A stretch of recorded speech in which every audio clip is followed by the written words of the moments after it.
not something that we tend to see a lot of. That's not something that we tend to see on a regular basis. Two big prominent personalities going up against each other. Normally we see two very skilled fighters going up against each other, but we don't normally see two personalities of this scale going up against each other. This has just got the feelings of something a bit different, a bit special.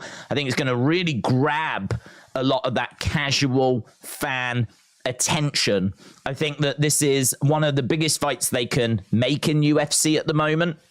We're not talking about Volkanovski and Islam, you know, we're not talking about really the best of the best here, although Aljo definitely is starting to move into that category, whether we want to agree on that one or not. But I do think that what we're going to see tonight is a very popular show. We're going to be seeing tonight a show that's going to really grab a lot of people's attention. We're going to be seeing tonight a lot of skill. We're going to be seeing tonight a lot of established names. There's actually not many prospects on this card. This card is not stacked with prospects. It's actually stacked with established stars and people that have been around for a long time. This genuinely is a very, very exciting card. So, yeah, very much looking forward to it. And I'm looking forward to getting into the chat as well. Just before we get going, I do want to just get the like count thing working because I couldn't get that set up beforehand. So I do want to do that. Once I've done that, then we'll jump into the chat, see what people are saying. Don't forget, we've started early, right? We've started super early because I want to talk about the show with you guys, go through the cards, break it down. We usually do that for these big pay-per-views. So I wanted to make sure that we did that. But also, you can vote as to who you think's going to win in the main event. I've put the poll up. I was going to do a poll for every fight, but to be honest, I think the main event is so interesting. I'd really like to know what the community thinks. I want to know what you lot are thinking about that main event. Which way do you think that main event is going to go? Do you think it's going to be Aljamain Sterling, or do you think it's going to be Sugar Sean O'Malley?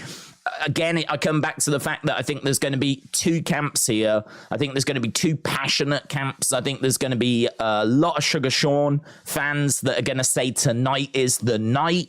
And I think there's going to be maybe not as many Aljo fans, but I think there'll be people that certainly respect his ability and are adamant that he is going to be able to defeat Sugar Sean O'Malley. So there's going to be two very vocal sides to this. I am leaning towards Aljo getting the win, right? Doesn't mean that I want Aljo to get the win. I actually want Sugar Sean to get the win, but I'm leaning towards Aljo. And the reason for that is because I think that Aljo can survive on the feet. I think he's got enough about him. His movement in particular means that even though Sugar Sean is an amazing striker, a very dynamic striker, I believe that Aljamain Sterling has got the movement, the footwork, the striking defense to cope, right? I don't think it's something, I mean, if it's going to be on the feet for 5 rounds, he's in trouble, big trouble, but I think he's got enough to cope. If this goes down to the ground, Aljamain Sterling is the one that's going to pick up the victory. If this goes down to the ground, Aljamain Sterling, his wrestling, his mat work is obviously going to be an advantage. And so, you know, Sugar Sean's in big trouble. So Sugar Sean has got to find a way of keeping this standing. He's either got to keep it standing or he's got to control the fight down on the ground. His best path to victory, though, is going to be striking. So he's going to have to try and keep this standing. I just think that that's going to be, unless he catches him, tricky. Because I think that Aljo is going to be able to get this down to the ground. Now, he could catch him because, of course, we know that Aljamain Sterling leaves himself open. We know that when he goes for his takedowns, he's very susceptible down the middle, very susceptible to uppercuts and knee strikes and things down the middle. So Aljo definitely is going to provide opportunity. I think that Sugar Sean is going to be ready for that opportunity. Sugar Sean absolutely can catch Aljamain Sterling, and Sugar Sean can absolutely win this fight. This is close, right? This is close. I really don't think that this is easy to call at all. Hence why I want you guys to vote in that poll so I can get a read as to where the community are. So I don't think, really don't think that this is going to be, I really don't think this is going to be one-sided. I really don't think it's going to be close. We could see a bit of back and forth. I do worry if Sean goes down, and that's what's just giving Aljo the edge for me, is that I think he can survive, he can hang on the feet, but if we go down to the ground, I think that Sean O'Malley is in big trouble. So I'm leaning towards Aljo. I think the line is too wide. I think Aljamain Sterling at minus 270 is too big.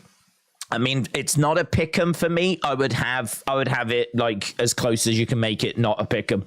I think it's really, really close, and I would just lean Aljamain Sterling. So that's kind of, you know, we can obviously break that fight down. That's how I'm feeling about that main event fight. But I do want to jump into the chat. The other thing as well, if you've not left a like, leave a like. Obviously, we're going to be pleading for those tonight, begging for those as we try again. We start our quest again as we try to get to 1,000 likes. Feels like a mountain, to be honest. Hence why, if you are watching and you've not left a like yet, leave a like if you are going to be spending even just a little bit of time with us as we try and get to that 1,000 likes as quickly as we can, so that I can shut up about it, because it does just seem to make a bit of a difference. And as I said, it is greatly, greatly appreciated. Jumping into the chat then, boom. Days, why do you not do the recaps for UFC like WWE, says Ace? Because we don't get a chance to watch all the shows, unfortunately. So the problem with Saturdays is that you've got so many different things competing for the show on a Saturday. So, you know, I would love to be able to recap like the shows, but we don't get a chance to watch all of the shows. Sometimes we do the boxing, like last week we were doing Joshua, and he was in action against Hellenius, which was quite big for us over here in the UK. Maybe it's one of those that didn't feel as big in America or other countries. But Joshua is, I mean, at one point was our biggest boxing superstar, and obviously there's been a fall from grace, and so we're sort of watching to see what's next for him. You know, is he going to be able to get back in the mix, or is he done? Right, he could be done, we don't know, but hence why last week was quite important to see how was he going to do against the last minute replacement. How is he looking? Is he he's got a new trainer, you know, is he on the road to a comeback, or is he just dead in the water? And to be honest, I don't know that we learnt a great deal, because he got the win, but he didn't look brilliant, did he, in the first 6 rounds? He looked very tentative, and there's probably just as many questions now as there was before. But yeah, that's the reason why we don't do those, because if UFC was on, say, a Sunday, when it's a lot quieter, right? I mean, there's really not much on a Sunday these days. So if it was on a Sunday, then we could commit to it every single week, and then I'd be a lot more engaged in putting out more regular content, because then I would know that consistently we can commit to doing the streams. I mean, I love UFC. I absolutely love it. I've watched it since the early 2000s. We've been streaming it since about 2018. So we've been doing streams of it, live streams, for about 5 years. So, I mean, we ain't new to this party. I'm not new to this party. I absolutely love UFC. But as we said, you know, it just keeps coming up against massive, massive boxing, obviously big wrestling events as well. And it's just a real fight to see what the community is most engaged with on a Saturday. I mean, this week, obviously a no-brainer. No-brainer. I mean, this is huge. It's absolutely huge. This is one of the biggest main events of the year, without a shadow of a doubt. So super excited for the main event. And we haven't even spoke about the co-main with Zhang against Amanda Lemos. So, you know, Zhang Weili taking on Amanda Lemos. That is going to be an absolute banger. I mean, that could be like the Zhang Joanna fights. It could really be an absolute barn burner, because both women move forwards. Both women bring the fight. Both women have got fantastic offense. I mean, Amanda Lemos is power and precision, right? She is deadly. She is deadly. She can hit so hard, right, that she could take Zhang's head off, right? It could be an absolute bloodbath. But Zhang, as we know, is so technical and is someone that is, she's got great fight IQ. She's got big leg kicks. She's a powerful striker in her own right. Like that co-main is going to be fireworks, man. That is going to be so much fun. So really looking forward to the co-main. The main event is stacked. Ian Gary as well. I thought he was so good at the press conference. Ian Gary is a proper rising star. He's 5-0 in the UFC. And he was having a great time at the press conference, really showing his personality, telling Neil Magny to shut up, telling him like to every time he spoke, he was like, you're not going to say a word. You're not going to talk today. Neil Magny had made some comments about, I think, disciplining his children. And Ian Gary was like super offended at the idea that he would hit his children and hit kids.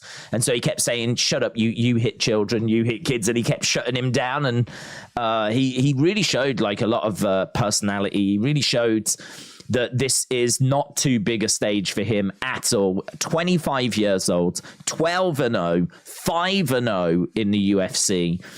You can't really say prospect because he's already ranked 13th in the welterweight division. So we can't really sit here and say, oh, he's one to watch. He's already there. He's in the top 15 already.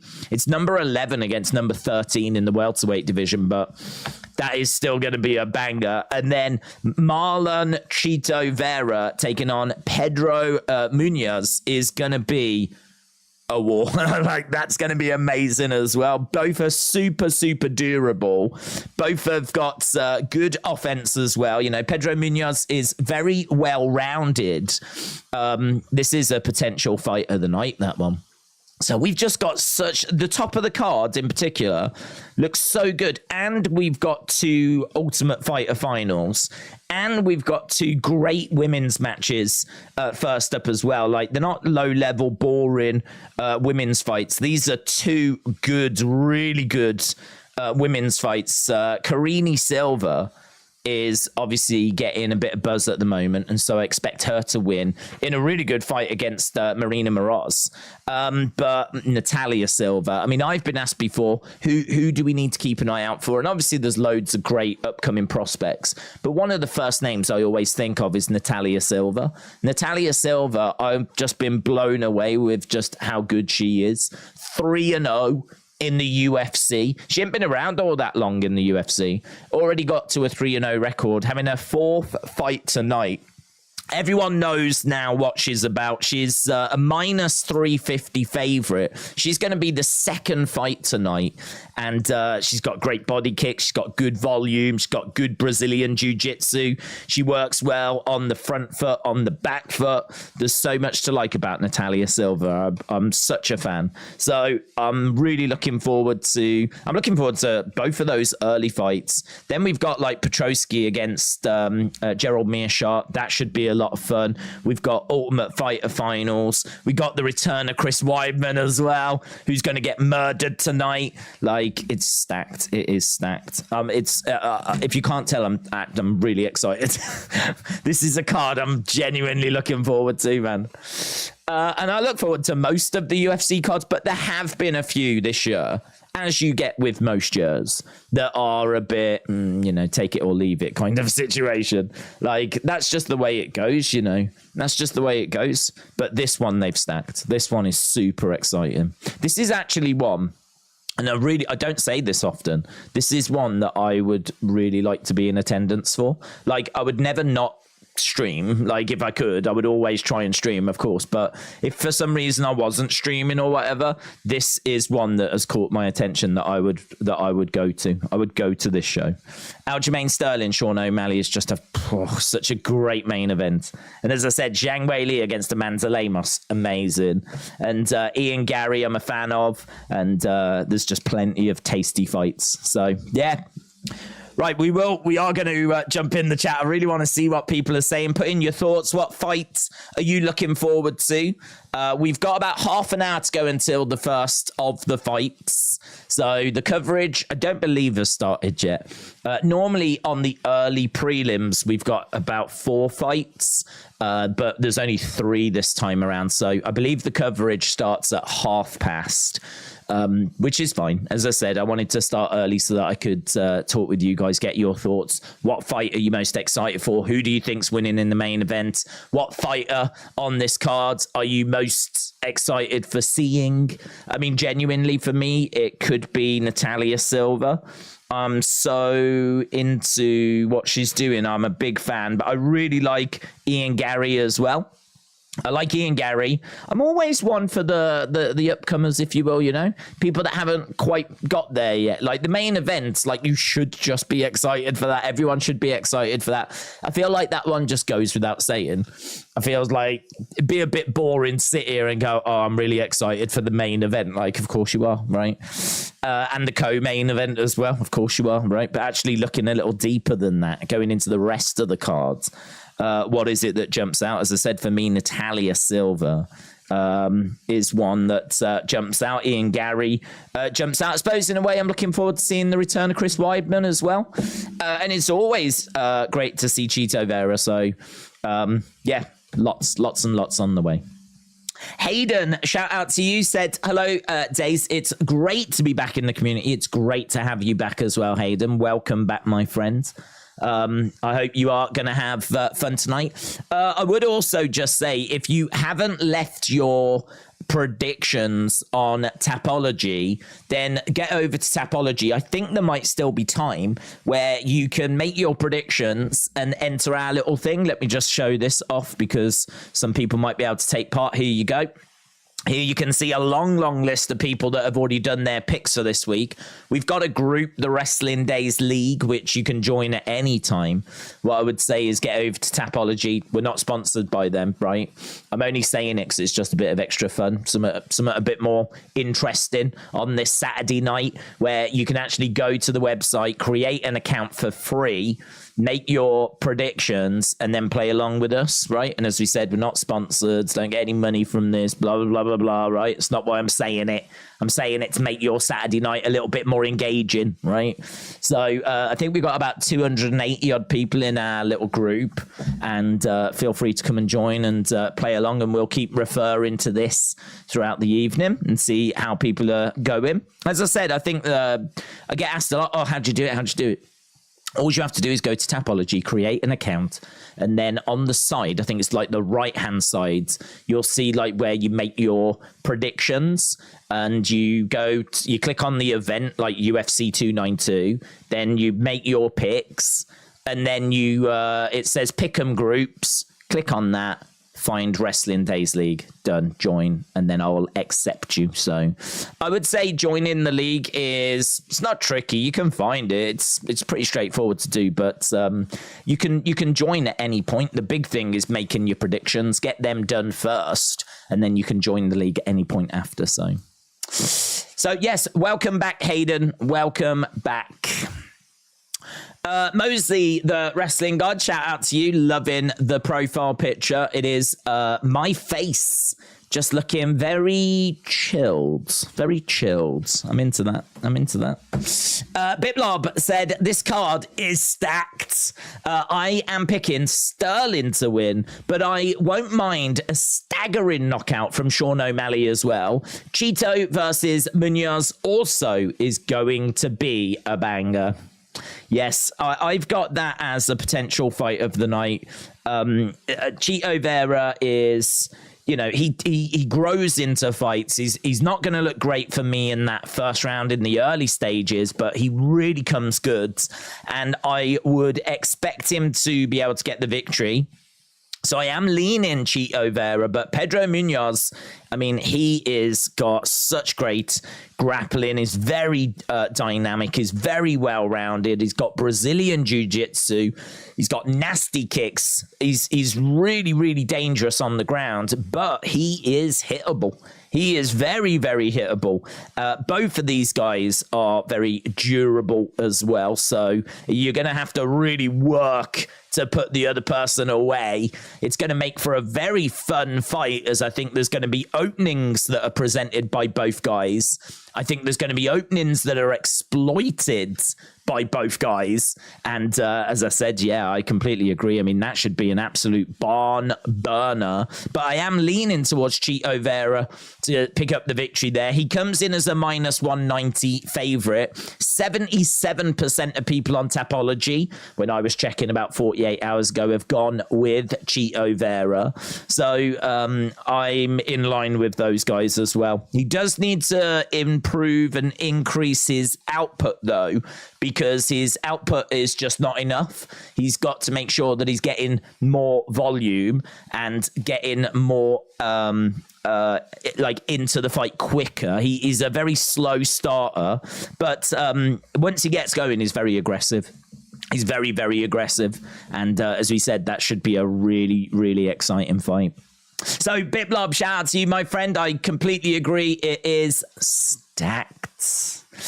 Twig Bear said they turn small business into companies, into corporations, into conglomerates. What are we talking about, Twig Bear? What are we talking about? Is this the biggest day in Stourbridge history? Job Bellingham scored and Jude Bellingham scored. No, biggest day in Stourbridge history was 21 years ago, back in 2002, when I was born. Miss Clown One says, gonna be a bunch of dossers knocked out tonight. Let's go. Jarrett said, I want to see Sean win just because I think Aljo is a tool and Aljo hasn't fought anyone since Yarn. Jarrett, shout out to you. Biplub said, I think we might see a different Chito Vera today. The problem with Chito is he likes to take his time to find his power shots. So I think this fight, we will see power shots and volume as well. I hope you're right. I hope you're right. I hope that we do see an improvement. I mean, look, he's 30 years old now, and he's certainly at the point where I don't know if I can say this is his last opportunity to get in amongst it, but it might be. It might be. I mean, it depends how it plays out, obviously. I mean, it might be a bit dramatic to say this is it. It's now or never. But it might be. He's ranked number 6 in the Bantamweight rankings. A win here. Granted, Pedro Munoz is ranked 10th, so I don't think it's going to propel him up the rankings that much. But definitely a loss here is a problem, right? A loss here, number 6 losing to number 10 is a problem. But a win here is going to really establish him, I think, in that top 5. And then it's going to set him up for a juicy fight next. And then, because obviously he was meant to be having a juicy fight tonight, wasn't he? Meant to be facing Cejudo. So I think this is a late replacement type situation. So it's a bit of a tricky one, because this is not the fight that he was meant to be having. And so it's definitely a potential banana skin. It's definitely a tough fight as well. So yeah, he needs to get the win tonight. This is one where I really hope he is learning and improving and starting to really put it together. Because as we said, a loss here is going to really start to move him further away from any sort of title opportunity. And I think there's a lot of respect for Chito Vera. I mean, he's been around a long time. He's had 21 UFC fights. He's been around a long, long time. So I think that for him, he's got to pick up the victory. He needs to then get a big, juicy fight next time. If he wins that, then I mean, we could be talking about him being in the conversation. But yeah, this is why these next few fights to him are going to be important, because if he loses any now, I mean, he's already ranked 6th. Once you start getting down to 8, 9, 10, I mean, you start to be really out of the conversation. Right now, he's just clinging on. Right now, he's just on the outskirts of the conversation. He's there or thereabouts. He can see that top 5 just ahead of him. So, big fight for him tonight. I agree. I hope he does put it together. LA Dark Knight said, if you'd have been a footballer, you could have won Young Player of the Year 20 years in a row. I know, true. If only I had got into like sport like earlier. I mean, when I was a kid, I really wasn't into sport up until the age of about 12 or 13. Like I wasn't into football. I didn't watch cricket. I come from a pretty non-sporting family, actually. And I think that's probably why I'm so into sport now, because I was starved of it when I was a kid. Like I think we watched England football because it was on TV quite a lot. Like watching England team play soccer. That was on like TV, like whenever they played. So I'd be exposed to that as a kid. And obviously I followed that. Outside of that, I can't think of anything I used to watch. I don't remember ever watching cricket or rugby, or obviously there was no basketball or baseball or American football. We don't have that on TV. I mean, we do now on the sports channels that you have to subscribe to. But like on normal TV, when I was young, where you only had about 4 or 5 channels, it wasn't on those. So, I mean, I was never exposed to any of that. So I blame the government. If they'd have had more sport on TV that I could have stumbled across as a kid, then maybe I could have been like an all-time great instead of having to sit here and talk about it. So if you are young and you are joining us, first of all, why? You should be like out doing something, right? Living your life, not spending time with us boomers. And if you are also young, I'd say try and get into a sport, get into something. There's some serious money in sport. Pick a sport where you get paid really well and then get really good at it. That's my life advice to you. Yeah. Don't do indoor bowls or cricket or anything like that, right? Because there's not really much money in that. Go for basketball, American football. I don't know. Perhaps, I wonder if there's a sport. Do you reckon there's a sport that's got like crazy money in it that you just don't think of? Like polo, where they're all sat on horses knocking balls around with a hammer. Like it might turn out that that's a rich person sport, isn't it? It might turn out that like the pay in that is like serious. It might be like maybe perhaps that's the, polo. And I'd imagine that you don't even need to be that good. Do you know what I mean? It's the horse that does the work. It's probably the same with horse racing as well, isn't it? The horse does the work. You just sit there and give it a little tickle. I don't know. Something for the kids to think about. Dirty Dom. Oh my God, why is this name so long, Trini? Have I ever got to read this every time? Dirty Dom's Dirty Aunt Trini says, I missed most of it, but I watched the last match. Was good. It felt incomplete, not saying much. Johnny said, sports make you grow. And they better make you grow and be better. My brother-in-law isn't into sport, just wrestling, and my sister won't allow him to play football. So it's hockey, baseball, wrestling, and Brazilian jiu-jitsu. He's only turned 1. Oh my God, amazing. I love the fact that he's getting such an education. Brazilian jiu-jitsu at the age of 1. Oh my God, that's going to be amazing. What, you want to get him trained up in like Sambo and all that kind of stuff? You want to get him over to Dagestan right now? Get him over to Dagestan, like cutting trees and wrestling bears and all the stuff they do over there. And he could be, there's still time. He could be one of the greats. Jarrett said, I think Umar would crush Aljo because he's got great stand-up and the ground game he's learnt from the best that ever did it, and that was Khabib. He's blood, and I'm sure he could take down Aljo, no problem.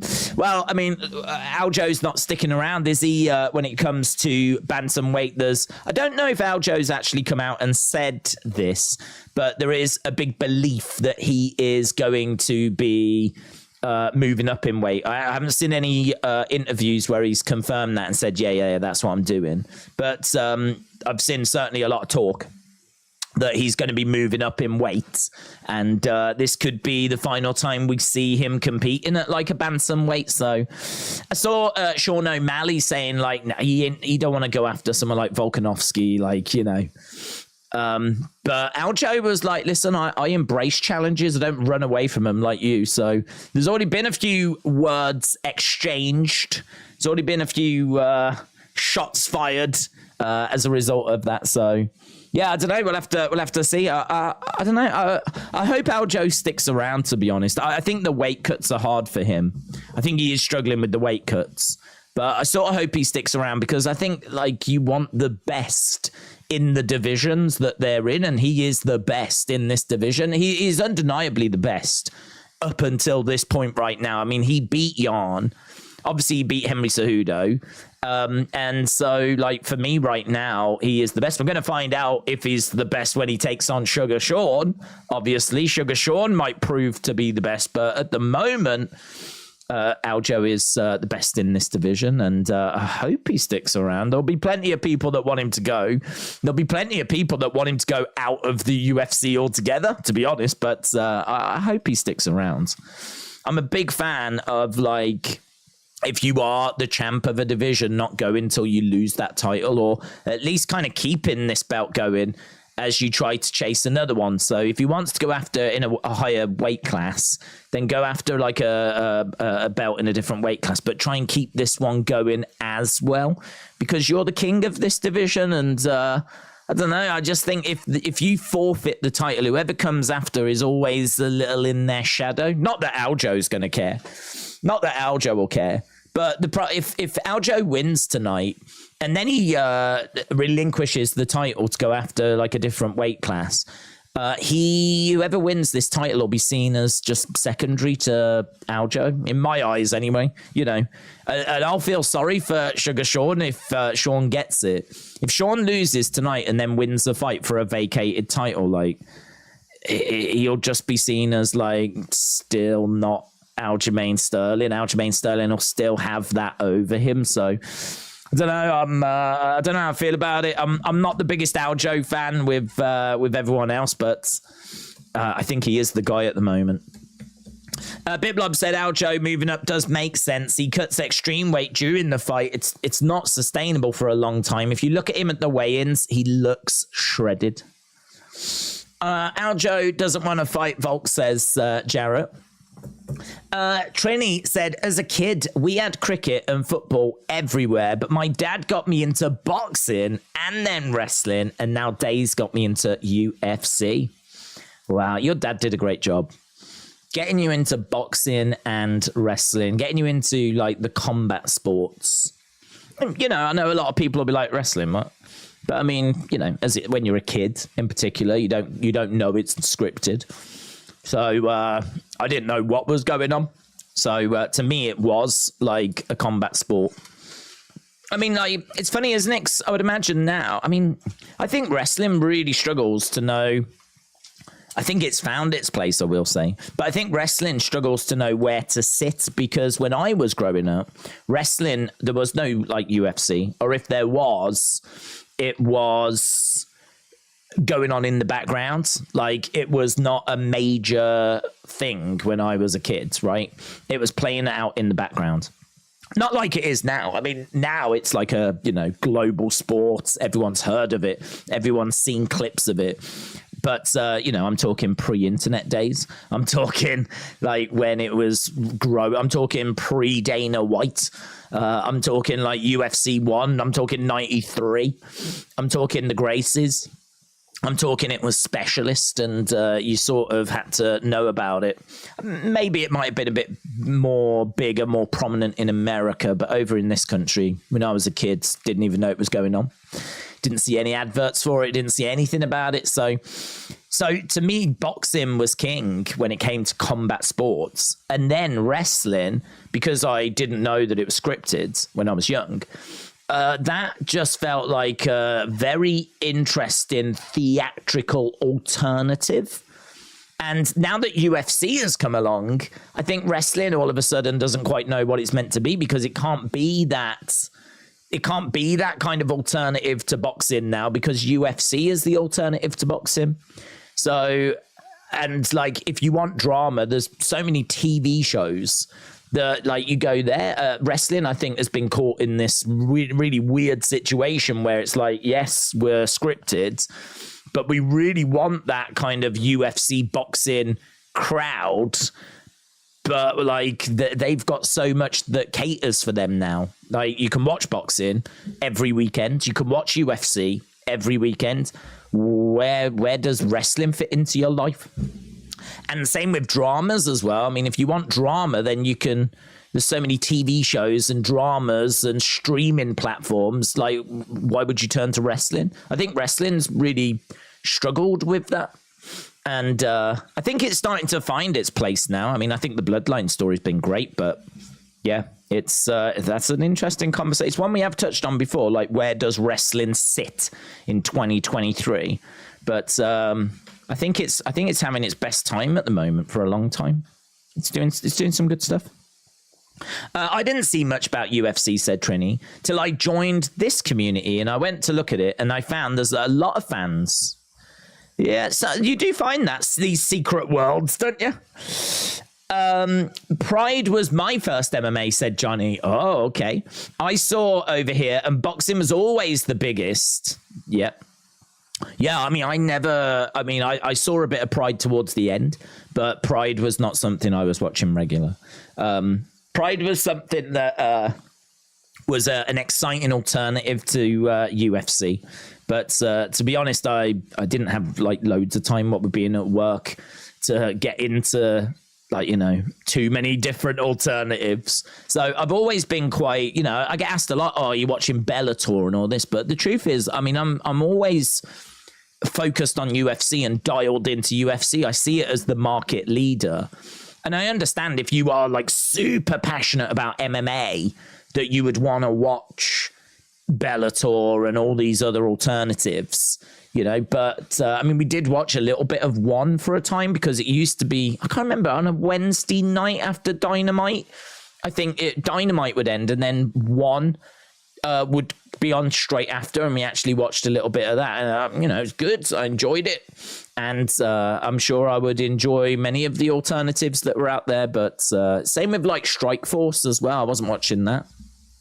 Of course, I've seen bits and clips and, you know, whatever, as everyone has, but actually sitting down to watch a show, never did it. I've always just been focused on the market leader. I've always been focused on really where, you know, the talent will end up ultimately anyway, which is UFC. And obviously not always. We know, obviously, that there's a few famous names that never made it to UFC, but that's a different conversation for a different time. Twig said WWE goes harder than UFC. Not JPEG said, since you answer to the Beastie Boys question, what is your favorite Jimi Hendrix and or Bob Marley songs? It's a bit random.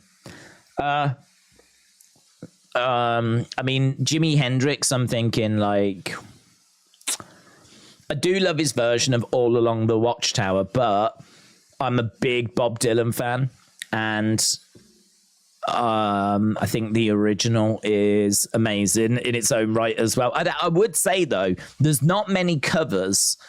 I've had this conversation before. I think it's what you hear first. I've got this theory, right, which I don't know if it works 100% of the time, but my theory is whatever version you hear first, not just once, but like, you know, you properly get into, then any other version of that song, you are always comparing it to the first version you heard, right? So it's not that the originals are always going to be the best. What it is that most people will hear the original versions first, and then anything that comes after is obviously a remix and a redo of it, and you're still remembering the original, which means that, you know, the original is the one that you probably are going to prefer. But if you heard the updated version first and then you hear the original, well, you're going to be comparing it the other way around, aren't you? So I think it's whichever one you hear first. I heard Bob Dylan's All Along the Watchtower first, but I think Jimi Hendrix's version is just as good, if not better, just to completely blow my theory out the water. And as I said, there are a few very, very rare exceptions where I think a song that you don't hear the version of first can become the better version. I think All Along the Watchtower might be the one for me. I absolutely love the Jimi Hendrix version. Obviously, I love Voodoo Child as well. Who doesn't? But I must admit, like, I'm not really one of those music fans that's into like just listening to hours of guitar shredding and like, you know, the intricacies of like, you know, going on like lengthy solos. So I mean, I really like Jimi Hendrix. I think he's you know, I've got his greatest hits. I've got some of his albums like Electric Ladyland and whatever, but I don't really sit and listen to his music all that much. Of just the hits, really. So I might have to go all along the Watchtower. Marley's different. I could sit and listen to just endless Bob Marley. I'm a big fan of Bob Marley. There was a track of his which is on his Babylon by Bus album, which was a live album, and I will say it's one of the best live albums that was ever released. And it's called Babylon by Bus, and the track is called War, No More Trouble, and it's actually 2 songs, and he plays the one song, and then he goes into the other song, just like flows into it. And so it's actually these 2 separate songs that he's joined together, and the one just flows into the other beautifully. And it's War going into No More Trouble, and that to me blew my mind when I was a kid. That track, I've just hammered it, man, hammered it. So I would actually go for a deep cut like that on Bob Marley. It might be because the hits have been played so many times that you've just like heard them so often that you take them for granted. Because I mean, like his greatest hits, you just, you know, heard them so many times that I think going for like a deeper cut is probably a bit more interesting than just saying, I don't know, Could You Be Love or whatever. Jamming. So yeah, I'll go with that. Right. On this topic, I've always loved Candle in the Wind by Elton John when he sang it for Princess Diana as Goodbye England's Rose. I loved it more than the original. Yeah, I like it more than the original, but to be honest, I think I heard the Princess Diana one first, you know? I don't think I heard the original first. I mean, you've got to think that Diana one was everywhere here. Everywhere. The Diana, because when she passed away in 97, I mean, honestly, there's people crying in the street. Like, it's like Jesus had died. So I don't even know if they were crying in the streets when Jesus died. I'm not sure. But there were, you know, there was an outpouring of grief when Princess Diana died. So, yeah, that song was everywhere, man. I think I heard that version first over the original. But anyway, we're not here to talk about songs. We're here to talk about UFC. And we're here to talk about Aljamain Sterling against Sean O'Malley and Zhang Weili against Amanda Lemos. Neil Magny against Ian Gary. Marlon Chito Vera against Pedro Munez. We've also got Black Shia taking on Bautista. That should be an interesting little scrap as well. Obviously, Black Shia coming in off a Twister victory. Just was it last week? Managed to get, like, I think the 3rd Twister finish in UFC history. And now here he is with, I think he's also, is he maybe tied for the quickest turnaround, like literally a week later? So, I mean, that's a mental story. So, I mean, that's got to put him in good stead, innit? Regardless of what happens, surely the UFC are going to appreciate the fact that this kid has gone, yeah, I'll fight. I'm up for it. And he's put his hand up, you know? I think Dana always really appreciates that. I mean, obviously, if this guy's going to go on a losing streak now, he's still going to end up getting cut. But I think he's got credit in the bank, shall we say, with Dana. So we've got that fight as well. We've got Chris Weidman taking on Brad Tavares. Chris Weidman is 2-6 in the last 8. He's been in decline for years. Hasn't fought in over 2 years. Had that horrific break. I mean, one of the worst injuries you will ever see in a cage. The leg, I mean, it's not just a leg break, is it? It's a leg smash. And for him to get back into the cage after that, and at the age of 39 as well, I mean, he must have made his money. He's either been stupid with his money, or he just loves fighting. I don't know what's gone on, to be honest. I don't know what's gone on, but hopefully he's here for the right reasons. But 39 years old, Chris Weidman, 2-6 in the last 8. He's been declining for a long time. He's 11-6 in the UFC. Of course, he's the former middleweight champion. We all know about him beating Anderson Silva. But where he is now is, he says he's in the best shape. He said that he's feeling fresh, he's feeling refreshed, he's feeling good, he's reset, he's ready to be like young fighter of the year. I mean, it was a joke, of course. But he's making all the right noise. I'm really looking forward to seeing if what he's saying is true. I don't think it's true. I think he's going to get smashed. I think Brad Tavares wins and wins easy, but I like the noise that Chris Weidman is making, and I really like Chris Weidman. I really like him. He's just a real likable guy. Even though I was a big Anderson Silva fan. I mean, Anderson Silva really took my enjoyment of UFC to like a whole different level. I just went to a different stratosphere, right, when Anderson Silva was competing. But Chris Weidman beat him, of course. But that was, even I could see that Silva was being an absolute douche and deserved to get clipped and caught and lose his title. I mean, he was showboating, got caught and lost his title. Then in the rematch, broke his leg. And that was Silva done, really, apart from the odd victory that he managed to pick up. It was pretty much just a decline after that, just loss after loss after loss. So even though Chris Weidman kind of took away my greatest favorite fighter, I don't blame him for that. I blame Silva for that. Silva's showboating was the reason why he lost, wasn't it? And you can't do that against someone as credible as Chris Weidman. And I don't know, he's a likable guy. So I'd be over the moon if he was to get a win tonight, but I don't think he will. I think he'll end up losing, succumbing to Brad Tavares. And as we said, we've got 2 finals. There's one fight here which I'm going to admit I actually don't know a great deal about, right? Brad Katona against Corey Gibson. This fight got added super late to the card because it's the final of The Ultimate Fighter, and I don't think they could add it until the Ultimate Fighter had finished. I think it was like this past week. So this is a fight which I haven't actually had a chance to dig into or watch tape on because it got added to the card super, super late. I know that both fighters were in the UFC before, so this isn't their first time. I know that both fighters are getting on as well. I don't really understand this. I don't really understand it. Like, The Ultimate Fighter, for me, I understand giving like someone a second chance, like we might have made a mistake. But Gibson's 35. His record before was 1-3 in the UFC. And I'm sure he went away and improved, but 35 in the bantamweight division, like why have we done that?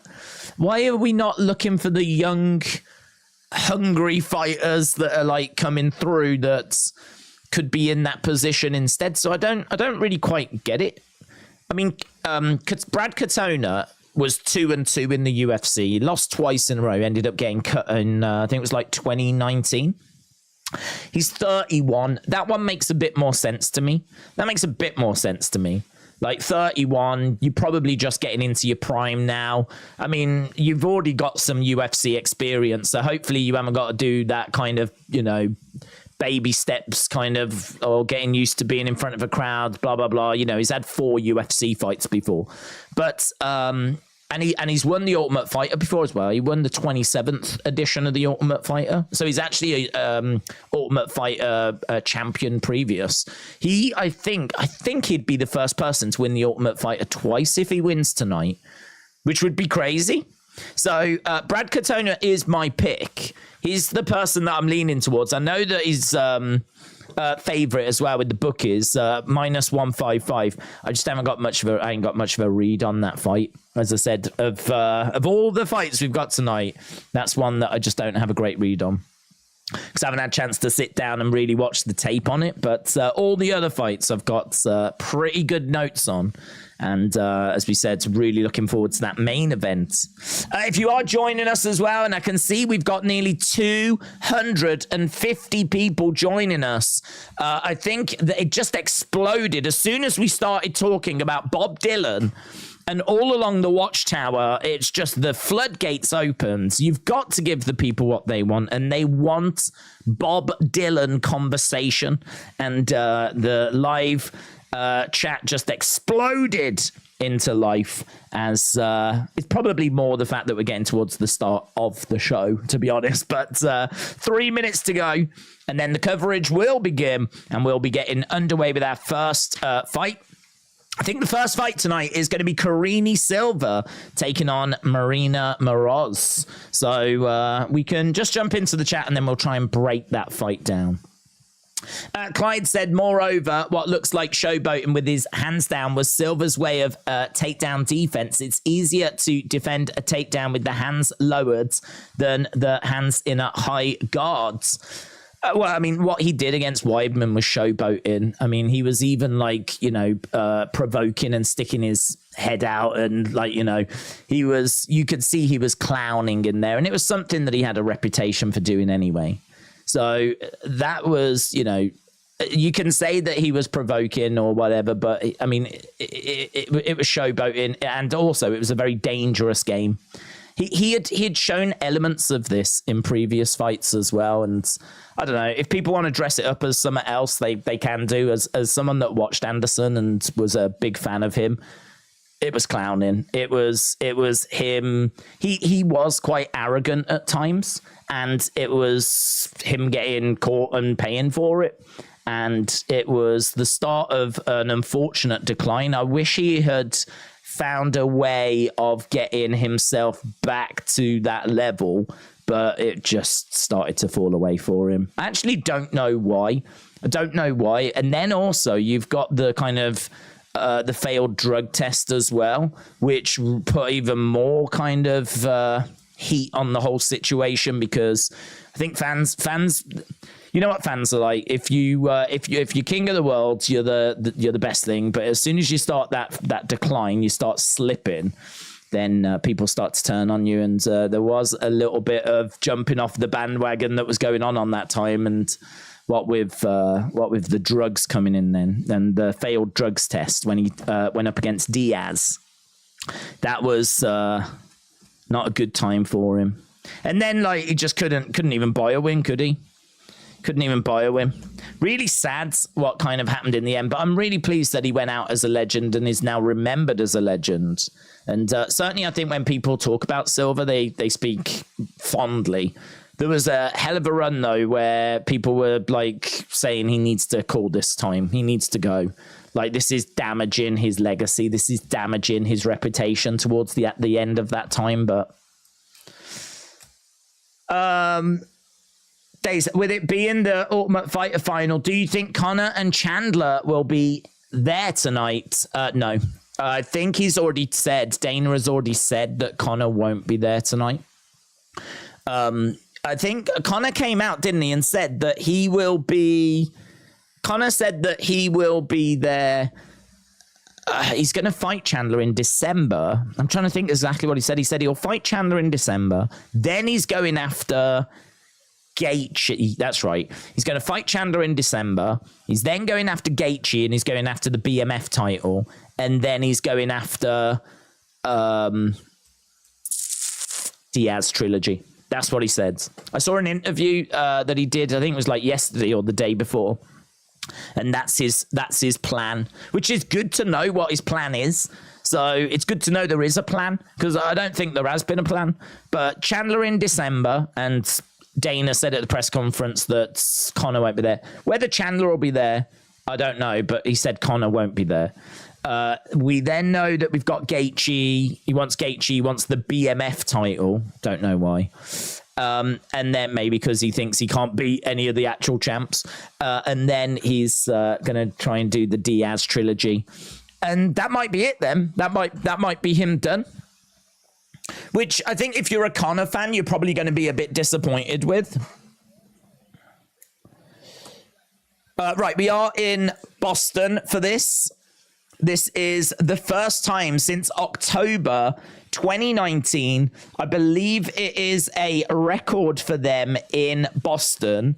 They said that it's the biggest gate the TD Garden has done outside of like some NBA final that took place there. But it's the biggest gate they've done in Boston as well. And obviously Boston is a major market for them.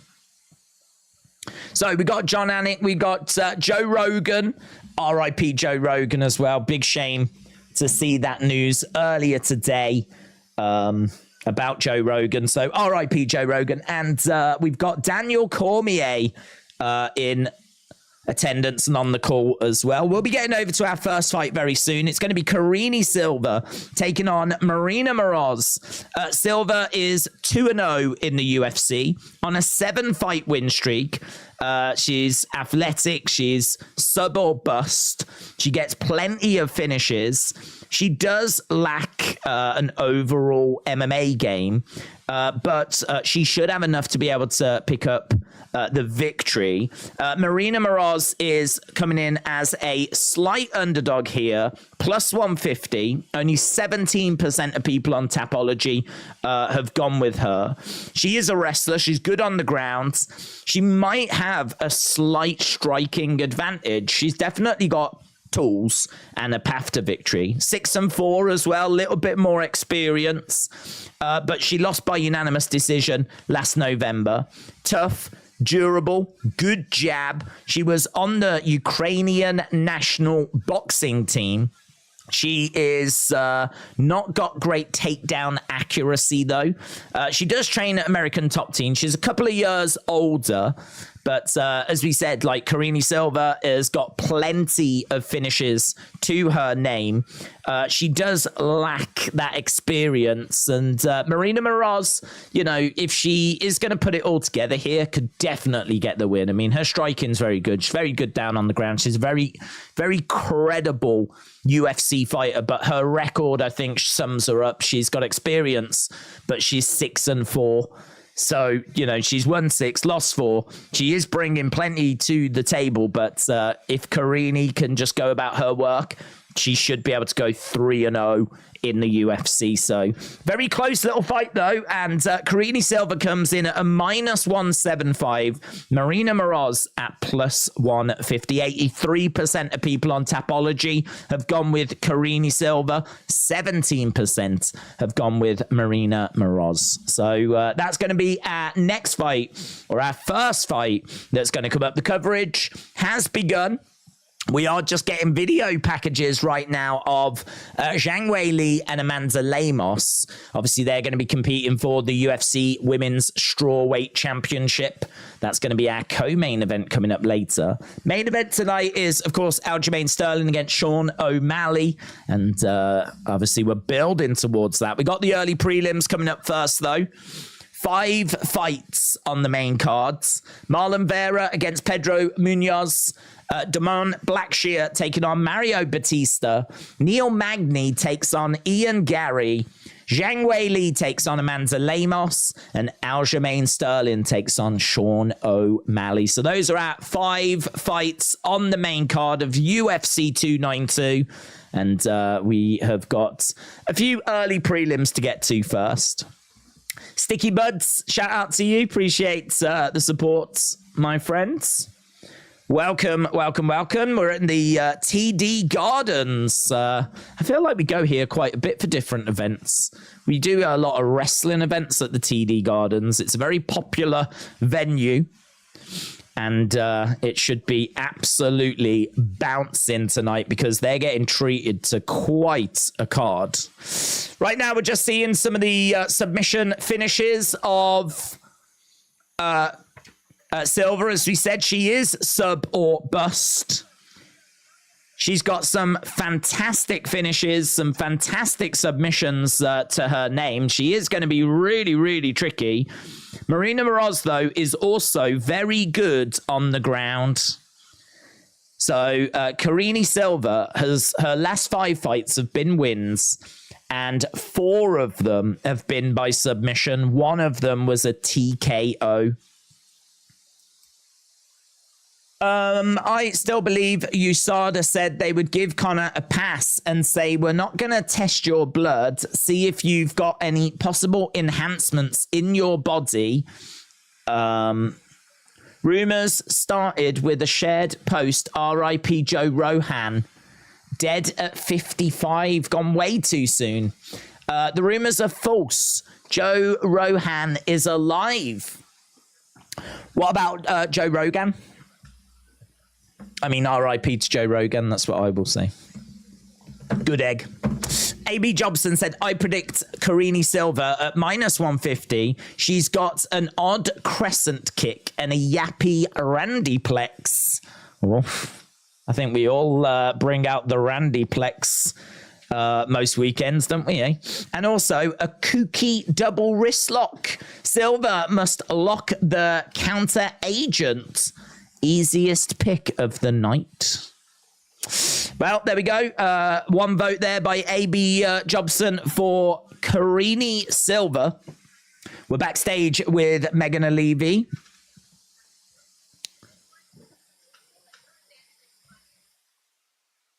This is going to be a really interesting fight.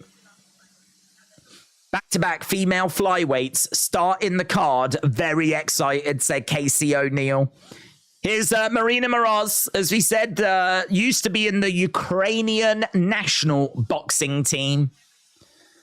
She is a serious, credible UFC fighter. This is actually a really good first fight to open things up with. This fight would not look out of place on the prelims. It's a really good, credible fight. Normally with these opening fights and early prelim fights, you might get, like, you know, someone making their UFC debut against someone that's like 0-1 and like, or someone that's really struggling. And even though the fighter is going to be like, you know, fine, and it might be like a bit of a banger, it on paper doesn't look like the most engaging of encounters. That's not what we're getting tonight. We're starting things off with a bang here. We've got Karine Silva, 2-0, undefeated in the UFC, taking on Marina Moroz, who is 6-4. Very credible. Very, very credible. And as we said, this fight should go, man. This fight should go. Can you accept me, says Finley. Yes. I can do that right now. Marina Moroz, if you do want accepting, like get in your requests. Why can't I find it? There we go. 2 requests. Lovely, lovely. Okay, so Marina inside the cage. Get in your final thoughts for this first encounter as Karine makes her way down. Karine Silva, both of you have been accepted.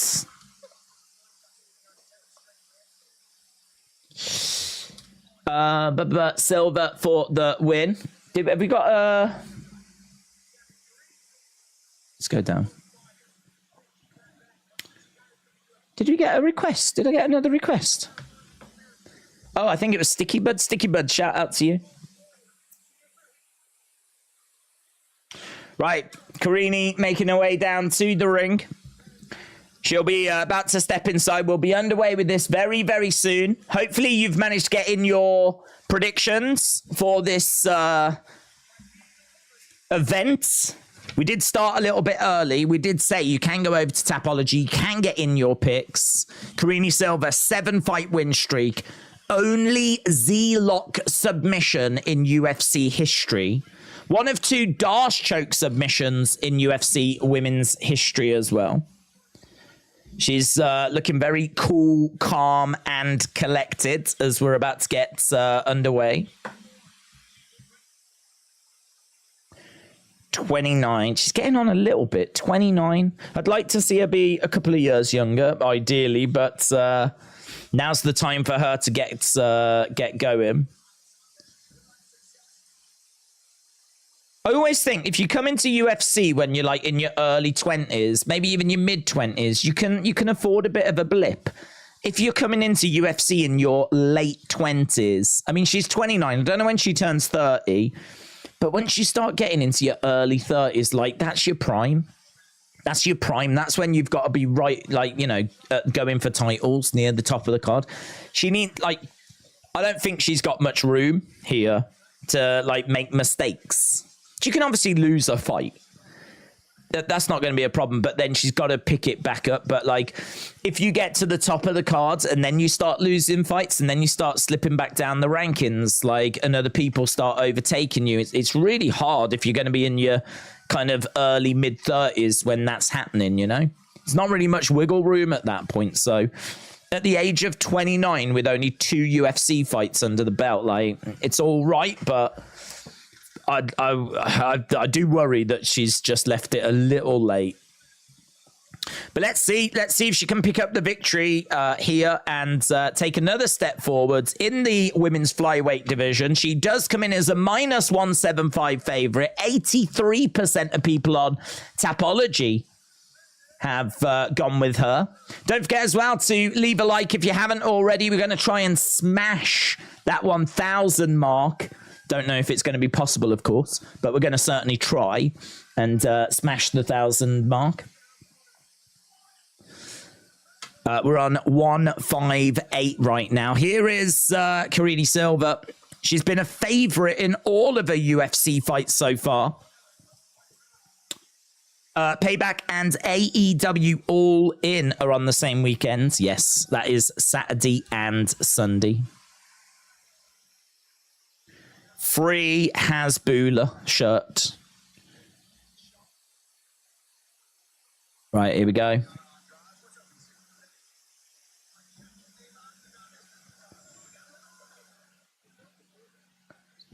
I don't know, some ring girl, I think, just got a little bit confused.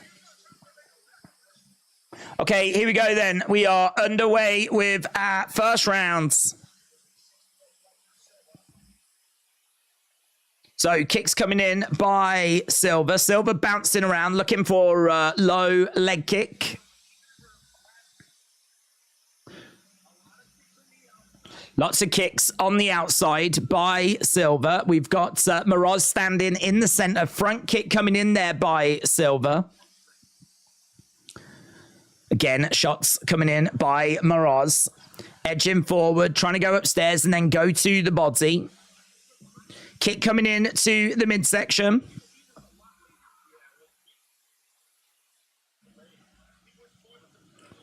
So a couple of shots. Lovely left hand coming in there by Silva. She needs to be careful here because on the feet, we know she's going to be at a disadvantage. It's sub or bust, so she's got to try and get this fight down to the ground. Again, just edging forwards. Marina backing up a little bit as Silva stands the ground in the center. Head kick coming in. Again, we've got Marina just edging forward. These two not engaging at this stage. Crowds are olaying away. Outside leg kick there by Silva. Kick coming into the midsection. Marina again going to the body.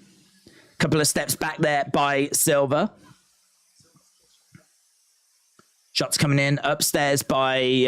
oh, she catches Marina. Wow. Great work by Silva. Great work. She managed to catch Marina on the feet.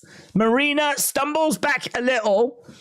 She stumbles back. She gets back onto her feet. She grabs a hold of Silva, drives her up against the cage. But that was good work there by Karine Silva. Not in a great position now, though. This is not really where she wants to be. She's being clinched and held up against the cage at the moment. So quite a slow first couple of minutes, but we did just get quite an exciting moment there. Lovely forearm strike coming in there by Silva. Marina leaning all of her body weight onto Silva. She's keeping Silva up against the fence. Shot coming into the side of the head there by Silva. Knee strike coming in. Knee strikes being exchanged there by both women. Again, you've got Silva up against the fence. Shots coming into the midsection by Marina Moroz. She's doing well here, controlling Carini up against the fence, but Carini is able to reverse that position. Uppercut just misses. Kick coming in. Shots coming in by Marina.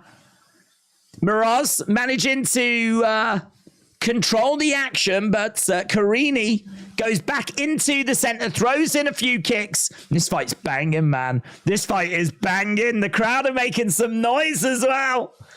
This is banging.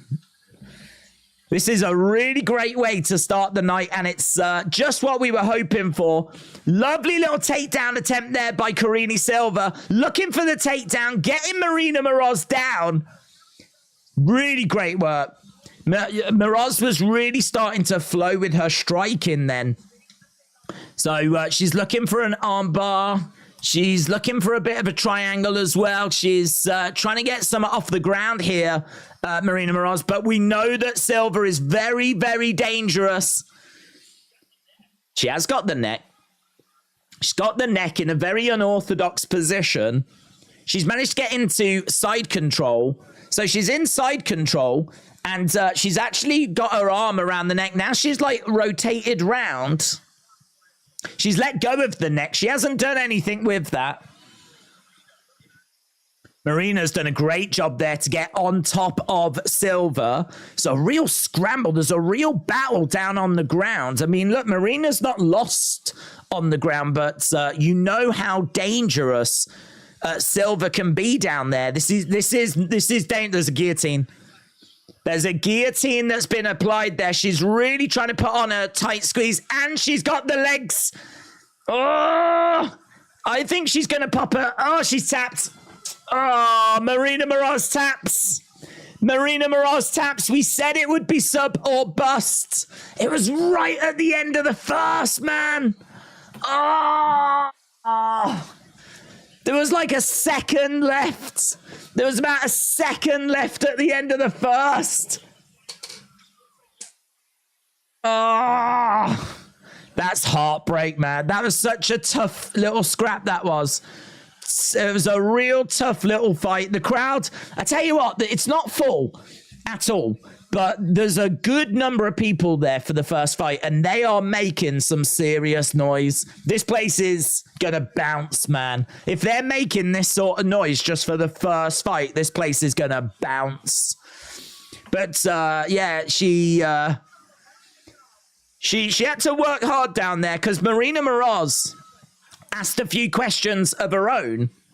Look at this. Goes in, looking for the takedown. She manages to get it. And Marina Moroz did well to get on top, but then she ends up slipping into this guillotine. And I really thought the head was going to pop out. I really thought she was going to be able to get out of that, but she couldn't. 1 second was left on the clock. Like, literally, she taps and then, like, the end of the round. She just lost where she was in the fight, Marina Moroz. She just completely lost where she was in the fight. She could have survived a second. She could have survived a second and then got out of that round. That is gutting. That is gutting. Look, Silva deserves it. It was a hell of a guillotine, but that is gutting for Moroz. 4 minutes 59.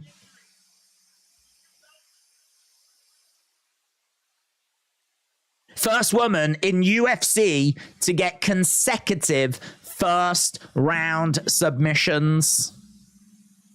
To get 3 consecutive first round submissions.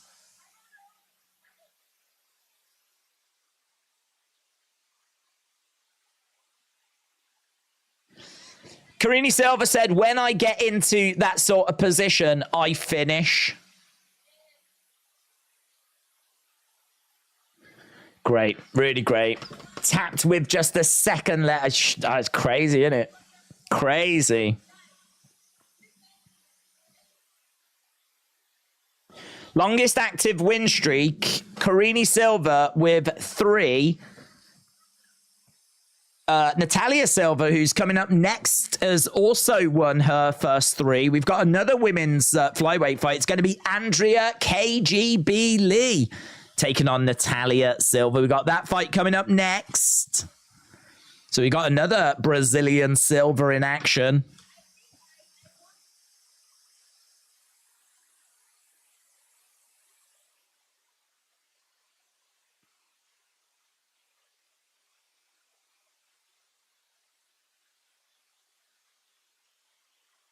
It flows. Yeah, really good victory. I don't think, look, I think there's definitely some weaknesses there. She's not the strongest on the feet, although she did manage to catch Moroz, in all fairness. She did catch Moroz and send Moroz sprawling at one point. But on the ground, she can really do some damage. And the first woman to get 3 consecutive first-round submissions. Good, really, really good showing by her. With AEW selling over 80,000, WWE doing 91,000, do you think we're in another boom period for wrestling?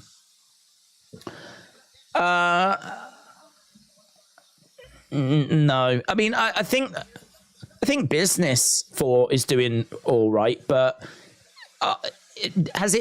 like a boom period for me is wrestling being in the mainstream. That would be wrestling being like, you know, part of pop culture, like it was in the Attitude Era, where watching Stone Cold and Kane and Undertaker and The Rock and all that kind of stuff, that was something that people did. Like it was part of the culture, like South Park, Jackass, WWF. It was part of the same. It was mainstream. It was mainstream. And I feel like wrestling has got very passionate, very dedicated fans. And I think that people are engaged with it that are into wrestling. But are the masses watching wrestling? I mean, you can't escape the fact that the TV ratings are like 1.8 for Raw, 2.3 for SmackDown, you know, and that has just gone down and down and down and down and down. Granted, people consume it in different ways, you know. Maybe people don't watch it because they watch it on social media instead, or they just get clips, or they just watch YouTube highlights, or, you know, and maybe some of those people are still buying tickets, but it doesn't feel like it is mainstream. It doesn't feel like we're seeing a big, you know, compared to where we were a few years ago, like the TV ratings are not in a drastically different place, are they? Like it's not like we've gone from 2 million to 5 million, right? It's not like we've gone from 1.8 to like 4 million or whatever. Like the ratings have largely stayed flat, to be honest. I mean, AEW can't even break 1 million on their TV ratings for Dynamite. So they can't break 1 million. WWE are not able to get to 2 million for Raw on a consistent basis. And I don't know, just looking at that, I would say that this is not a, if we're going to say this is a boom period, then we've been in a boom period for a long time, because the TV ratings are the same as they've been for a long time.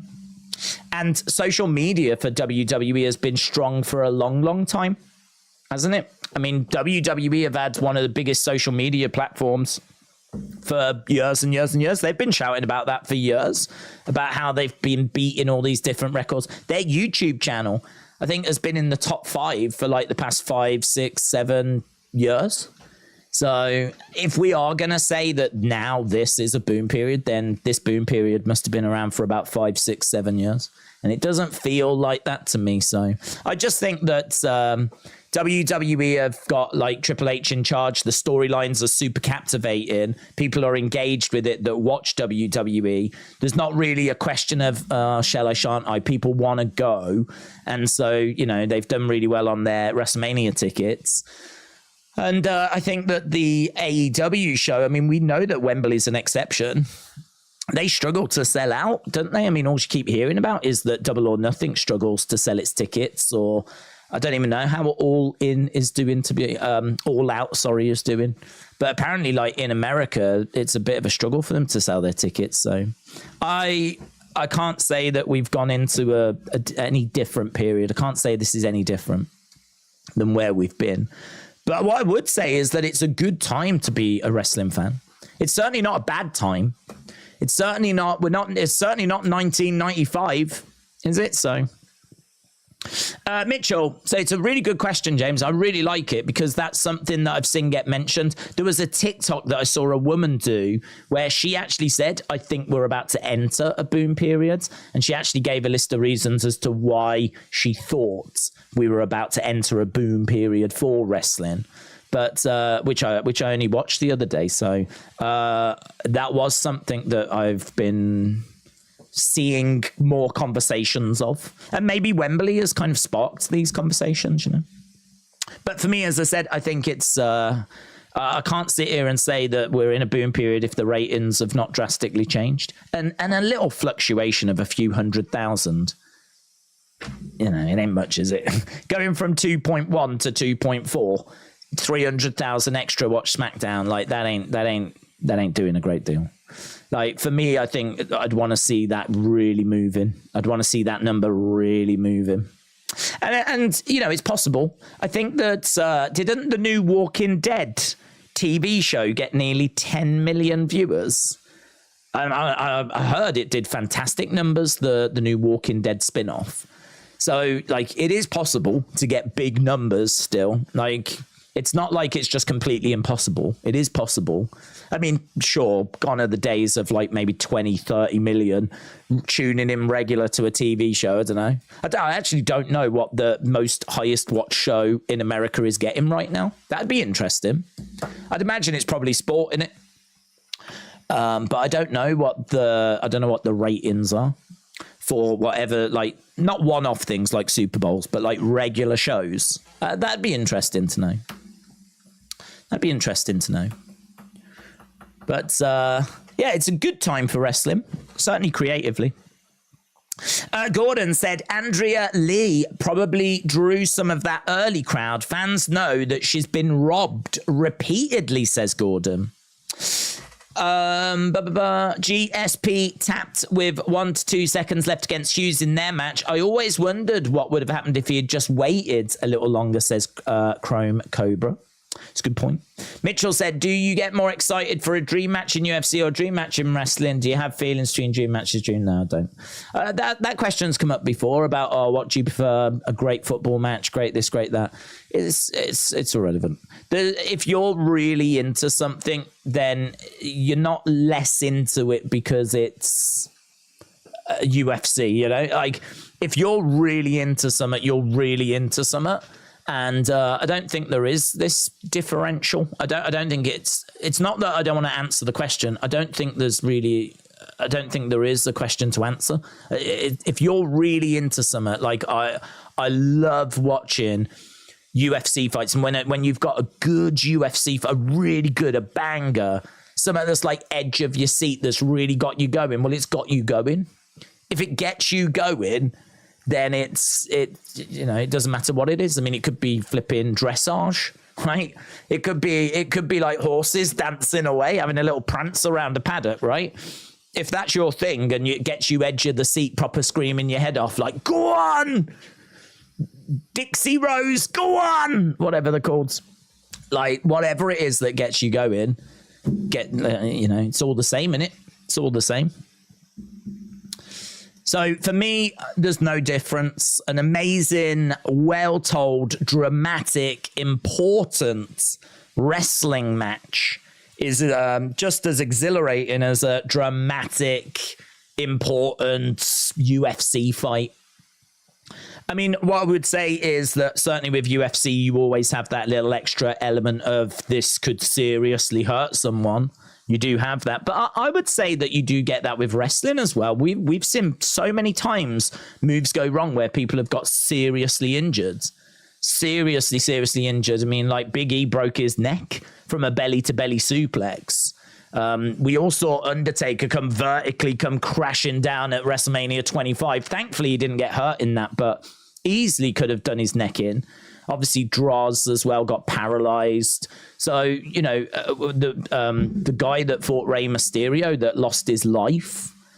So, yeah, you're probably more likely to get injured in a UFC fight than you are in a WWE fight. But it would be foolish to think that that threat is still not there with WWE. It is. Just in a different way. Just in the moves going wrong kind of a way. But no, there's no difference. Right, here's Natalia Silva. Then we are going over to our next fight. Our second fight. Oh, man, I didn't even change over the graphics, did I? Because I'm a loser. That's my bad. That's my bad. I'm gonna be a better person and make sure that we don't do that again. Okay, one of 11 active Brazilian UFC flyweights. So, Lee versus Silva. Let's go. If you are watching and you've not left a like, leave a like. It is greatly appreciated as we continue working our way towards 1,000 likes. We always try to get there. It does make a big difference. And this is our second fight of the evening. There's only 12 fights tonight. So sadly, we are working our way through the action. And already we've been live for about an hour and a half already. Right, Andrea Lee, 5-5 in the UFC. She's an aggressive striker, hard leg kicks, not the best takedown defense. Lost her last 2 fights. Good head kicks, decent Brazilian jiu-jitsu, good jab, operates on the back foot. Tough, durable, gritty, has been in some close fights.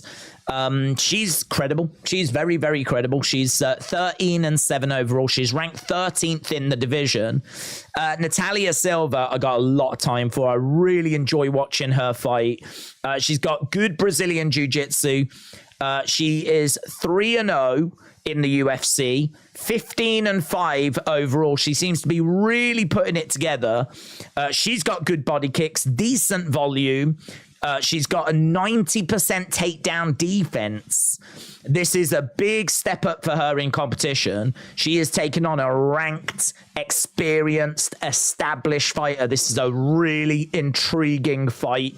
She is younger. She's got really good hips, fast counter strikes as well. She attacks the legs. She looks to land combos. These two, it's going to be a lot of women's kickboxing in this, but it's going to be really, really fun. This is going to be a really good fight, and I think it's going to be a real test for Natalia Silva, and I really hope she passes it. I really hope she passes this test. I really like Natalia Silva. She's 26. It's perfect age. She can have a slip-up. She'll be all right. Oh, if she's going to have a slip-up, I'd much rather it come a little further down the road than now. But, yeah, this is a big fight for her, so... we just saw a Silva win in the first fight. Can another Silva win here as we are about to get underway with our second fight? Andrea Lee about to step inside the octagon. One of 11 triangle armbar submissions in UFC history. GSP taps. Oh, we read that one. Let's go... down. England Lionesses semi-final was watched by 7.3 million, says James. Yeah, very good. I'd imagine that will be at least doubled tomorrow. Wrestling is as dangerous as UFC. It's just scripted. That's all, said Johnny. Birthdays is hip confirmed. He loves those hips. Oh, love a good hip. So Andrea Lee is got a 4.5-inch reach advantage, which is pretty significant. Andrea Lee at plus 260, Natalia Silva at minus 325. Bruce Buffer, look at that.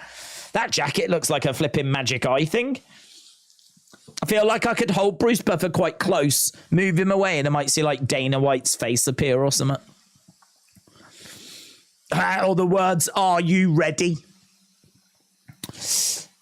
Right, Natalia Silva, 8 plus 8-year advantage tends to go to the younger fighter, and there is 8 years difference between these two. 26 years old, Natalia Silva, 34, Andrea Lee. I mean, honestly, what a boomer. 34 years old. I'm surprised they didn't install a stair lift to help Andrea Lee get in the ring. 34. Lots of support for the boomer. Kevin McDonald is the ref for this one. We're about to get underway. Coach Co, shout out to you. James said, can't wait, win or lose. They've done great. Hopefully it comes home. Okay, here we go. And Natalia Silva was desperate to get going there. She does come forwards. Okay, Silva in the center with Andrea Lee. Lee throwing out a leg kick as Silva takes a couple of steps back. Head kick coming in there by Lee, but just falls short. Silva staying on the outside, staying on the back foot, throwing in a few kicks. We knew there'd be a lot of kicking exchanges here. Silva bouncing around again. If you are watching and you've not left the like, don't want to keep banging on about it, but we are trying to get to that 1,000, and it's greatly appreciated as these two continue to exchange kicks. Outside leg kick, inside leg kick there by KGB. Goes to the body. As she goes to the body with a kick, Silva responds with a couple of shots straight down the middle. Silva again resetting. Love the bouncing footwork there by Silva. Just really primed and ready. She's switching stances as well. Silva leaning back, kick to the body, leans out the way. Again, taking a few steps back, moves around to the side. Bounces back, trying to get into a rhythm. Couple of shots straight down the middle there by Silva. Just look, movement, man. She flows. She does. She just flows. Kick coming in again and again. She just stays out of range. Coming forward. Kick coming into the body. Throws a few shots down the middle. Again, just throwing in these body kicks are vicious by Silva, man. These body kicks are vicious. Another kick coming in. You can see that Andrea Lee just doesn't quite know how to stop all these attacks. I mean, she's got kicks coming in either side because Silva can switch stances. She's got to defend up here to the body. She's got shots coming down the middle. Like, Silva can just hit you from so many different angles. Again, Silva bouncing around. You can see a bit of red, bit of marking on the face of KGB Lee. It's very much a Silva round at the moment. I don't even think the numbers really do it justice. 13-7. It feels wider than that. Silva, again, standing the ground in the center. Lee has really slowed down. Like, Lee just doesn't really know what to throw now. Every time she's throwing something, she's getting countered. Lovely movement by Silva. She's staying out of range. Staying on the inside, though. Now we're seeing Lee just covering up and staying on the outside. Like, she really does not know what to do. Kick coming into the body there by Silva. Silva, again, just shining, man, shining. Looking really, really good. She's got to be careful she doesn't get caught, though. KGB just throwing out a lovely right hand there that looked like it had some real sting on it. Again, look at the frantic little dynamic movements of Silva. She's feinting quite a bit, trying to get a read of Lee. Lee just keeping things quite tight, trying to edge forwards. I reckon Lee has definitely had some shots that she really did not like the feeling of. And she's really trying to keep this quite tight now. Again, kick coming in, leaning back there by Silva. Silva just edging forwards.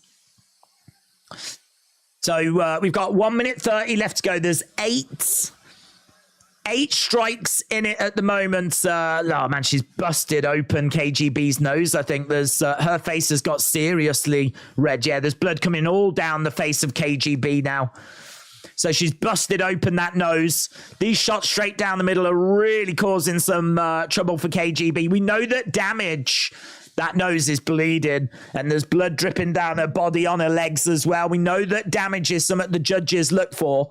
It's not just the number of shots. The judges don't see the unofficial numbers.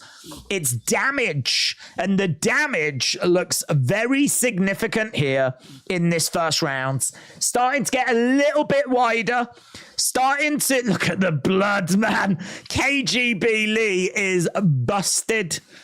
She is busted. This is Natalia Silva all day long here. Nice kick to the legs there by Silva. 30-odd seconds to go. Spin kick coming in by Silva as well. This girl, she's what, 26? Again, bouncing around. She is just, she's really put the work in, and she just looks so good. She's going up against someone that's not the best in the division, but she's certainly experienced. 5 wins, 5 losses. She's been in the UFC a long time. She's a, dare I say, a veteran. And Natalia Silva, just, it looks easy. It looks easy. This looks like just a day out for her. She's having a day out. Blood all over the face of KGB Lee. I can only imagine their corner are saying, right, what you just did in that last round, don't do it again. You can see a marking on the bridge of the nose. I think that nose is broken. It's hard to see. Yeah, I think she's busted. Just having a look. Boom! Oh! Just seeing it right there, the shot that came in. Amazing. Right. I had a delicious chicken and rice bowl. Lovely. Right. We're about to get back underway with round number 2. They are just giving us some water. I don't know if the ref was just having a little look there to check on her, but we're about to get underway with round number 2. Again, if you are watching and you've not left a like, leave a like. It is greatly appreciated as we are about to get underway with the second round. We might not get out of this second round because if Silva can do the same amount of damage that she did in the first, then this is going to, this potentially could be the end of the road here. She's laid some great foundations, and Silva might be seeing that blood and sensing a finish. Kicks coming in there by Silva. KGB in the center. Another kick coming in there by Lee. She's game. She's going to keep fighting. She's going to try and find a way of getting back into this fight. Silva, again, being very watchful, bouncing around on the outside, looking to throw in a kick to the body. Again, circling round, resetting there, Silva. Again, bouncing around, taking a few steps back. Both women having a look, see if they can throw some body kicks and head kicks. Head kick coming in there by Lee. Silva back into the middle. And nice leg kick coming in there by Silva. Lee keeping it quite tight as she edges forwards. She's just not offering a great deal. Like, she's very tentative. I think she knows that she's going to get clipped and caught. Like, in order for Lee to land something, she's having to, like, work so hard. She's having to eat, like, so many shots just to try and land a shot. And Silva's constantly moving, constantly working, bouncing around on the outside, using that lateral movement. She's got really great lateral movement. Oh, lovely kick there by Lee, though. She does manage to land something, and it was quite tasty.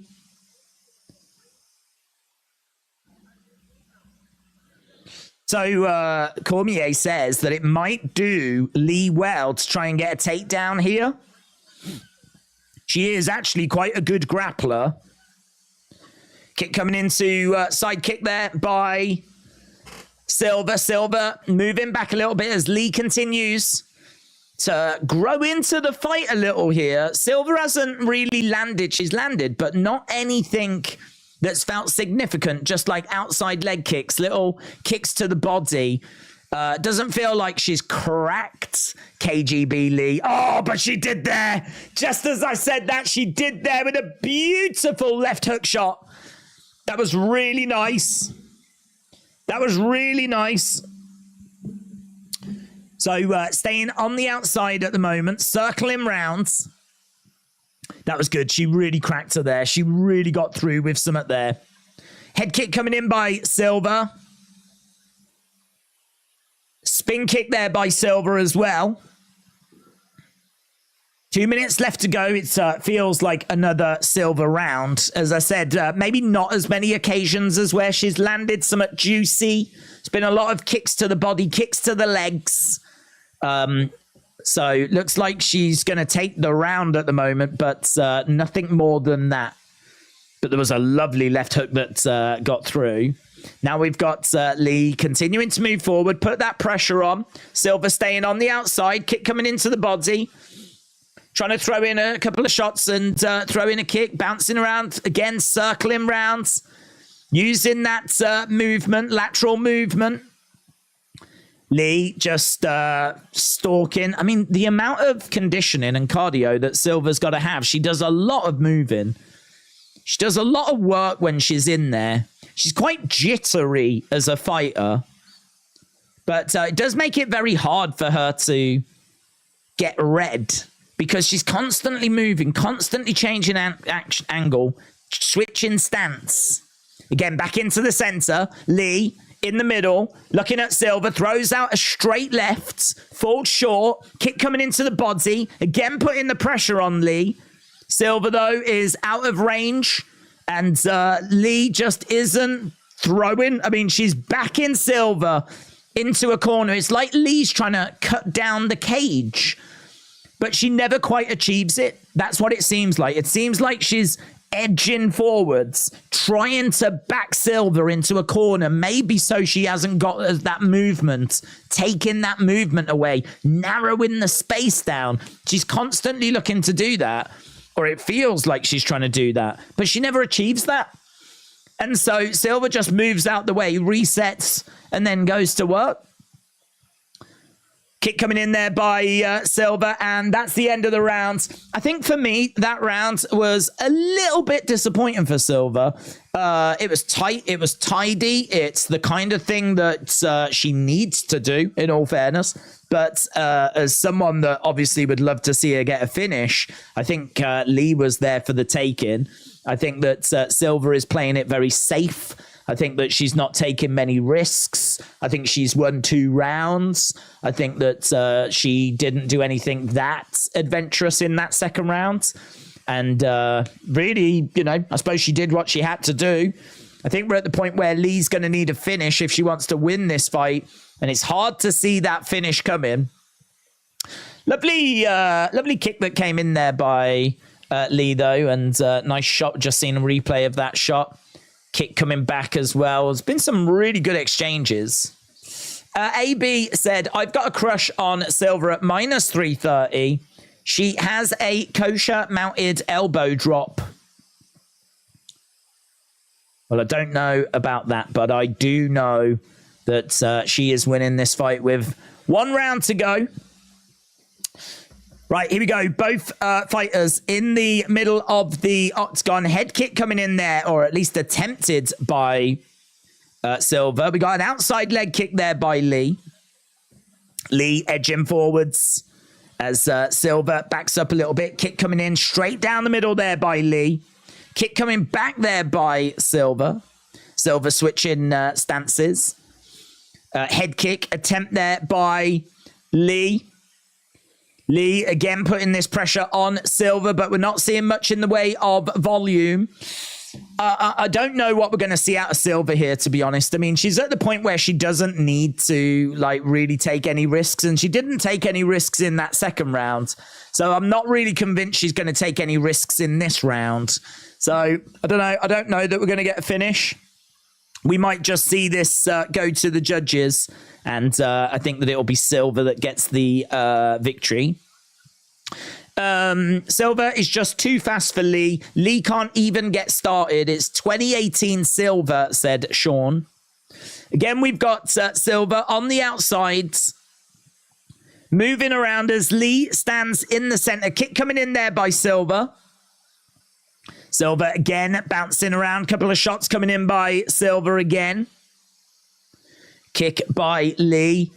Outside leg kick there by Lee, as well as Lee and Silva are in the middle. Kick coming in there by Silva. Couple of shots coming in there by Silva as well.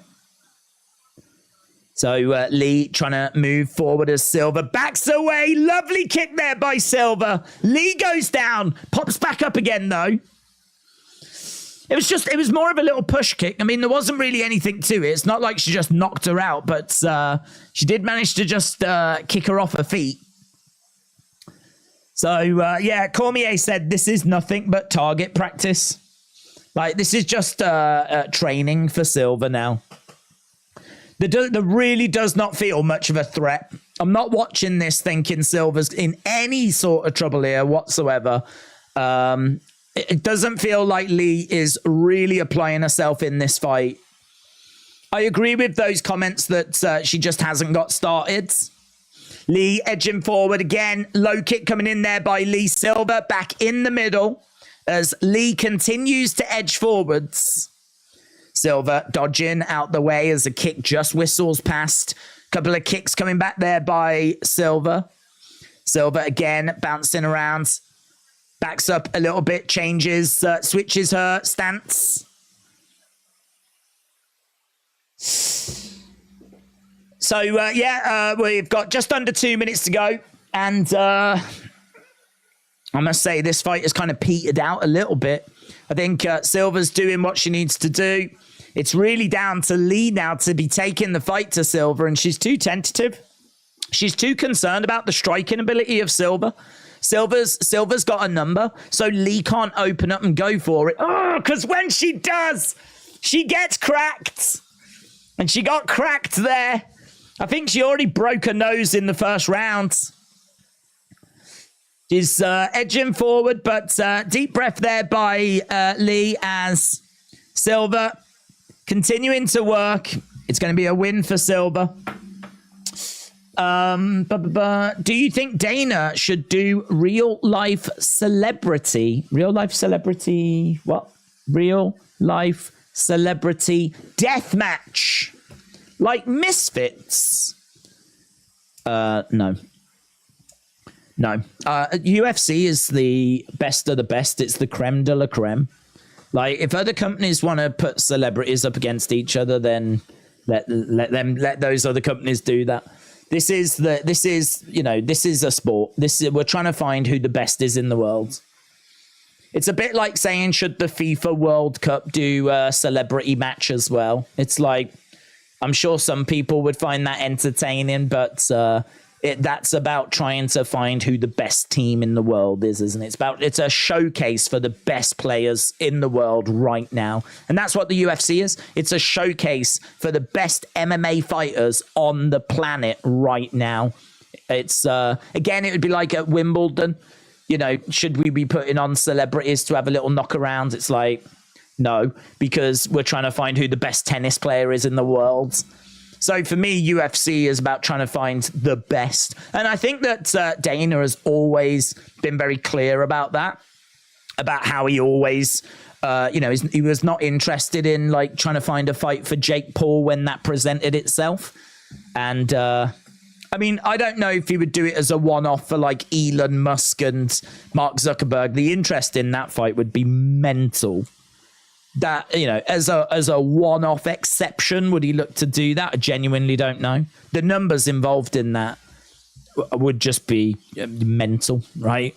Mental. But like to do like celebrity matches on a regular basis, definitely no. Edward, shout out to you. Said happy 16 months. Sounds like we're in a relationship, dude. Shout out to you, Edward. I appreciate the support. I hope you are enjoying the action. And hope you've had a good week as well. And Coach Co said, I've had teriyaki chicken. Yum. Yes, let's go. Love a bit of teriyaki chicken. Well, I tell you what, Natalia Silva embraces Bruce Buffer there. She was super excited.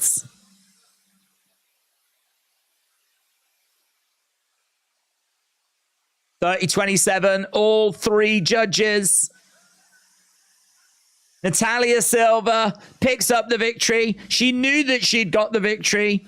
Everyone knew she'd got the victory. She takes all 3 rounds. She's very happy. Winner by unanimous decision. Great timing, great movement. She's on a 10-fight win streak.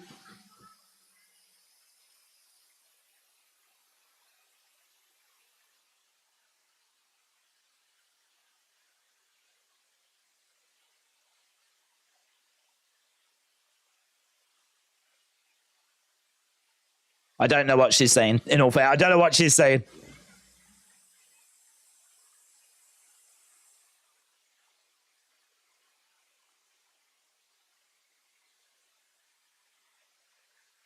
She says that she's living her dream.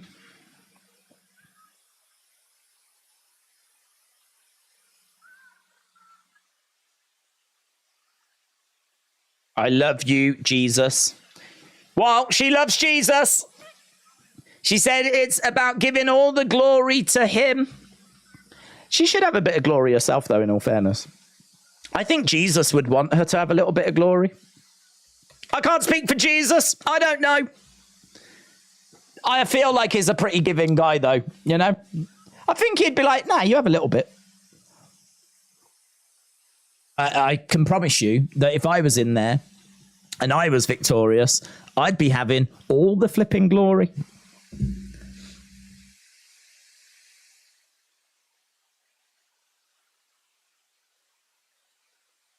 Dana?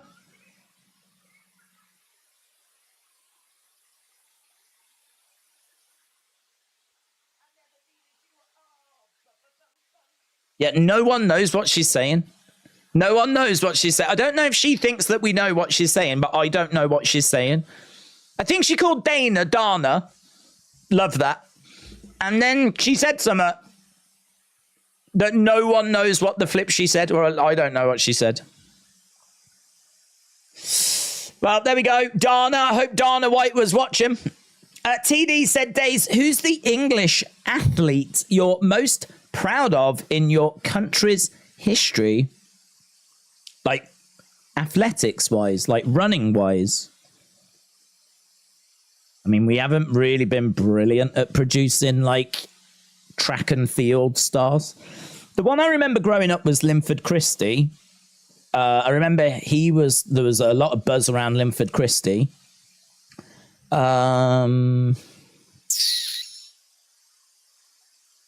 We did have Paula Radcliffe, but she was more of a marathon runner rather than an athletics person.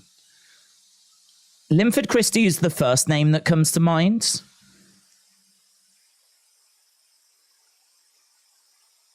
There was a shot putter as well, and I can't remember his name.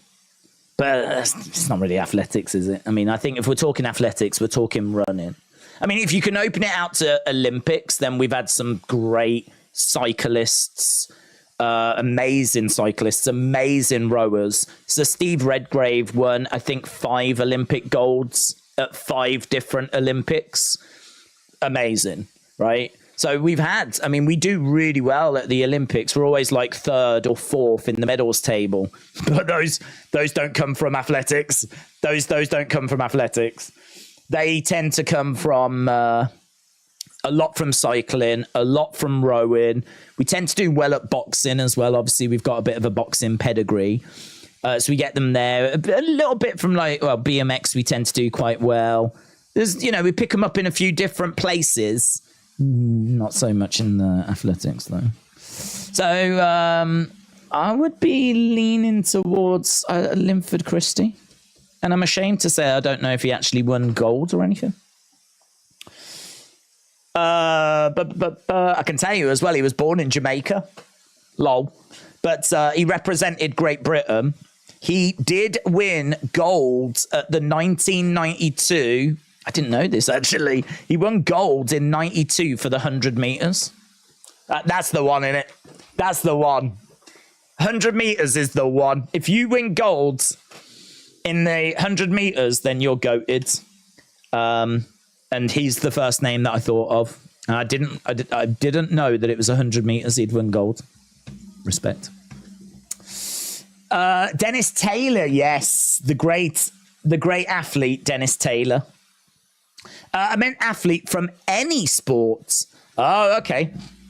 Athlete from any sport. Well, for me personally, I'm pretty proud of Lennox Lewis. I think when you talk about some of the greatest heavyweights, I'm pretty proud of Tyson Fury as well. I think legitimately we've got two of the best ever heavyweight boxers to ever do it.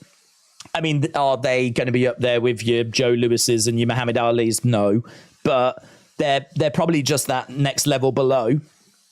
But they're in the conversation. If you want to talk about greatest heavyweights of all time, like I think you are mentioning Lennox Lewis, and I think that Tyson Fury would get into that conversation.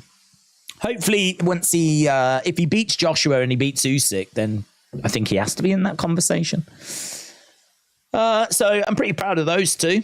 I think if you can make it in boxing, that's pretty serious. We've obviously had some great football players, but because we haven't had the international success, I don't think they really count.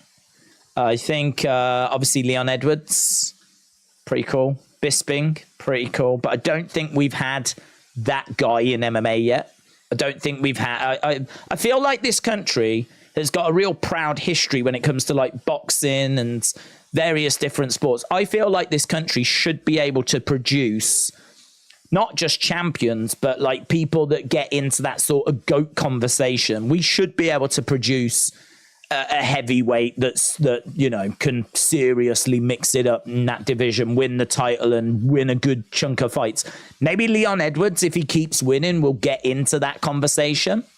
I mean, his wins over Usman, incredible, but obviously he's just starting his journey. So I can't really say anyone in MMA yet has done that. We've had some great fighters, but they need to achieve a little bit more for me.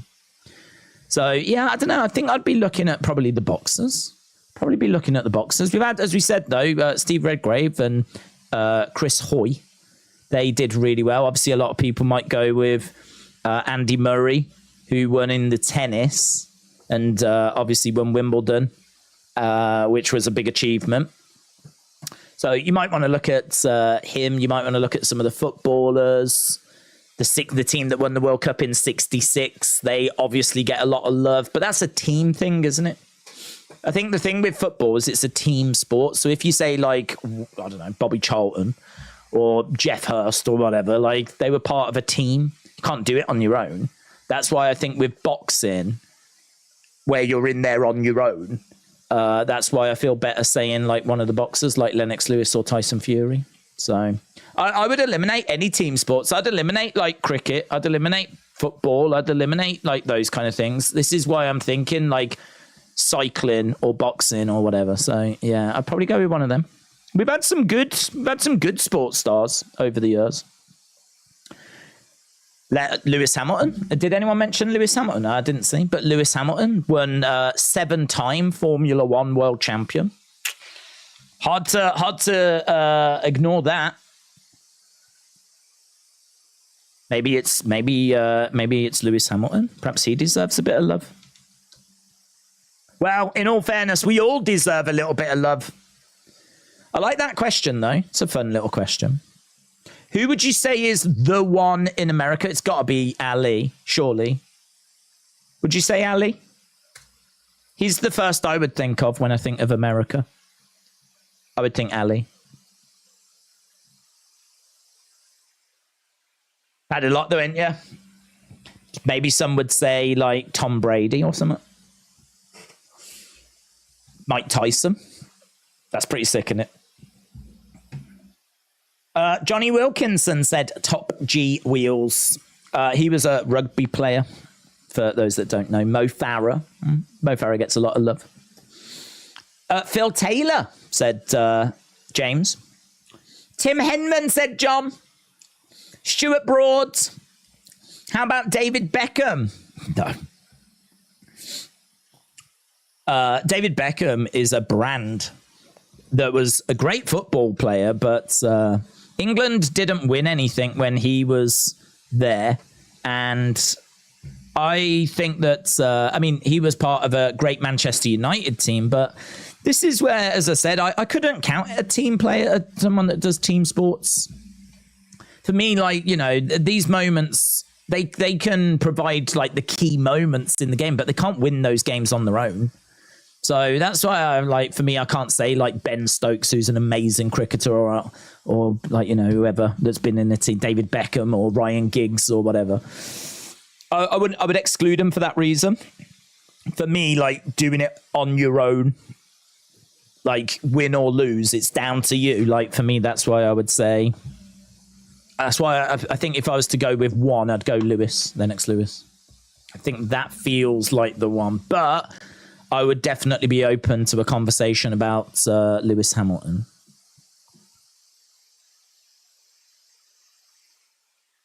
Right. We have got Petrosky against Gerald Meerschaert coming up now. So Petrosky is 4-0 in the UFC. He is a round one machine, so do not blink. Power, aggressive, is a bit of a wrestle boxer. He gasses out. He is gonna gas out. So you need to keep your eyes peeled on this first round, because he's going to come out the blocks. He's going to explode out the blocks. He's got a good blast double leg. He's got a really tight squeeze. Meerschaert's got high-level jiu-jitsu. He's a little bit slow. He's a bit of a gatekeeper as well. But he does have slick Brazilian jiu-jitsu. So we are underway. And this is going to be a very interesting fight. Andre Petrosky, 77% of people have gone with him here.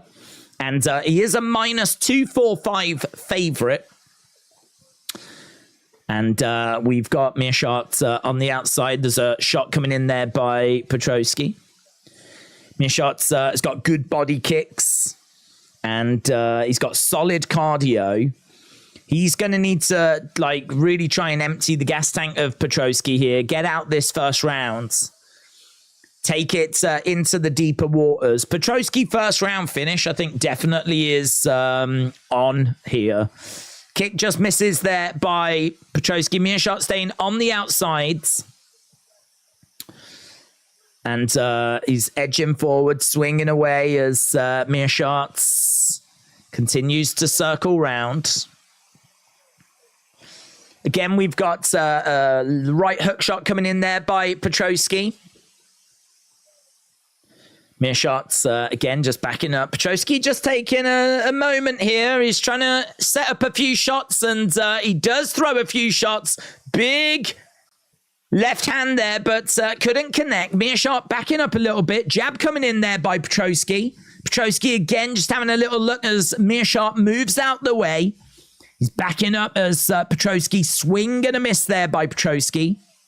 Again, continuing to edge forward as Meerschaert backs up. Kick coming in there by Petrosky. Meerschaert with a shot coming back. Petrosky trying to throw a big overhand left. We got just over 3 minutes, so we've had a couple of minutes gone. Petrosky's asked a couple of questions, but nothing too taxing yet. Meerschaert's quite comfortable at the moment. He's managed to keep Petrosky quiet. And Petrosky, again, just being a bit tentative here. Not what I expected. Definitely expected him to be a lot more aggressive out the gates. I think he's just struggling to read Meerschaert. I think he's just really struggling to find those openings. Again, trying to come in. He's trying to create some openings. He's got Meerschaert up against the fence.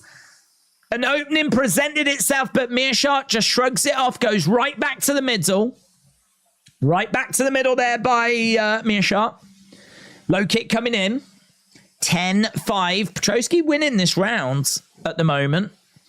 Definitely the aggressor, but Not finding that opening yet. Little half opening that just presented itself, but he didn't capitalize. Kick coming in there by Petroski, going straight down the middle. Again, if you are watching and you've not left a like, leave a like. It is greatly appreciated. It really is appreciated as we are continuing to try and work our way towards 1,000 tonight. It's going to be tricky. It's a big ask. I'm very aware of it, but it's a big show. And hopefully we can get there tonight as Petroski again having a little look. We got 1 minute 30 on the clock. 1 minute 30 left to go. Petroski has been a lot more calculated. Perhaps he's trying to save this energy, knowing that it is going to take a little bit more to put someone like Mearshart away. Perhaps we're working to a slightly different game plan here. What you tend to find with Petroski is that he'll gas out, but he will find like a second wind when he needs it. We haven't used up our initial energy here. We haven't gone big in this first round. I don't know if he's just trying to edge the first round and then maybe go bigger in the second here. I think he's complaining of an eye poke. He is. We've got a timeout. Slight timeout. He's complaining of an eye poke. So we've got an official timeout at the moment. 49 seconds left on the clock. And Petroski just pacing around. AB Jobson said I chose Petroski at -225. So, right, we are just waiting here as Petroski's just pacing around, trying to 30-odd second timeout. He looks about ready to get going again. Herb Dean, the referee for this one. And we are still in the first round, and we are back underway. So, Mearshart in the center then, and Petroski edging forwards. Mearshart staying on the outside.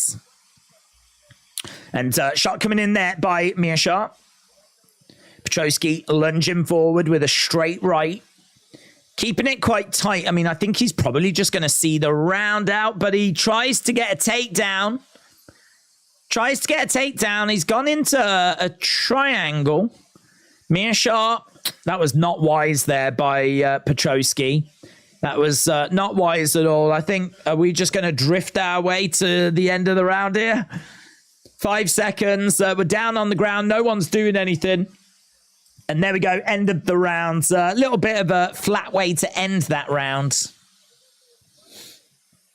Well, there we go. I mean, Petroski has tried a couple of things. He hasn't really done a great deal, but he's certainly done enough to just edge it. I would say that he just edges it. I mean, it's 12 significant strikes to 10. It's 43 attempted strikes to 35. The work rate is with Petroski. 1 takedown to 0 as well. So, I mean, it's probably quite close in the end, but I think Petroski was the one that was trying to fight. Certainly being the aggressor. I think that normally looks quite good to the judges, who do prioritize damage. Neither guy is really showing much of that. Second round coming up. The greatest English sports person of all time is bolted quicker. My ex-girlfriend, she bolted quicker than Linford Christie. Nice. Paul, shout out to you. John said, have you got a Red Bull? I do. I don't have one to hand, but I do have some in a box down there. The emergency supply. So, but I'm feeling good, man. I mean, I'm feeling proper awake, and this whole card I think is really strong. I've really enjoyed the first 2 female fights. I was really looking forward to seeing Natalia Silva. She didn't disappoint. I wish she'd been a bit more aggressive and looked for that finish, but listen, a win is a win, and she looked really good in that opening round. Now here we are with Petroski against Mearshart. This is a really interesting fight. It's Petroski, who is 4-0, really making a name for himself, taking on someone that's had 18 UFC fights, a veteran when it comes to UFC. So it's quite an interesting matchup. And I'm extra interested because that first round, I really expected Petroski to just really throw it all out there. That is what we tend to see. But he's been a lot more calculated. Dare I say we're seeing a bit of maturity, game plan, ring IQ. He's clearly working to something a little bit different here. So I'm very interested to see how these next few rounds are going to go. Both fighters are in the center of the octagon at the moment. They're just exchanging little shots, nothing significant. Trying to throw a big left hook there, Petroski. Outside leg kick by Petroski, as well as Meerschaert has a little look to see if he can throw some, but Petroski just a little bit out of range. He grabs the leg of Petroski. That's good by Meerschaert. The problem is Meerschaert just doesn't seem to have much in the way of significant power. So he grabs the leg of Petroski. An opening presented itself. If Meerschaert had some, tasty power, he really could have cracked Petroski there, but he just doesn't. 35 years old. He's never been known for having power in his hands. And a couple of shots come in, but they really don't affect Petroski. But that was an opening for Meerschaert. One that unfortunately he couldn't capitalize on. As both fighters are in the center of the octagon. Outside leg kick there by Meerschaert as Petroski circles round. We've got Meerschaert trying to edge forward. Jab coming in there by Petroski. Meerschaert again backing up, circling round as Meerschaert continues on the front foot. So both fighters in the middle of the octagon. Meerschaert edging forward. Petroski on the outside. 1-2 straight down the middle. Hook shot coming in there by Meerschaert as Petroski with a lovely right hook shot. Great work. And again, great work there by Petroski. We've got Petroski going straight down the middle. Swing and a miss there by Petroski as Meerschaert again tries to come forward. Head kick coming in there by Meerschaert. 1-2 straight down the middle again by Meerschaert. Petroski being a lot more calculated, but I don't know that it's working for him. This doesn't feel like a good performance here. It feels like he's doing just enough. That's how it feels. It feels like he's doing just enough, but equally, it feels like he could present some openings that could be exploited. He grabs Meerschaert, drives him up against the side of the cage. Again, it's a little bit scrappy. We haven't really got either fighter really stamping their authority on this fight at the moment. 1-2 straight down the middle, goes to the body there, Meerschaert. Low kick coming in there by Meerschaert as well. I'm trying to see what the numbers are. Oh, Petroski, there we go. Catches Meerschaert. Catches him. Down goes Meerschaert. Petroski on top of him. He's got 30 seconds to try and put Meerschaert away. So he's unloaded on Meerschaert at the moment. He's all over him. Meerschaert trying to get back to his feet, though, and he does. Great work by Meerschaert. Great work. So that's the biggest moment of the fight so far. Biggest moment of the fight so far. Petroski getting through against Meerschaert. Meerschaert again going down front face lock. Guillotine round the back. Shots coming in. Big blow there by Petroski.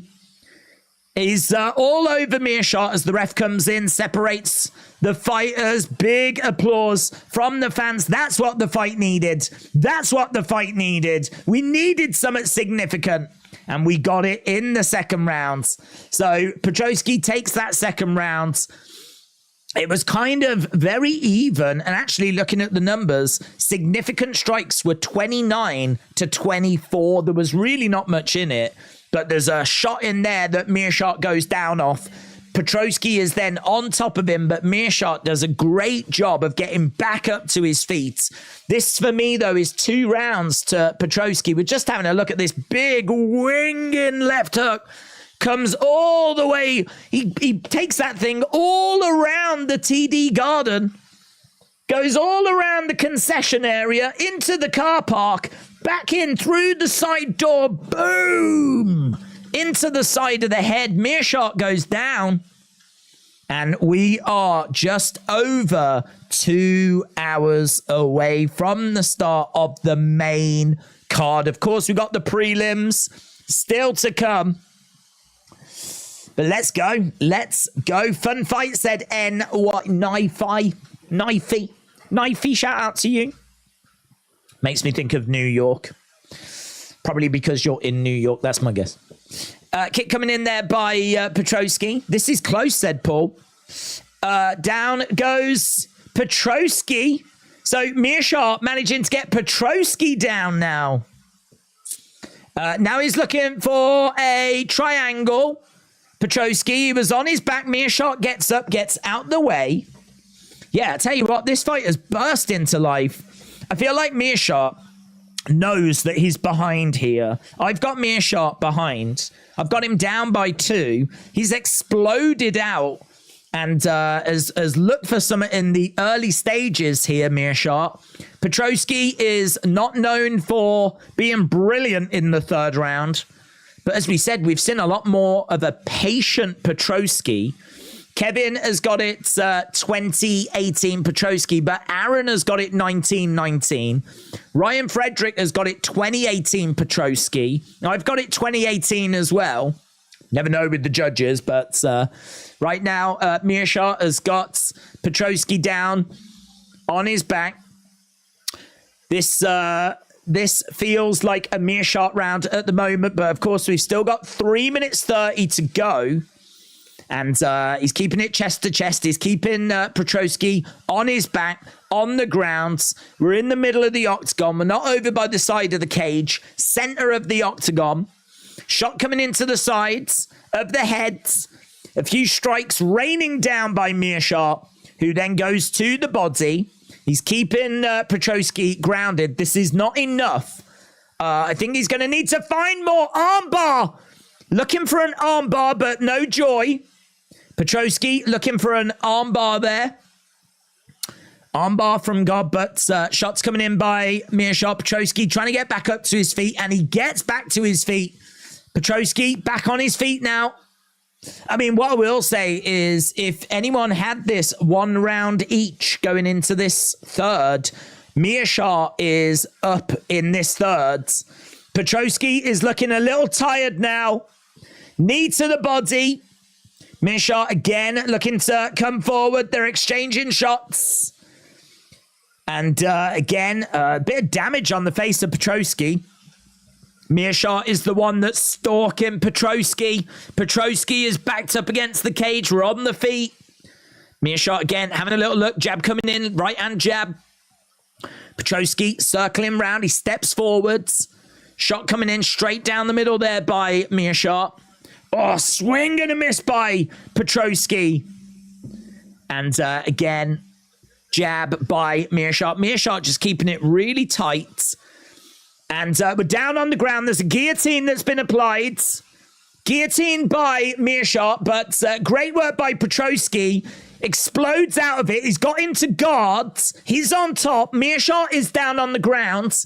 Meerschaert, though, turning over to the sides, grabbing the head for a guillotine. It's not tight. It's not tight, and he's not going to be able to use the legs as leverage. Right now, live odds have got Petrosky at -150, and they've got Meerschaert at +120. So that's where we are, very, very close on the live odds.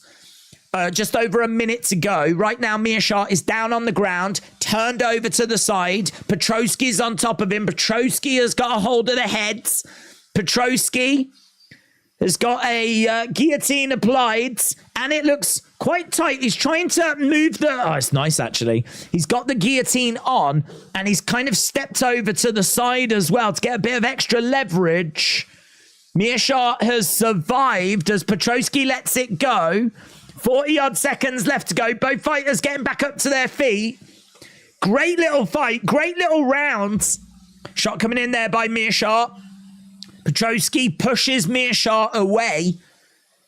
Oh, lovely left hands. Lovely shots coming in by both guys. They're both swinging. Both guys exchanging shots here in the pocket, and the crowd are on their feet.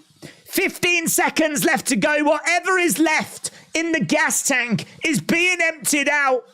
And it's Meerschaert that's winning the striking exchange as Petroski is backed up against the cage. And a second, that's it. There was 1 second left to go as they both just stepped upon. It looked like they were both about to just really go in again. Man, if that fight had another like 20, 30 seconds, I think Meerschaert might have got it, you know. Really fun striking exchange at the end. Fantastic striking exchange. We were on the feet. We were on the ground. Both guys gave a good account of themselves. Meerschaert was very calculated.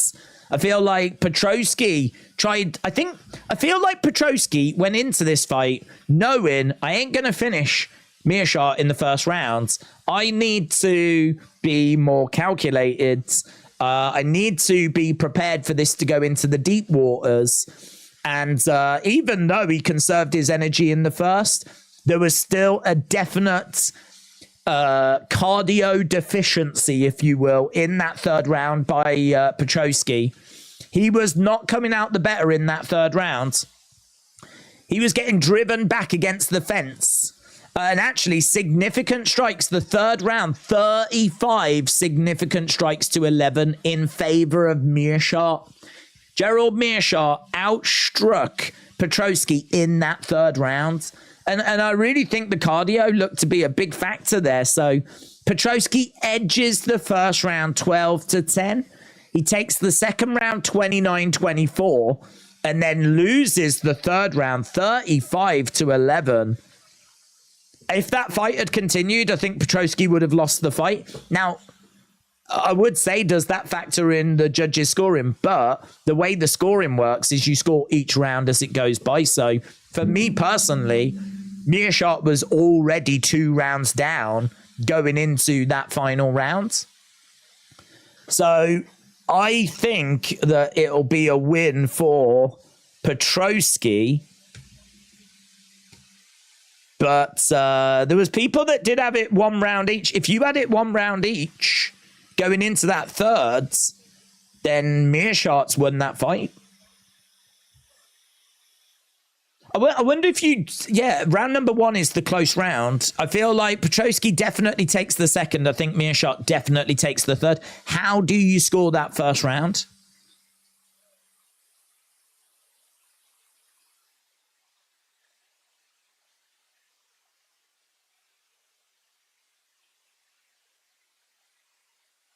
No post-fight interview, apparently, because there is a deliberation going on. I think, yeah, this is close, apparently. Let's find out what's gone on. Here's Bruce Buffer.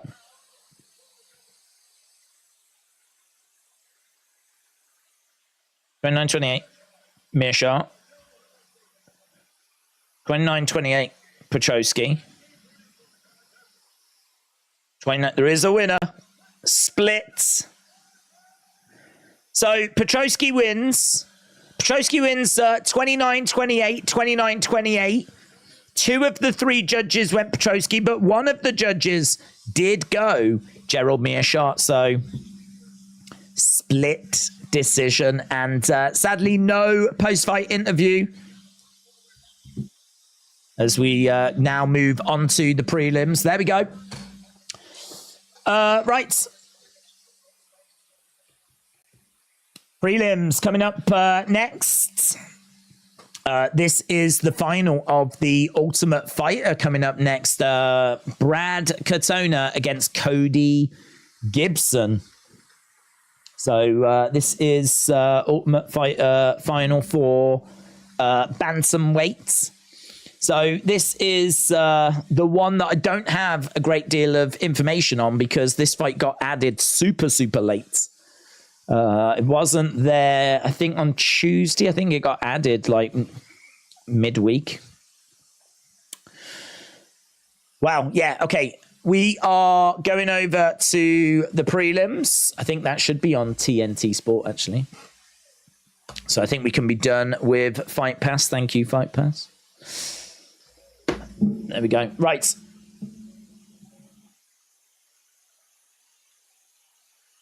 Yeah, if you are watching and you've not left a like, it's greatly appreciated. Leave a like. It does make a big, big difference. We always try to get to 1,000. I think we have to be, if we're going to make it to 1,000, we have to be on about 500 by the time we get to the main cards. So we're on 263. So we definitely need to be jumping up a couple of hundred over these next couple of hours. So we're probably all right. We're all right.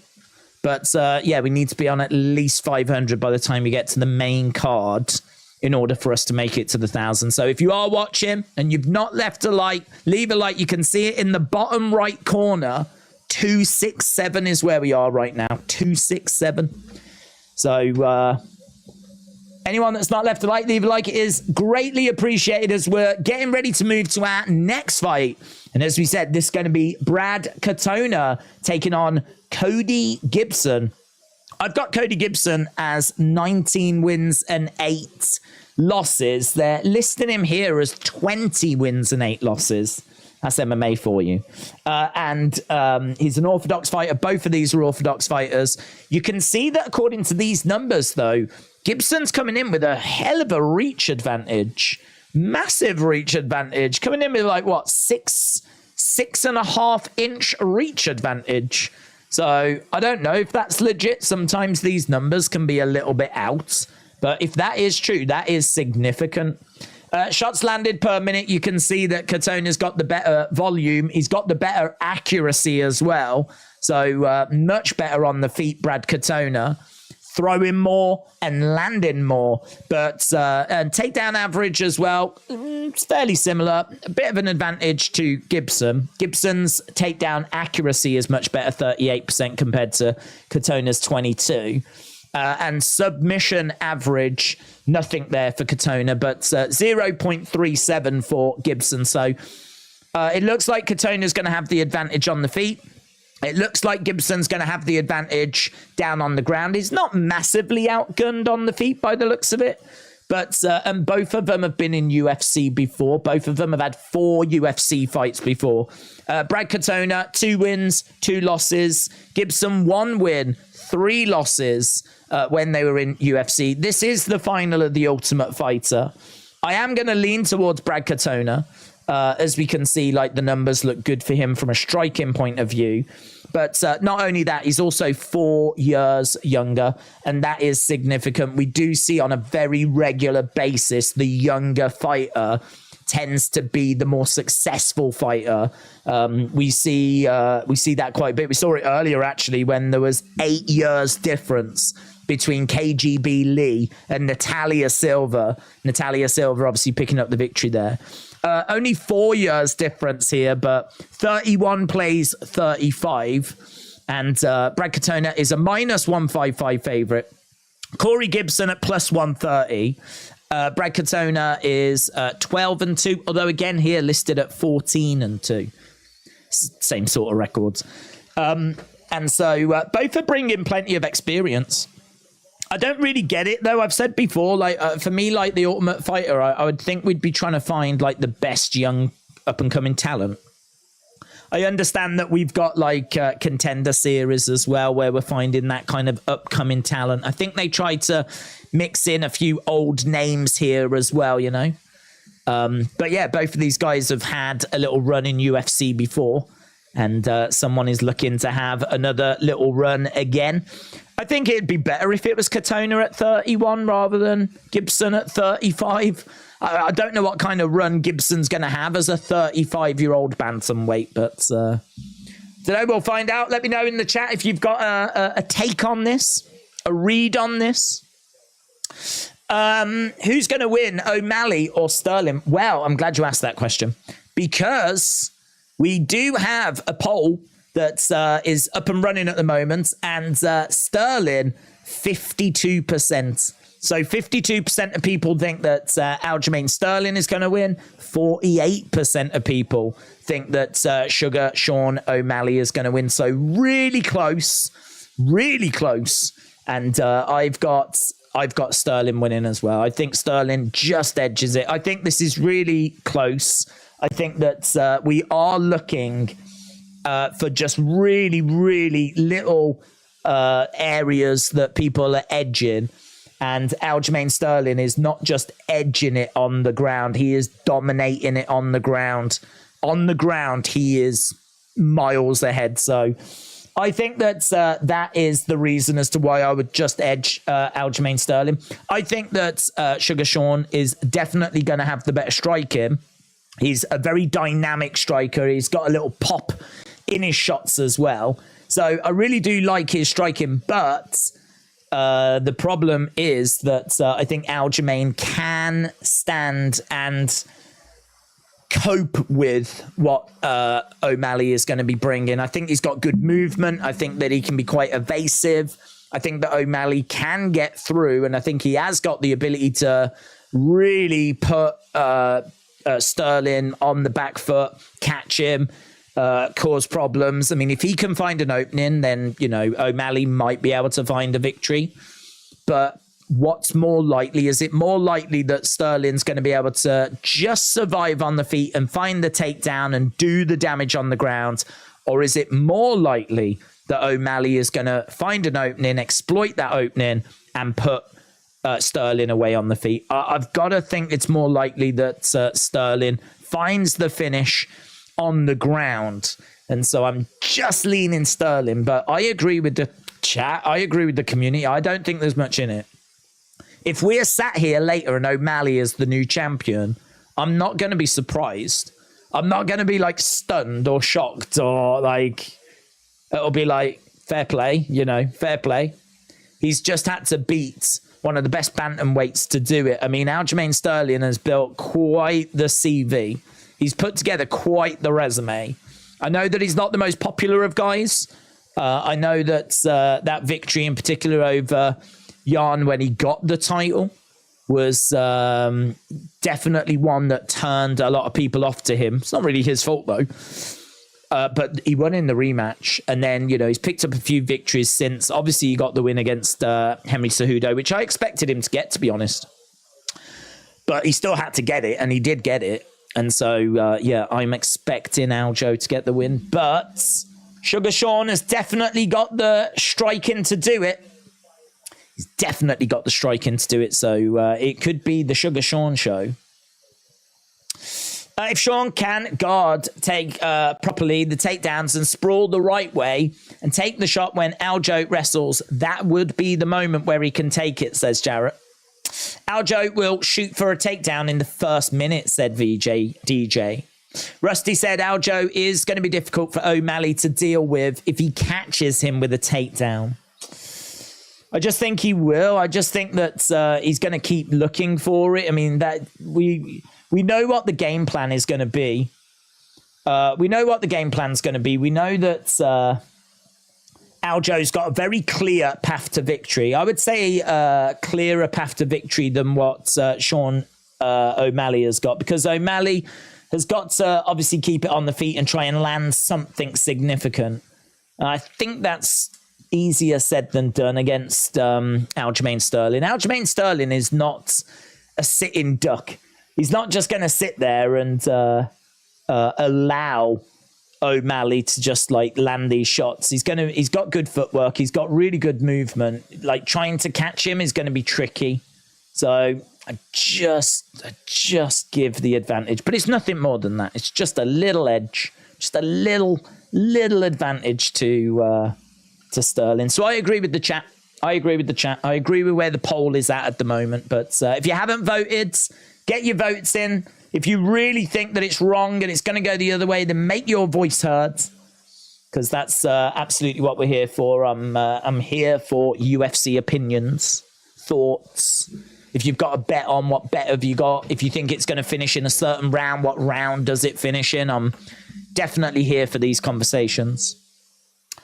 CM Punk is injured and won't be on Rampage, Dynamite or Collision. Punk is having a plan in history of AEW. Punk is having a plan.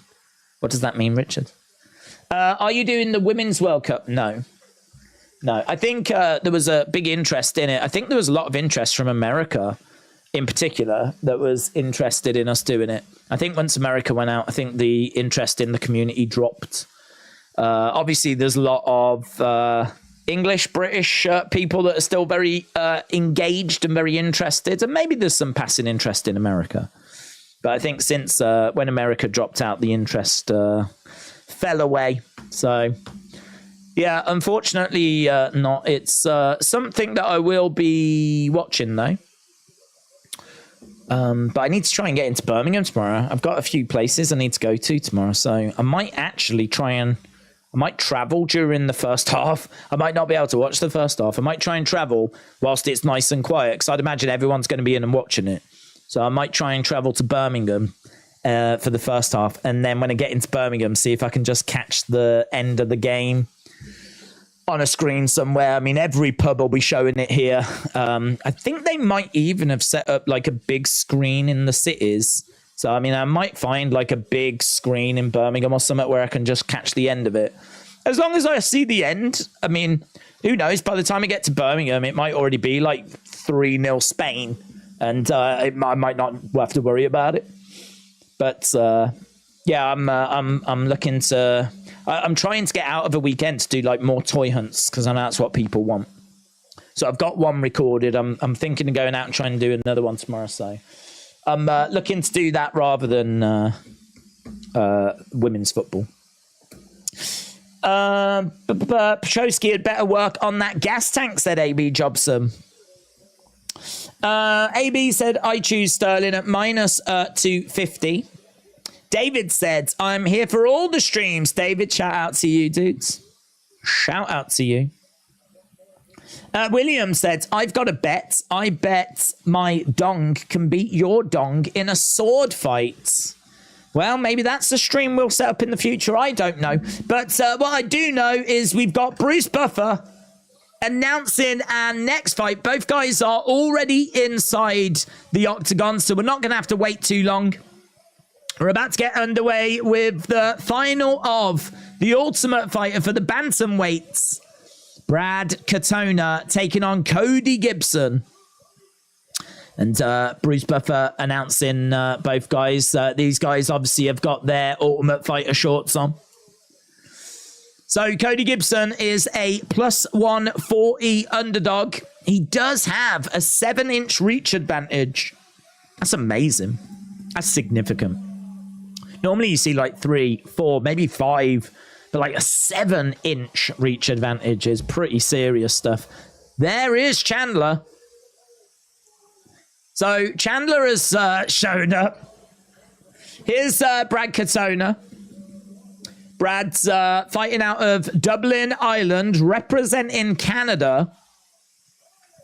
Minus 170 favorite. Who are we going to show in his corner?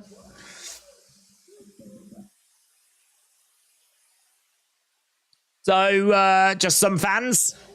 Just showing some fans, unfortunately.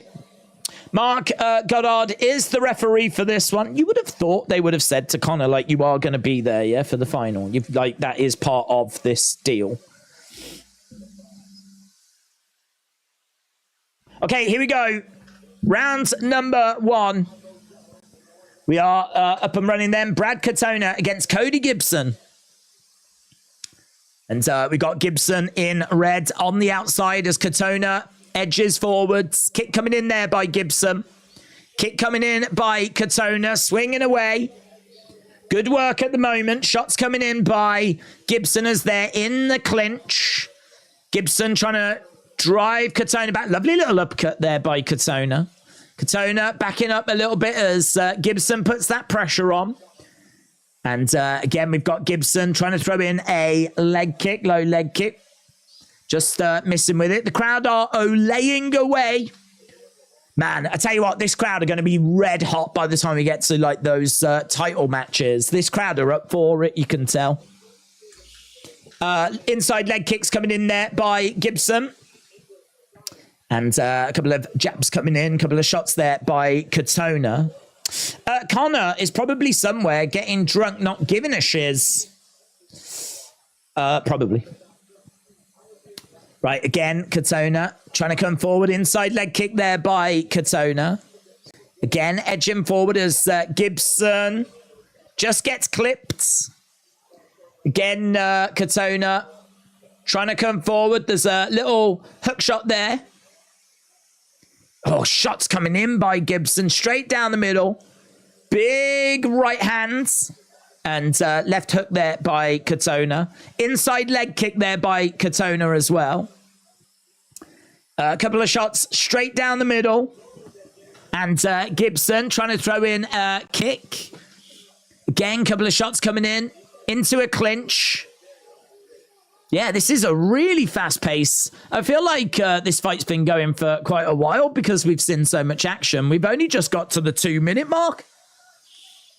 Shots straight down the middle there by Gibson. Hook shot in there by Katona, who's staying on the outside. Oh, that was a lovely shot down the middle by Gibson. Lovely right hands. And Katona with a big hook shot, but oh, Gibson slips. Gibson was really getting somewhere there. That slip could be quite costly. It's just kind of halted his momentum. Katona, again, on the outsides. And tries to throw in a hook shot as Gibson ducks underneath. Again, Katona throwing in a hook shot. Gibson putting that pressure on. Gibson ducking underneath as uppercut comes in there by Katona. As Gibson continues to move forwards. As Katona into a clinch. Inside leg kick there by Katona. You can see that it's 22-16 for Gibson at the moment. He's doing well here. He's doing really well. He's really taking the fight to Katona. I mean, one thing maybe we've not took into account is the fact that these two have fought in the UFC before. And this is a big opportunity. It's a really big opportunity. And both of these guys really, really want it. Like, they are both looking at their last chance to really get a run in the UFC. Both guys really hungry for it. And Gibson really putting in the work here. He's really took the fight to Katona. 29-23. The numbers just showed up on screen. In the clinch at the moment. And he's really took the fight to Katona. I don't know if he's going to be able to keep this going, though. He's worked really hard. He is the bigger fighter. He could gas out as we get further into the later stages. Inside leg kick there by Gibson. Pace has been really, really fast. And Gibson, again, continuing to take the fight to Katona. Katona, though, very good with his counter shots. Gibson circling round. Katona in the center, in the clinch at the moment. As Gibson trying to... I thought someone would throw a knee there. No one's throwing in any knees. Seems like an opportunity to go down the middle, but neither guy looking to throw anything like that. They break apart as big hook just misses. 20-odd seconds left to go here. We've broken over 300 likes. Again, if you are watching and you've not left a like, leave a like. We're trying to get to 500 before we get to the main show. Ideally, 1,000 overall. As Gibson continues to move forward as Katona backs up a little bit. Inside leg kick there by... Yeah, both guys think they took that round. 40-33, though. Obviously, it's not just about the numbers, and those numbers are unofficial as well. So it's not just about the numbers. I think Gibson did, though, take that round. He seemed to be taking the action to Katona. Katona did well. It's a really fast pace. It's a really fast pace. He did well, but I don't think he did enough. But can Cody Gibson keep that pace up? Can he maintain that pace? Next round is going to be sloppy exciting, said Johnny. AB said, I prefer Katona at -225. Connor is waiting to tweet that he wants Aljo after he wins before he deletes it for being over the top absurd, said Chrome Cobra. I like that. In my mind, he is looking for Anthony Joshua right now so that he can shove other liquids down his throat against Joshua's will. I like the idea of Joshua just sat watching TV and like Connor popping up behind the sofa, just It's like water torture. Right, inside leg kick coming in by Katona. Gibson again edging forward. Lovely right hand straight down the middle. Oh, I love that by Katona. Just a lovely little dig to the body, hook upstairs. It's very basic stuff, but it just look when you do it right, it just looks beautiful. Just exploiting the openings. Bang, bang. 10-9 Gibson after the first, says Ryan Frederick. Uppercut there by Gibson as well as Katona. Backs up. Gibson, to be fair to him, just needs to just go mental for 4 minutes, take this round, and then survive the last round. That'll do. That'll do you. He's took the first. Can he just maintain that pace? I mean, right now, live odds have got Gibson at -130, Katona at +100. We got a left hand shot straight down the middle. We got an inside leg kick there by Katona. Gibson circling round as Katona goes straight down the middle with the right hand. 47 shots have landed for Katona out of 107. 58 have landed from 113 for Gibson. Swing and a miss there by Katona. These two don't seem to carry the power to kind of put the other person away. It's death by volume as they're both standing and exchanging. But clinching up at the moment. They break apart. 3 minutes left to go in this second round. Be interesting, actually. The pace has continued. The outcome is still very impressive. Their knee strike, I like that. Muay Thai. Lovely knee strike there by Katona. They break apart again. They do keep coming in and doing a little work in the pocket. Gibson throwing in a shot there as Katona circles round on the outsides. Oh, that little dig to the body by Katona looks so good. Oh, and that hook upstairs as well. That looked good. That looked good. Some of these shots by Katona are eye-catching. Knee to the body, but it is Gibson that's got the volume advantage this second round. 43-26. 43-26. Gibson is getting the volume. You can see a bit of damage on the face as well. There's a mark all on the side of the head. Hematoma coming here, look. For Katona, a swelling has started to develop. The judges, they love a bit of damage. Oh, they love a bit of damage. And there's damage on display right now. Katona in trouble. He's been outstruck. And now he's starting to show the signs. Yeah, that left eye. The hematoma that's it's here. It's like a straight line across here. So 42-35 in the first round, 53-39. I mean, not only have they matched what they did in the first round, they've gone up a level as well. These two, they won it. They're fighting. They're working. And there's a minute left to go. This is going to be a fun one. Gibson has improved his game. Katona is top 15 material. He'll likely win the Ultimate Fighter, says AB. Lovely shot coming in by Katona, and he's looking for a knee strike. He's got a Muay Thai clinch at the moment, but he can't. His knee won't reach. Because of the height of Gibson, he didn't have the head down low enough. So he was like really trying to like jump up to deliver the knee. He couldn't pull down Gibson's head enough to actually connect with that knee strike. 20-odd seconds to go. There's been some good stuff here by Katona at the end of this. There's only 11 in it. Only 11 strikes in this round, this second round. Some of the shots have been quite eye-catching by Katona. You don't know how that's going to play with the judges. I think Gibson might be slowing as well. He looks like he's taking some deep breaths and tiring to me. It's Katona that's looking better at the end of the rounds. Ah, tricky. Tricky round, that one, you know.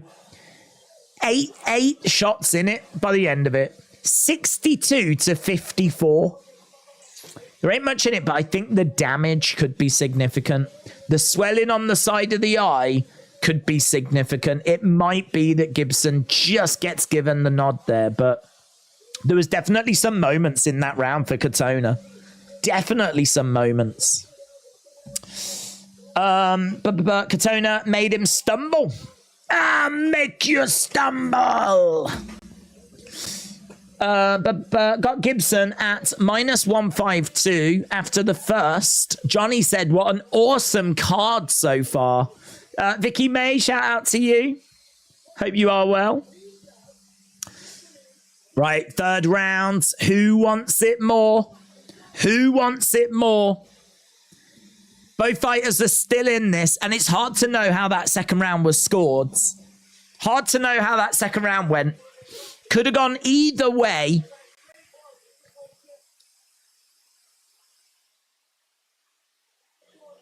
Okay, here we go. About to get underway with the third and final round. Ultimate Fighter final. I think Gibson's winning this.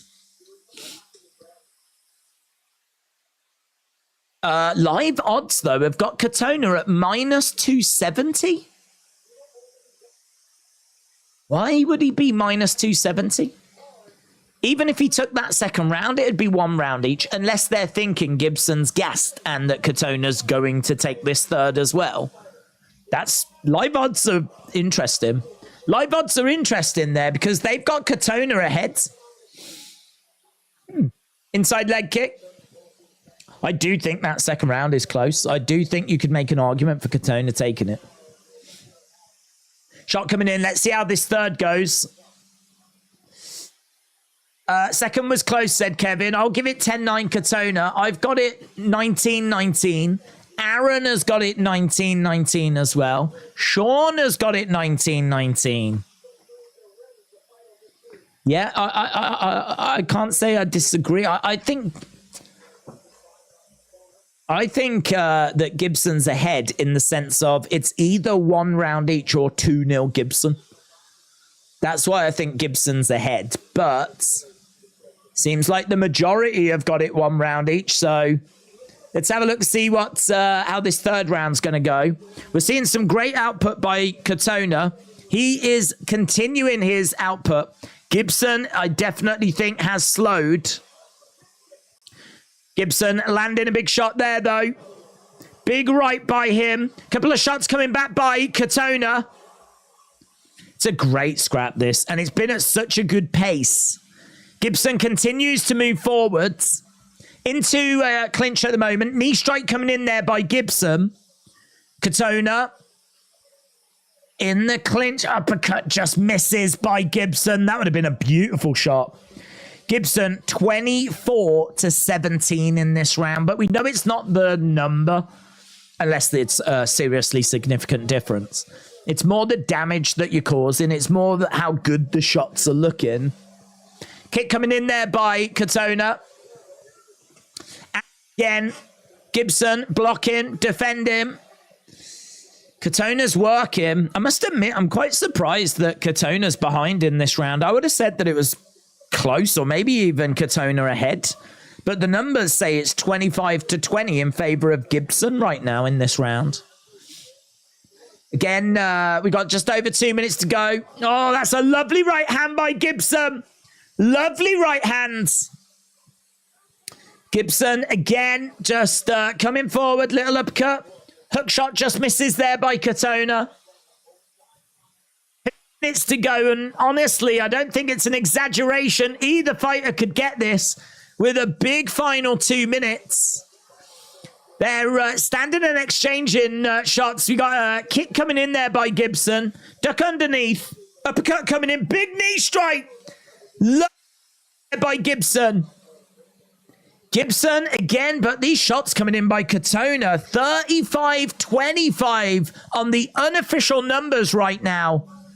Gibson again. Uppercut coming in there by Katona. Gibson, again, continuing to move forward. Little digs coming into the body. Jab coming in there by Katona as well.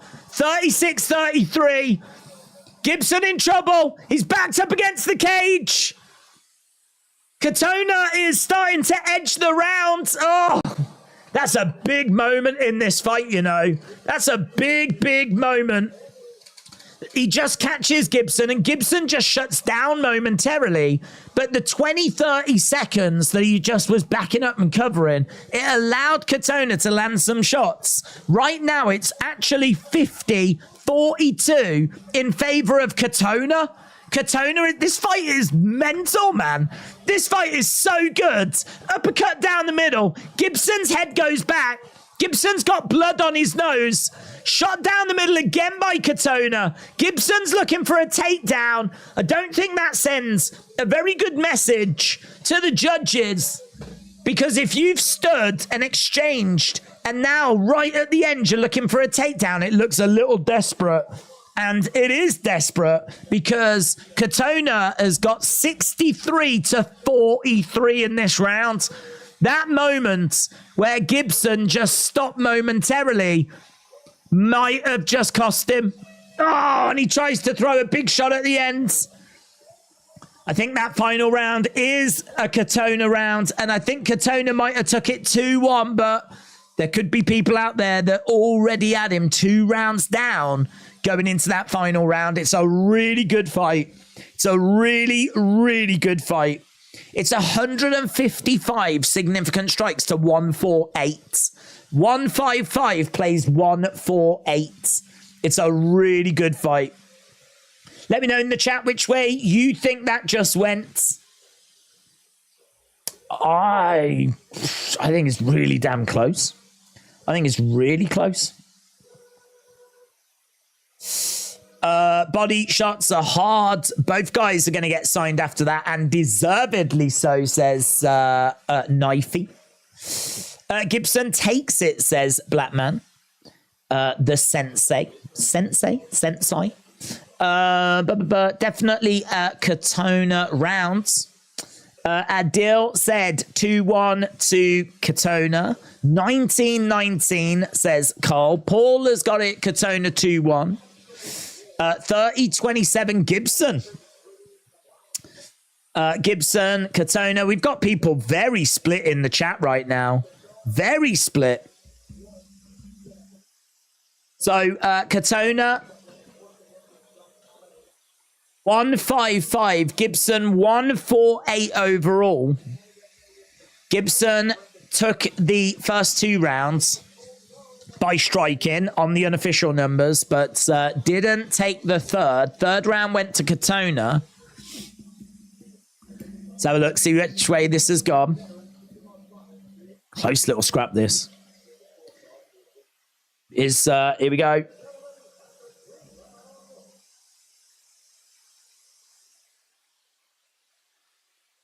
$29.28.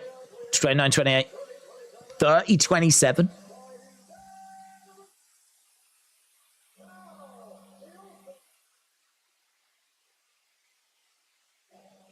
The winner, Brad Katona. Brad Katona. I mean, I don't get the 30-27 at all. But no arguments with the 29-28. 29-28. Brad Katona. He's won the Ultimate Fighter twice now.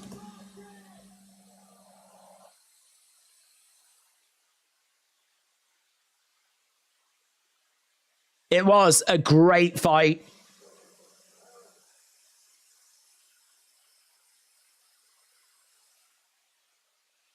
Brad said, I thought Corey was gonna fade, but he didn't. He's earned his spot.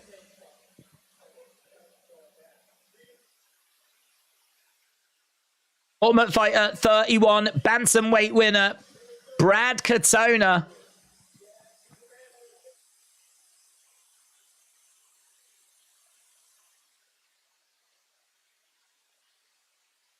We've made championship weight. If someone pulls out of the title fight, we're here.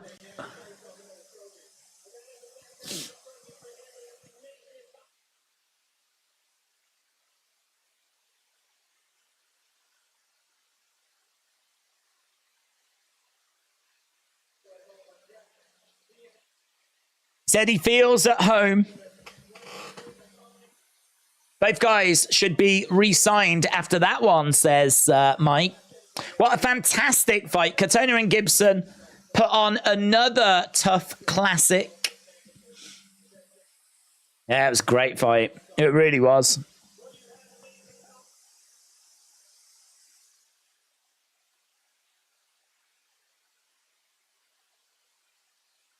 The first man to win the Ultimate Fighter twice. First two-time tough winner. Great win there for Brad Katona. Ernest said, I didn't know Joe Rogan was announcing today. Gibson did more damage, says Way Weary. Katona might come and take it in the cardio, said A.B. Jobson. Rusty said it's amazing they're still standing. Yep, it's a great fight, and I think both guys deserve to obviously have good careers, good little runs after that. I mean, Gibson's 35, so I don't know how much we're going to get out of him going forward, but yeah, fun. Austin Hubbard then coming up next. Right, let's put that on.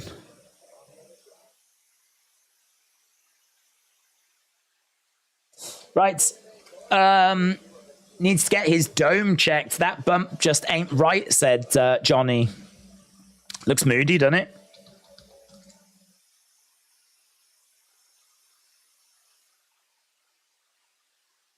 Right, I don't know if we're going to this next one straight away. We might be. If you are watching and you've not left a like, hit that like button. We're on 327. We're desperately trying to get to 500 before we get to the main show. Main show is an hour and 20 minutes away. So we're not that far away from getting to the main show. We've still got 3 more fights to go, including, I believe, the main event of the prelims is going to be Chris Weidman taking on Brad Tavares. As well as that, we got Gregory Rodriguez taking on Dennis Tululin. And, of course, we got Austin Hubbard against Kurt Holloway coming up next. But, yeah, it's just a little advert at the moment. I think this is for our title fights, our main cards. So they're just promoting that at the moment.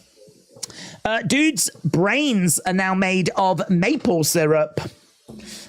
Jarrett said, on paper, Gibson won that fight. But in reality, the way we saw it play out, Tony won that fight. I think that it was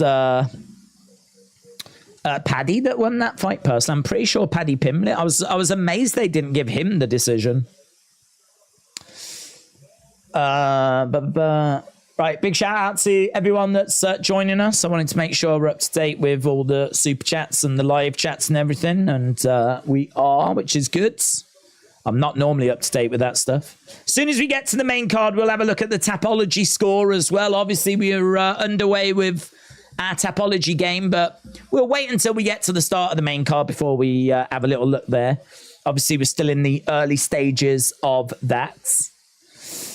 Just want to get a few more thoughts of what people are looking forward to. And actually, we can have a look and see where we are with the Bantamweight Champion poll. 52% of people think it's going to be Sterling.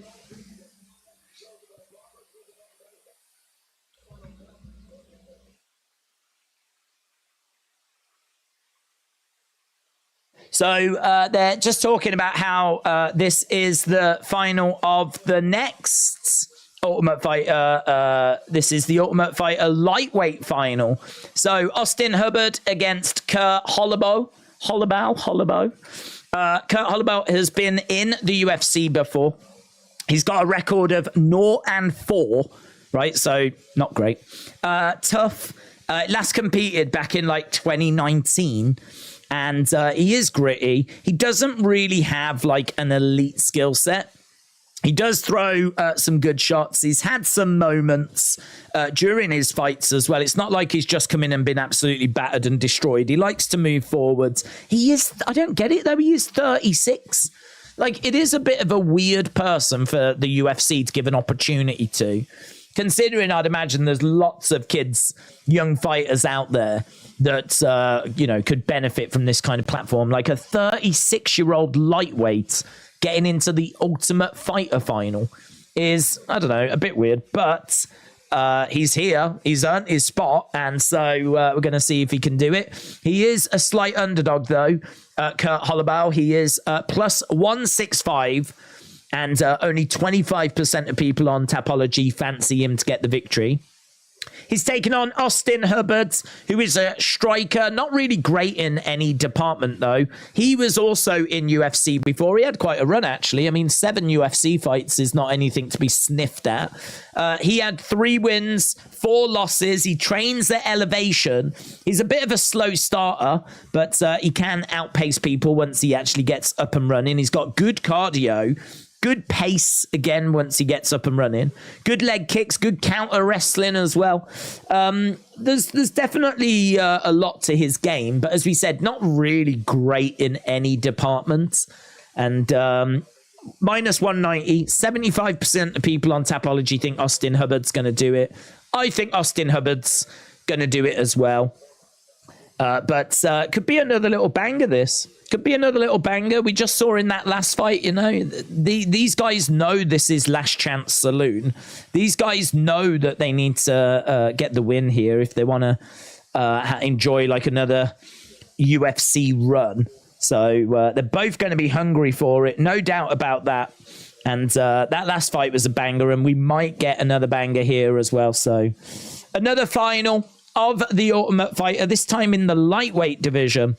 I've got Austin Hubbard picking up the victory.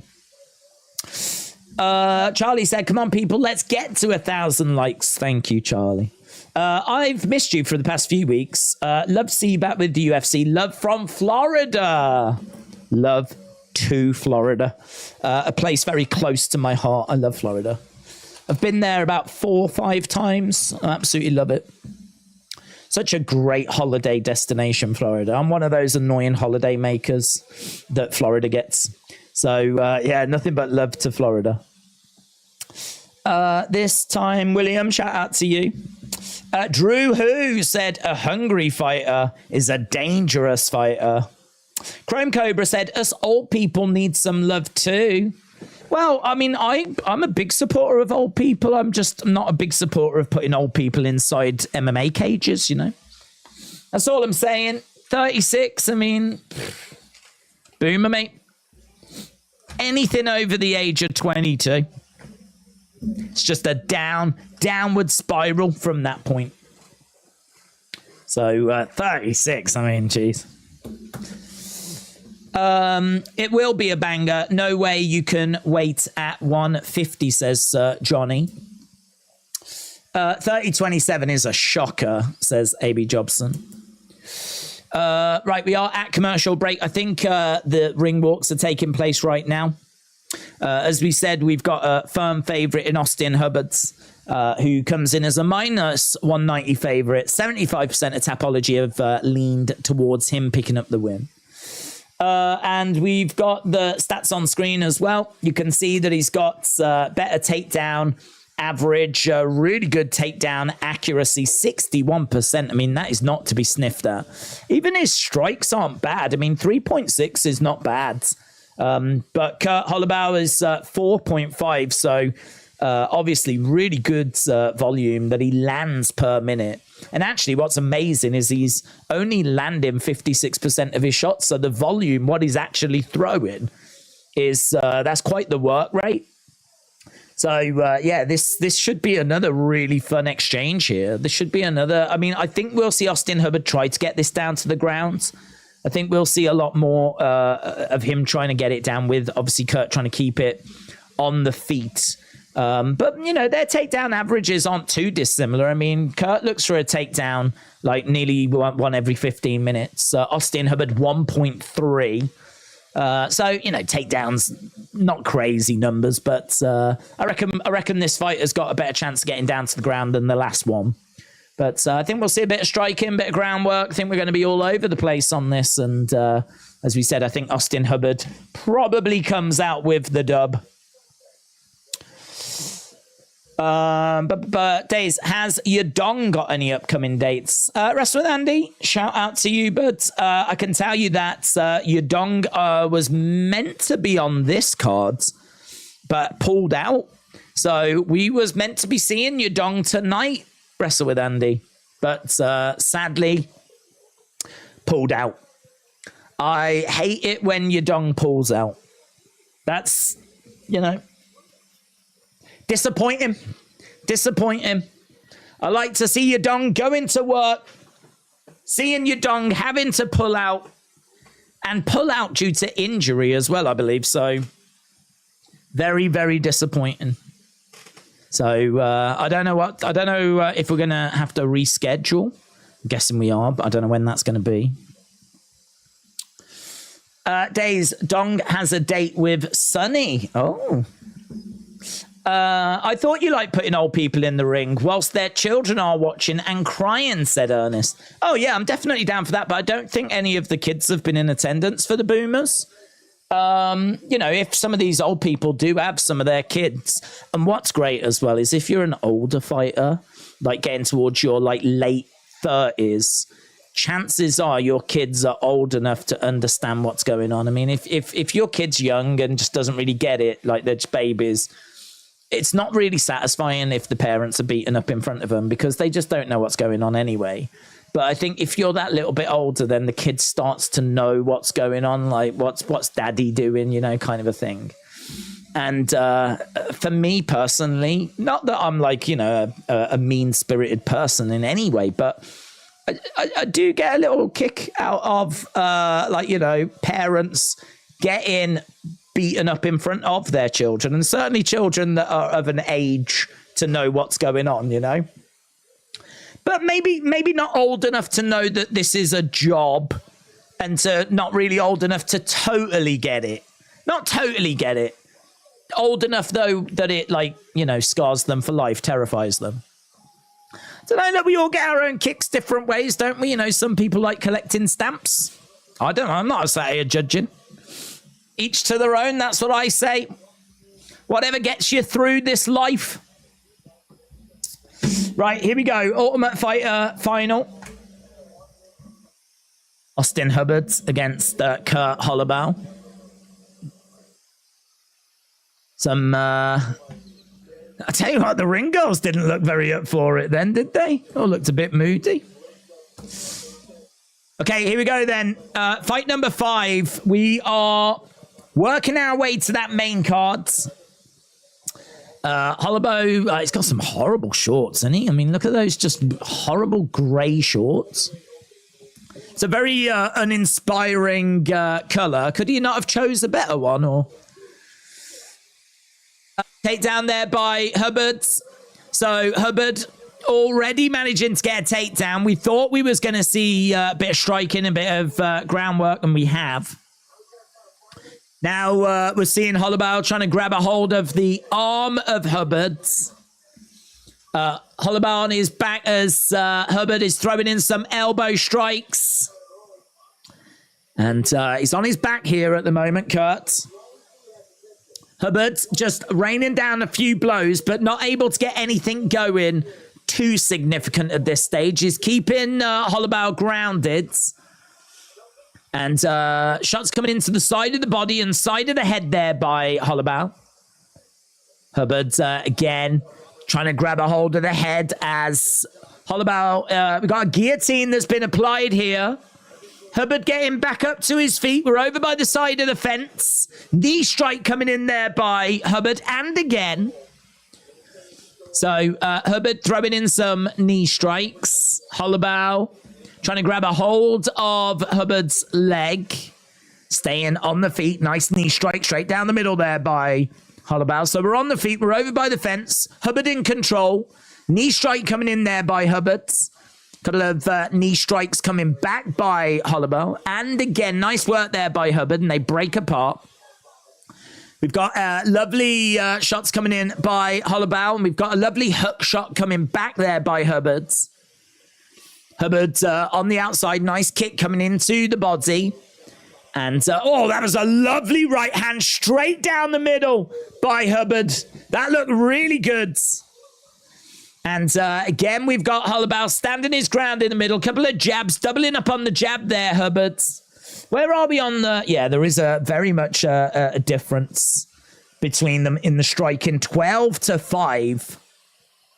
Sneaks 2006. I appreciate the kind words, dudes. I hope you are enjoying the show as we're working our way through these early prelims. Oh, a couple of shots by Holloway. He's doing well here, you know. Hubbard on the back foot. And both fighters in the middle right now. Jab coming in upstairs. Hubbard's switching stances. Circling around. Big knee strike down the middle by Hubbard's. Crashing into the body of Holloway. Holloway, though, doesn't even flinch. As Hubbard looks for a takedown. Another knee strike coming in. Some really good work here. Jab coming in upstairs there by Hubbard as Holloway continues to move forwards. Jabbing away as Hubbard backs up a little bit. Hubbard edging forward, throwing out a couple of shots. As Holloway throws a right hand in, but Hubbard just out of range. 18 significant strikes to 15. It's quite close, this, but I feel like the groundwork is definitely giving Hubbard the advantage. He's got a slight edge on the striking, but there's not much. And another takedown by Hubbard. Another takedown. And we got just over 1 minute 15. Shots coming into the side of the head by Hubbard. Hubbard on top of Holloway right now. 2 takedowns out of 3. 67% accuracy. And Holloway just trying to make this as difficult for Hubbard as possible. He's covering up. We're over by the side of the fence. Down on the ground. Hubbard throwing in some shots to the side of the head. Crowd's a little bit restless. As he's looking for... Oh, what's he got there?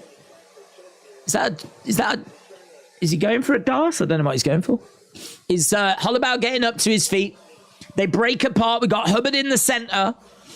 Holloway again. Oh, look at the damage. Got a bit of damage over by the ear. A little bit of damage over by the side of the mouth as well. I think that ear is like swelling up a little bit. A couple of shots coming in there by Holloway. Hubbard again trying to find a way forward. Kick coming into the side of the body. Shot coming straight down the middle. Good work there by Hubbard. Grabs a hold of Holloway. Knee to the body there by Hubbard.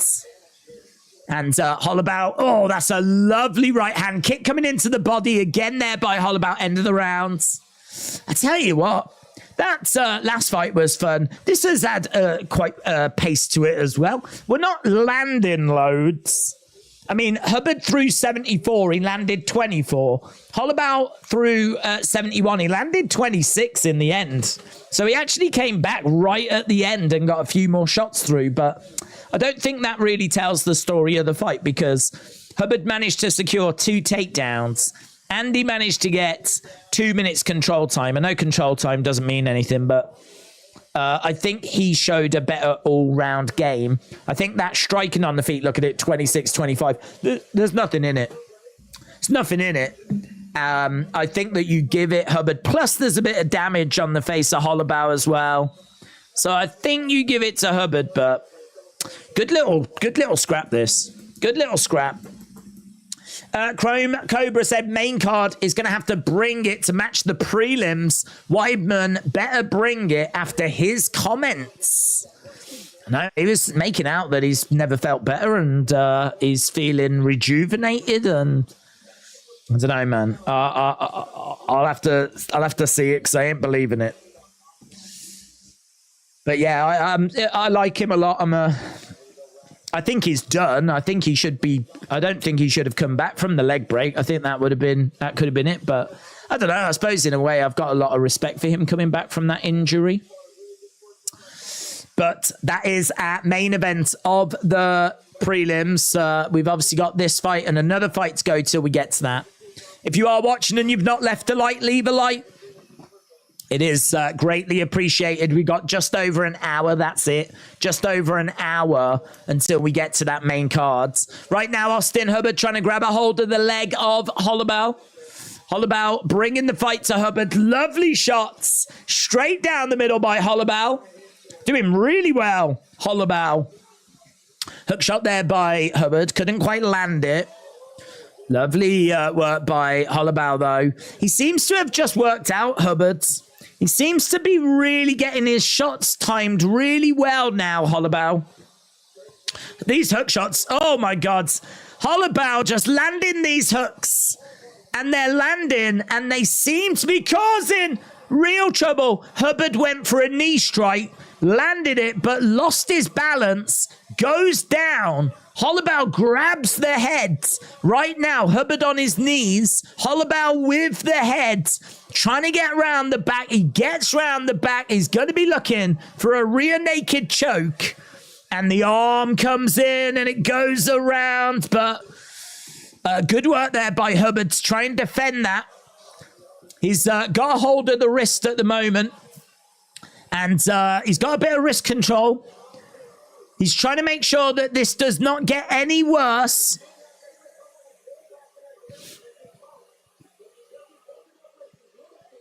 Right now, he's got a hold of the heads. This is not great for Hubbard, but it's not terrible either. It's a position that he can survive, and he has survived. So he's on his back. Holloway on top. Great work. Oh, armbar. He's trying to grab the arm. He rolls through. I think he was in trouble there, you know, Hubbard. I think he was in some serious trouble. He's in a triangle right now. He's in a triangle. It looks tight. It looks really tight. Hubbard's in trouble. Hubbard's...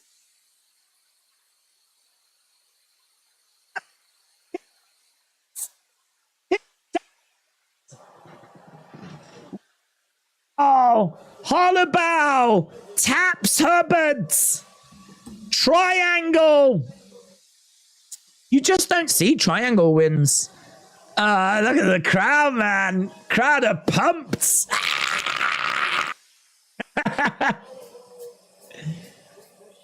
Wow. Wow. Oh, he's gutted, isn't he? Austin Hubbard, as you can imagine, is gutted. Armbar into triangle. Chef's kiss. Do you know what? You got to put respect on these boomers. These boomers, the reason that they are boomers is because they have been doing this a long time, and they deserve respect. Because look at some of this skill here. I mean, I can't remember the last armbar win in the men's division. But he had an armbar. Hubbard, you could tell, was quite panicked. The way that he had to explode out of it, because he was really in trouble. And he explodes out of an armbar and into a triangle, and he's done, mate. He's done. Rise of the boomers. The old people are coming. Oh, my God. It was a tight armbar. Bill said, wow, it was a great transition and a brilliant end. What an awesome Saturday. Weather, fight, foods, woo, says Johnny. What, have you got good weather, have you? Yeah, amazing. Amazing action. Really exciting stuff, and a great little finish. Right, we got Rodriguez taking on Tululin. That's going to be our next fight that's coming up. I think Rodriguez should get this. I mean, he's a firm favorite. He's a -345 favorite. 93% of people on Tapology have gone with Rodriguez. Obviously, we need to do... I think we'll hear off the winner on this one as well. Tululin. There we go. Wow, said Corey. Lots of wows in the chat. 31 a boomer now. Listen, 31 has always been a boomer. 31 has always been a boomer, but we're talking about Holloway, who's 36. He's like King Boomer. He's like Boomer King. And he's just picked up a victory. Bruce Buffer's going to have to speak up so he can hear it.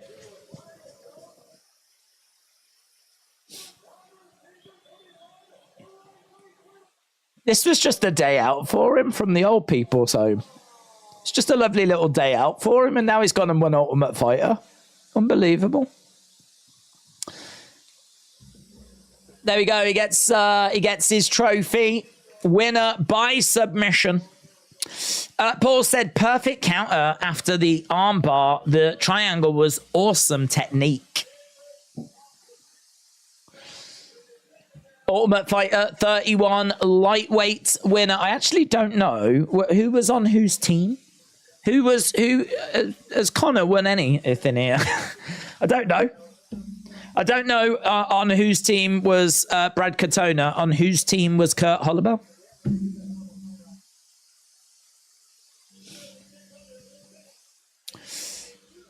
It was louder than cry of Morgoth against Ungoliant in Valley of Lemoth on Nun Dungeon Thub.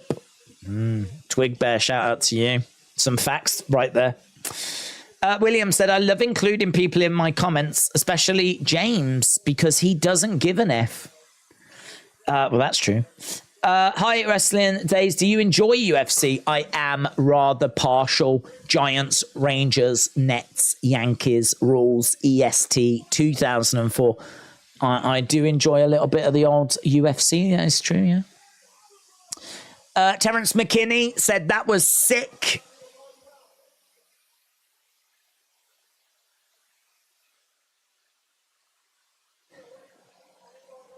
Paddy the Baddie. If you want to fight a real Ultimate Fighter winner, let's go.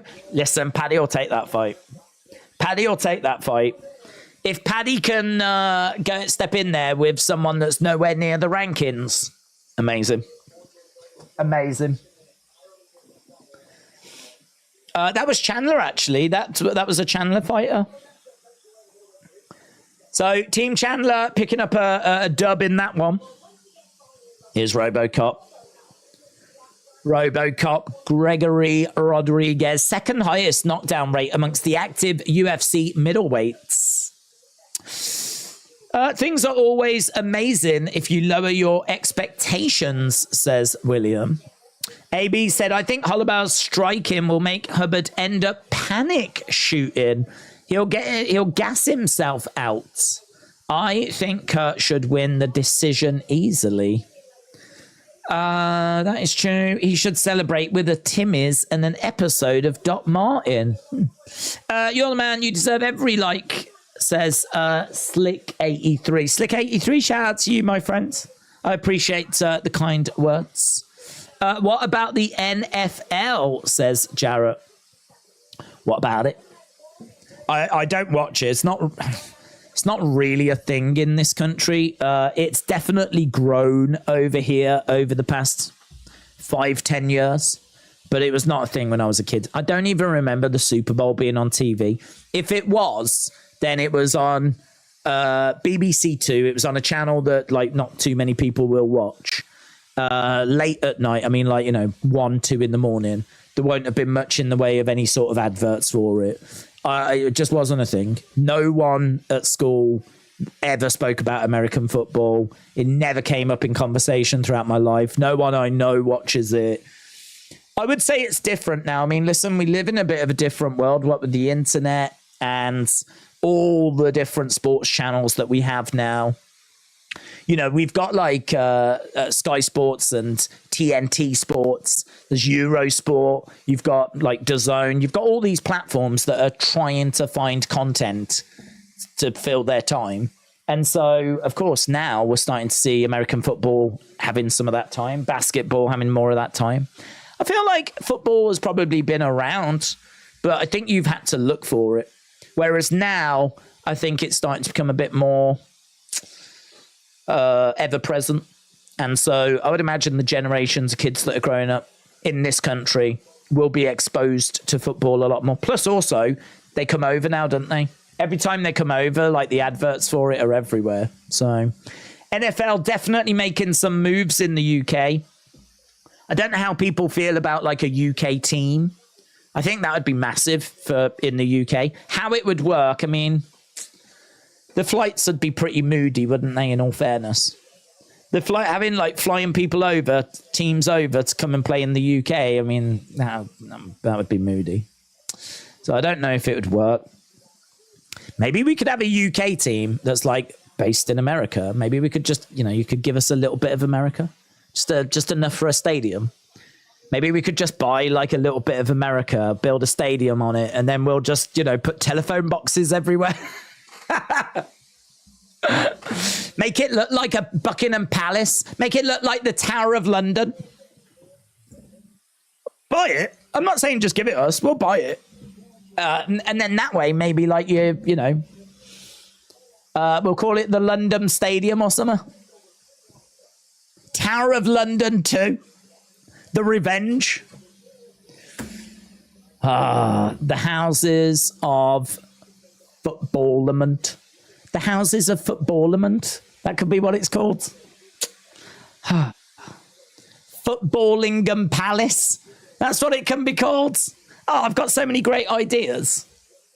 So no, I don't watch NFL, but I do occasionally watch the Super Bowl final. I appreciate the sport. I think it's a great sport. I'm not someone that's down on the sport. I really like it. I think it's great. But it just wasn't part of my youth as I was growing up. I just wasn't exposed to it. NFL is rugby for wimps. Shots fired. We will make it and call it the BBC. Yes. The BBC Stadium. Let's go. Let's go. The BBC Stadium. Just picture that stadium. Beautiful. NASCAR sucks, says James. Oh, James, you're going off on one, aren't you? Like, you're not making many friends, mate. They've been playing games in the UK every year, says Way Weary. Not every year. I don't know when the first one started, but certainly weren't doing it when I was young. So I think it's like past 10 years or something like that. I don't know, 12 years, 15 years. Perhaps it's longer than I thought. But there has been rumours of like a UK team. I've definitely heard rumblings. But as I said, I don't know how that would work. Jarrett said, 10 years ago in NASCAR, less regulations made NASCAR a whole better sport. Watch a car go round in an oval. How boring, said James. Oh, James is looking for trouble here. James is looking for a fight. Any Americans out there looking for a bit of a scrap? It looks like James is gunning for one. Yes, the BBC Stadium. I tell you what, it's getting a lot of support, that idea, isn't it? A lot of support. Jarrett said, Indy cars, I think that's a great sport. If you don't like watching Formula One and you want something else like modern American Indy cars, then go for IndyCar racing. I don't really know Indy cars. I appreciate Formula One, but I think that's dull because it's just the same people winning all the time, innit? I feel like you don't need to watch it. Just look at the results and it's always Max Verstappen. And in all fairness, before that, it was always Lewis Hamilton. Yeah, I don't know. Formula One. I like the fact it's cutting edge. I like the fact that they're, the quickest and it shows what technology can do, but I can't watch it. I feel like I'm wasting my time. I feel like I sit down and I watch the action and the end result is Verstappen wins. So what's the point? There was an argument as well, like everyone should have the same car, and I'm sort of like, well, I've watched Formula One for years, and I understand the argument of why you wouldn't do that. I understand the argument as to why you wouldn't do it, but I think it would make it better. I really do. I mean, look, I don't want to have to use this stream to make Formula One better, but I think we can do that. I think everyone has the same car, and I think that there are different modifications that you should be allowed to make to that car, different tires, different wings, different like little bits and bobs, but and that tech is available to everyone, and it's up to you to put whatever car together you want from the available elements, and then everyone has got the same foundation, the same access to these pieces, but it's down to the teams as to how they want to put the car together, what elements they want to use, what tires they want to use, what wings they want to use, all that kind of stuff.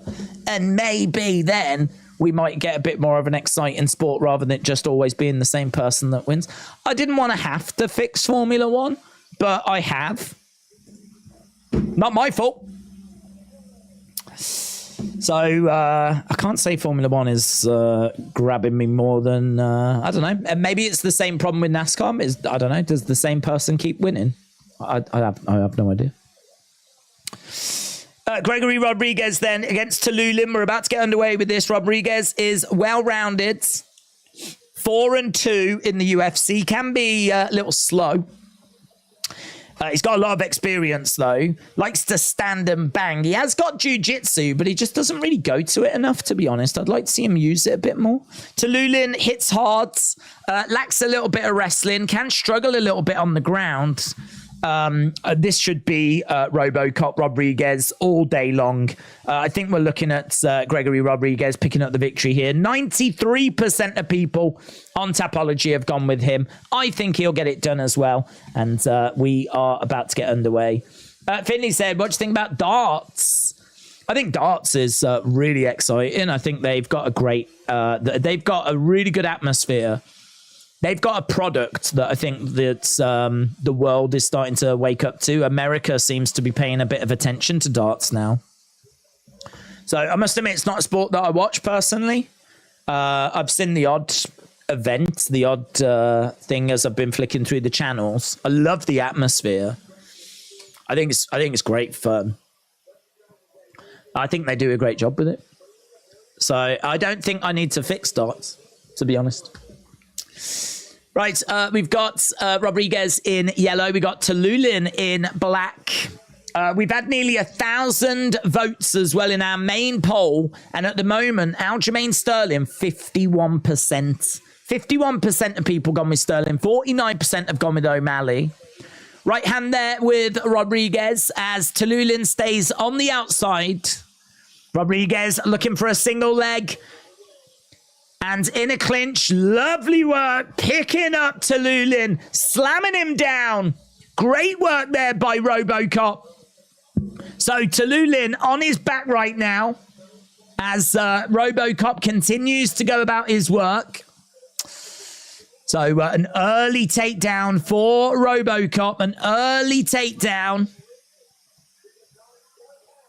And right now we've got Rodriguez landing on top of Tallulah again, keeping him grounded, side control, stepping over, fully mounted, really good position with 3 minutes 30 left to go. This is a really good position. Arm coming round, ground and pounds. He's managed to get around the back. This is not good for Tallulah.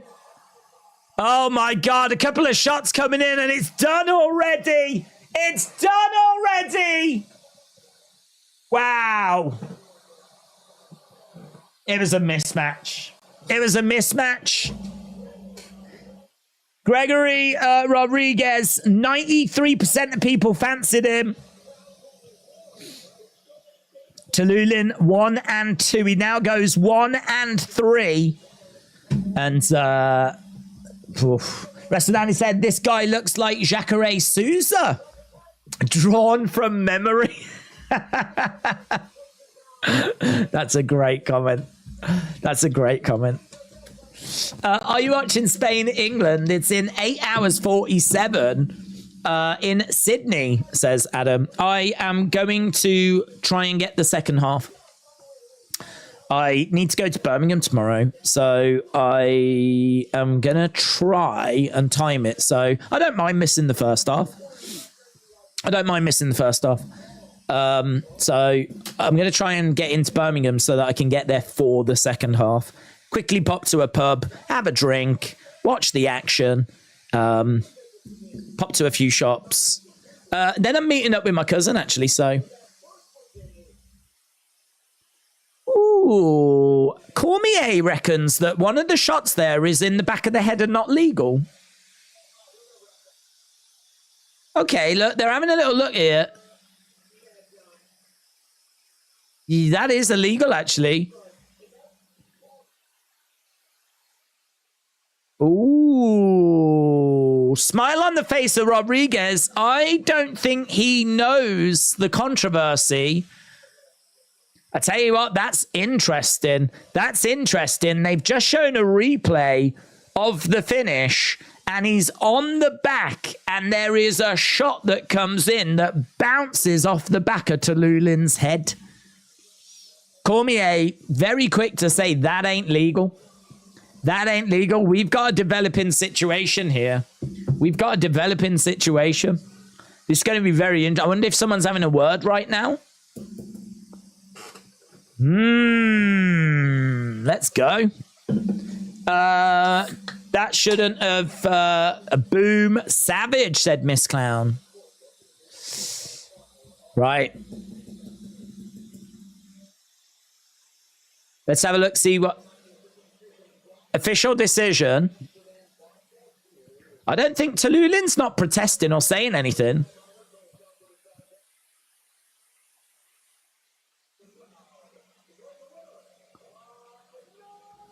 Winner by knockout, Gregory Rodriguez.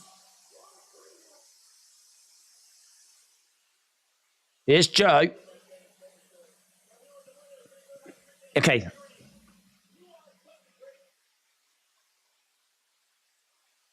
Is Rogan going to say something? This is interesting. Look at Bruce Buffer's jacket. I can't, it hurts.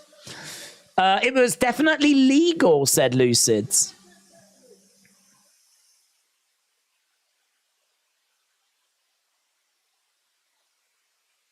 I'm RoboCop. I never die. I haven't shown enough yet. Have you seen Edge's off-air speech? Yeah, he didn't really say anything other than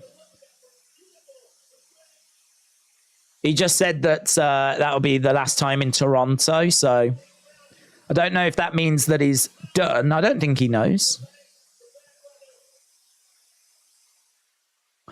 I think he needs to decide as to what he's going to do still.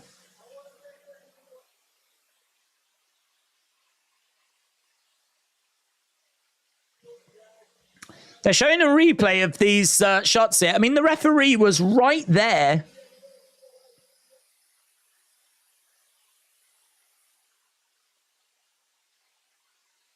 So Rodriguez is thanking everyone.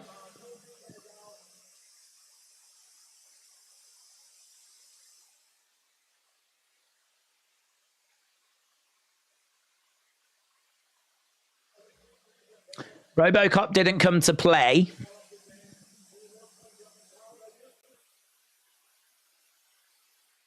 Yeah, I want to see the question being asked here.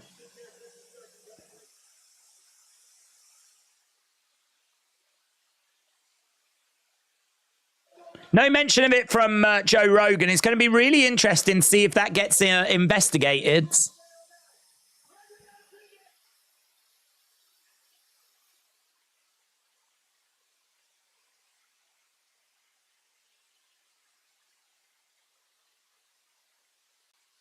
Back of the truck, the people that work on the replays, they are in agreement with Cormier that that is not legal. Did he just hit him in the back of the head? Yes.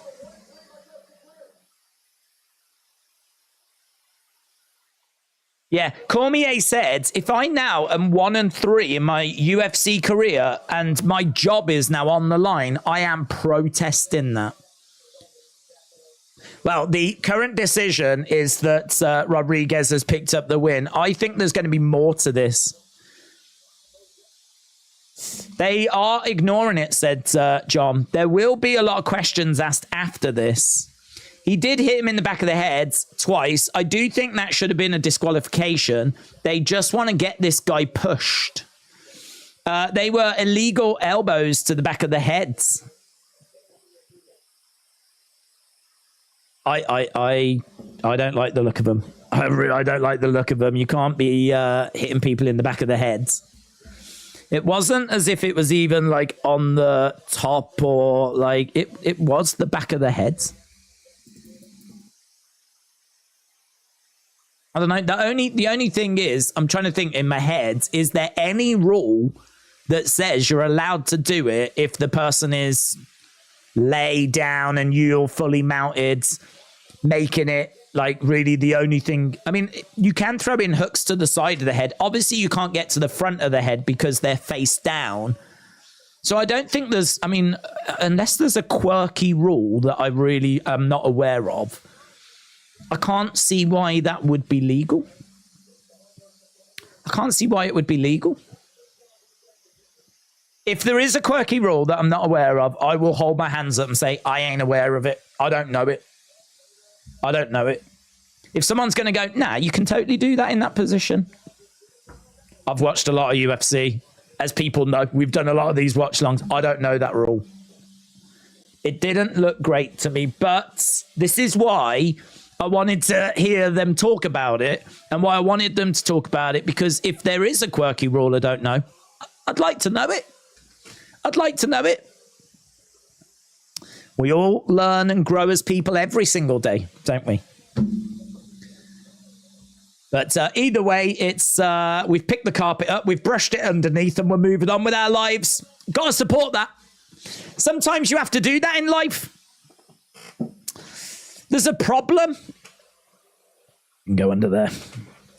If it rears its ugly head in the future, then so be it. But it can stay under there for now. Right. Coming up next, we've got the man, the legend. Absolutely. Someone that deserves respect. Brad Tavares taking on Chris Weidman. Chris Weidman, of course, former middleweight champion, been out for over a couple of years. Broke his leg, said he's feeling really good. He's got a great heart. He's a really good athlete. But listen, I think all of us were in agreement that the 36-year-old Kurt Holloway was a boomer, king boomer. Chris Weidman is 39. He's 39. I mean, honestly, at this point, we need to check if there's even still a pulse. Right, because I'm not convinced there is. He's got big chin questions. He makes mistakes. He's got great wrestling, but this is a bad matchup for him as well. Brad Tavares is durable. He's got great cardio. He's going to have a striking advantage. He should be able to not just get the win, but get the finish. I think Brad Tavares is going to win this all day long, twice on a Sunday. I've got Brad Tavares minus 260, picking up the dub. 71% of people on Tapology have gone with Brad Tavares as well.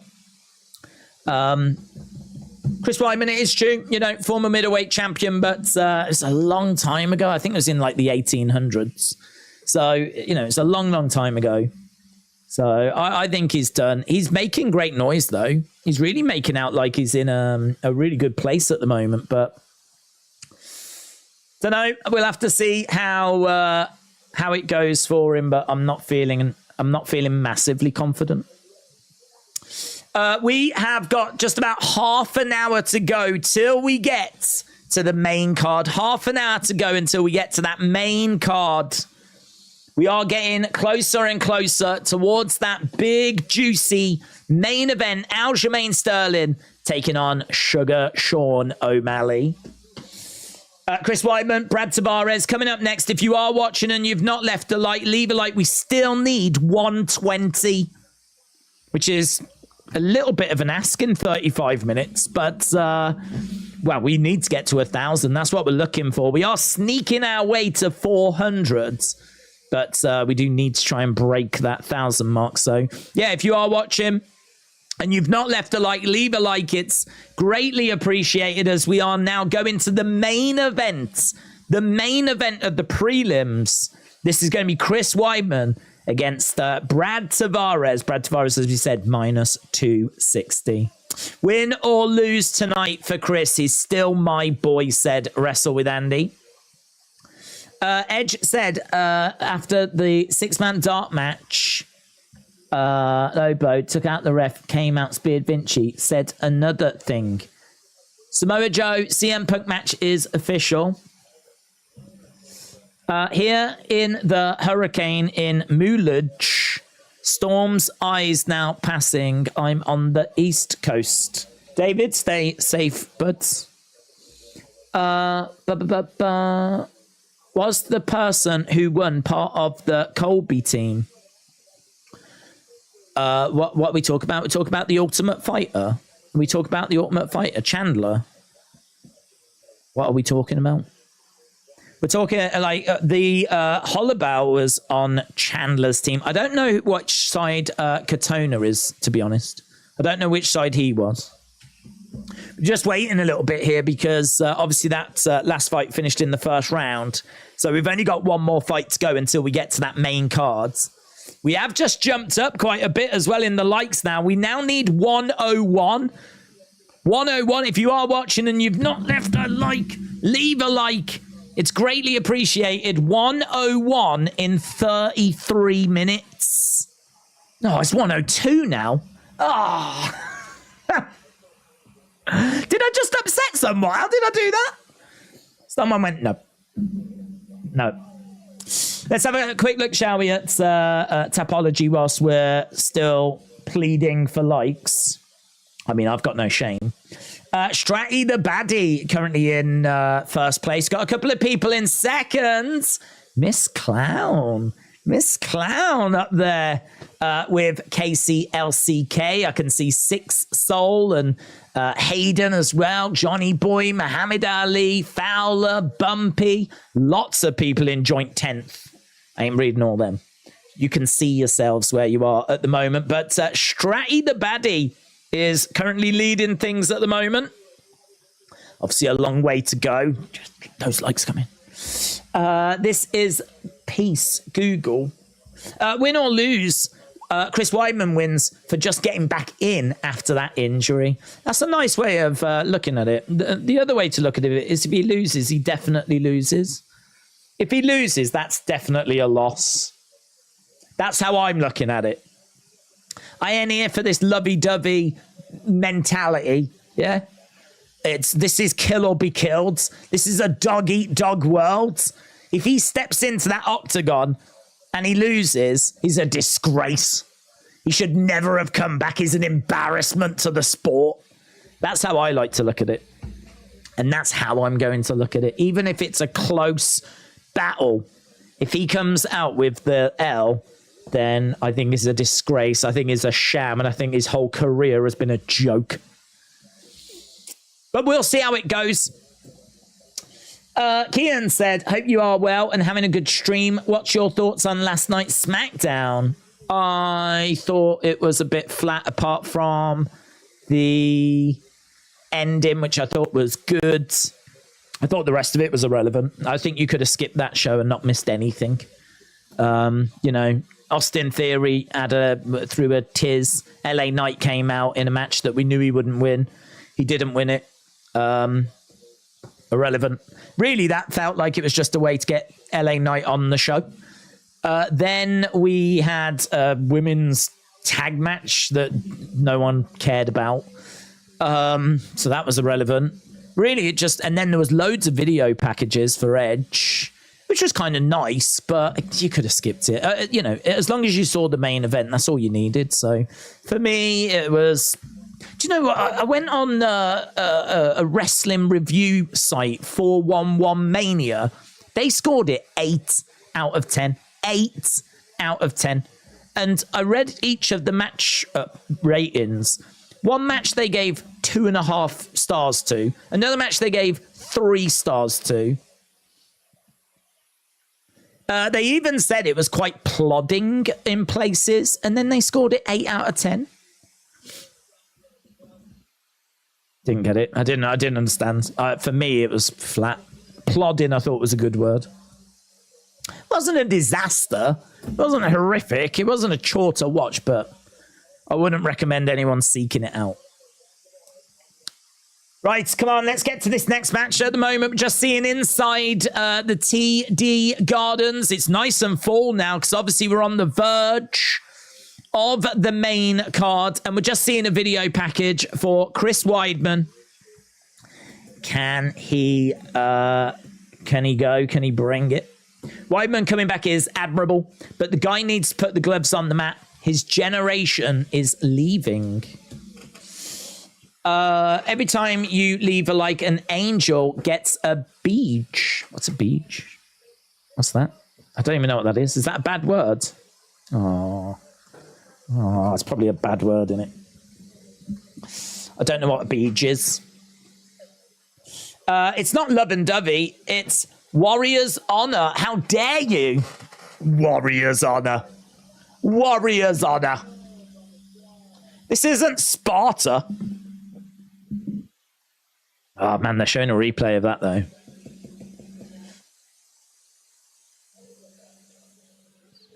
Yeah, I remember watching that. It was moody, wasn't it?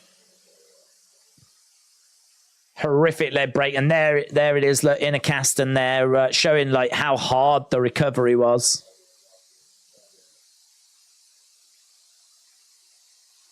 Look at him struggling to just like kick a ball.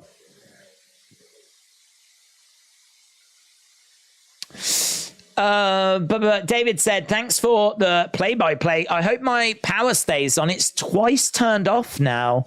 Are you only for Ian's fight? Are you up only for Ian's fight? Am I up for only Ian's fight? No. Ian Gary? I'm really excited for that fight. I really hope he gets the win. I thought he was great, really fun in the build and the press conference. 5-0, undefeated. I mean, he's ranked. He's not a prospect. He's ranked. He's achieving things, and I think he gets the win tonight. But, oh, my God, there's no way you can look past the main event, the co-main event. Even Chito Vera against Pedro Munoz, that's going to be an amazing fight. That could be fight of the night. So those 4 fights, I mean, I don't know what to expect out of Blackshear. He only fought last weekend. So I don't know what we're going to get out of Blackshear. I don't know how much is in the tank. I think he'll do all right, but I think Bautista wins. I'm uncertain what to expect there. But the other 4 fights on the main cards, oh my God. Super excited. I said earlier, I think this is one of the best main cards I've seen in ages. I think it's brilliant. But yeah, Ian Gary, I'm right behind him. He's got really precise combos. He's got a beautiful check left hook as well. He's very, very dangerous. He's got great ground and pound, great low kicks. He's got some really nice all-round work, certainly from a striking point of view. He's got good kicks. He's got good strikes.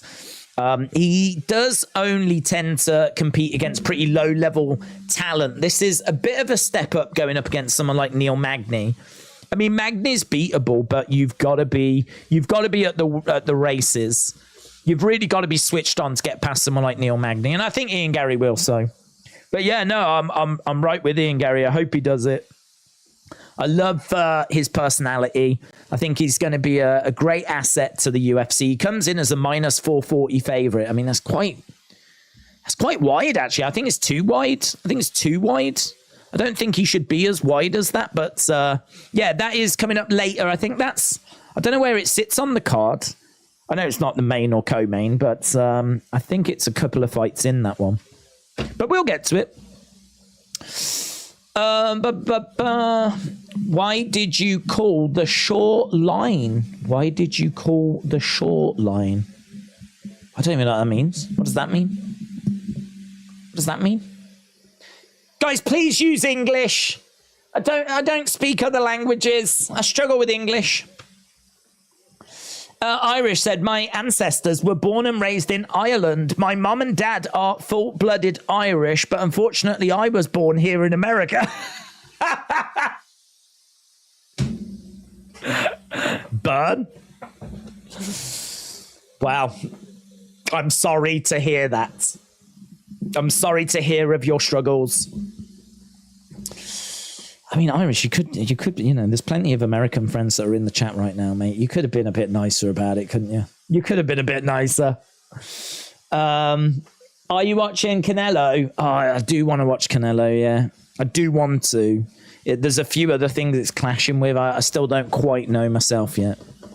Is Gary fighting and Blackshear fighting? It says they're cancelled on Google.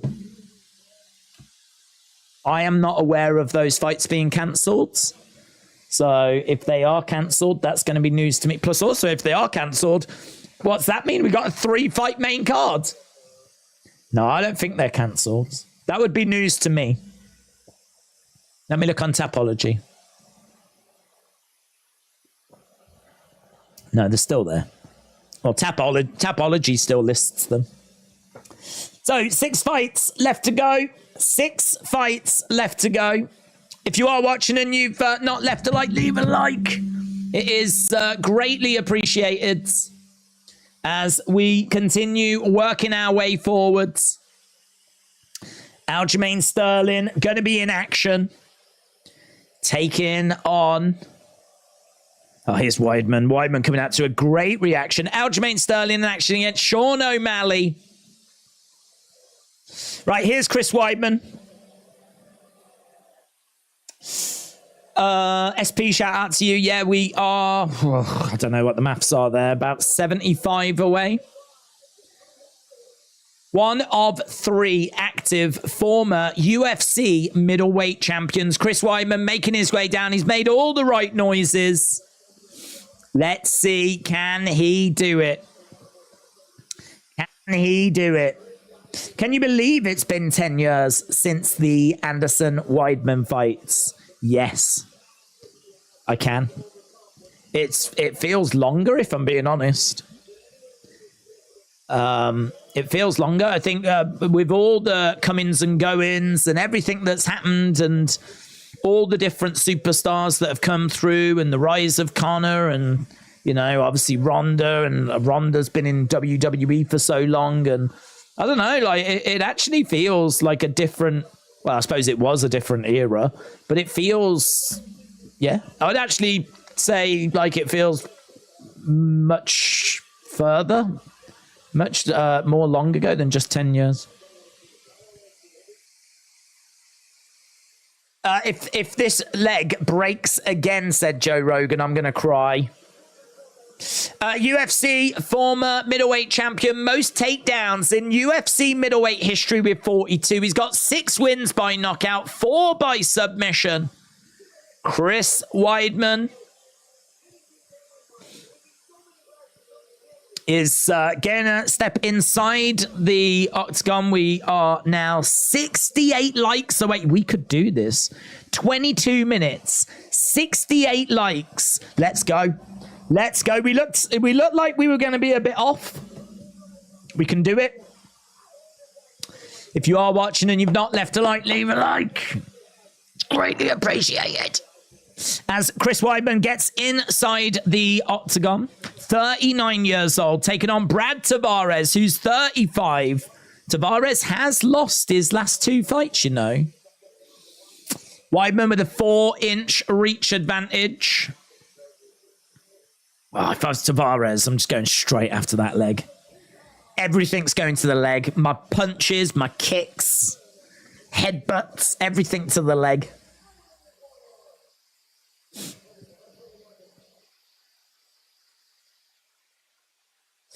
Brad Tavares pacing back and forth.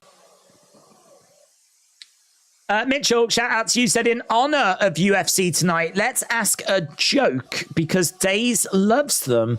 What do you call a pig that knows jiu-jitsu? Your mom?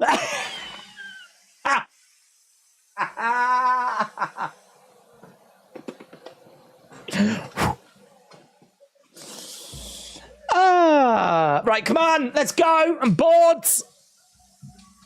Been waiting ages. That is the problem with the first round finish. It makes you wait forever. Mitchell said a pork chop. Thank you. Right, Chris Weidman getting a great reaction. Great reaction. Right, we're about to get underway. And here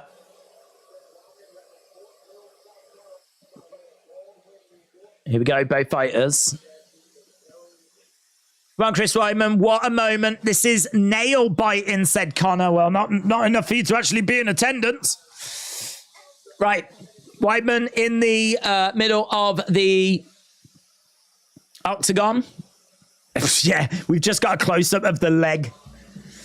I mean, he's going to have been doing like heavy bag work and... I don't know. Would they have put a plate in there? I mean, they put a plate in my leg when I broke my ankle. So maybe there's a plate in there. He might have it might be metal reinforced. Mightn't he? He might have metal reinforcements, Chris Weidman. Weidman in the center with Tavares on the outside. Again, a little bit tentative in these opening stages. Weidman in the middle, Tavares. Weidman coming in, grabbing Tavares. Tavares throws out an inside leg kick. Anytime anything goes to Weidman's legs, everyone's just even subconsciously going to be like, ooh, nervous. Couple of, lovely shots upstairs there by Tavares. Weidman definitely felt those. Weidman again in the middle of the octagon. Tavares throws out a little jab. He's obviously going to have great success with the shots there. There was an outside leg kick by Tavares. Tavares staying on the outside as Weidman tries to explode against the fence. He grabs Tavares. So he's managed to drive him up against the cage. And Tavares breaks away into the middle. Chris Weidman again circling rounds. Tavares coming forward with a jab. Weidman again circle him.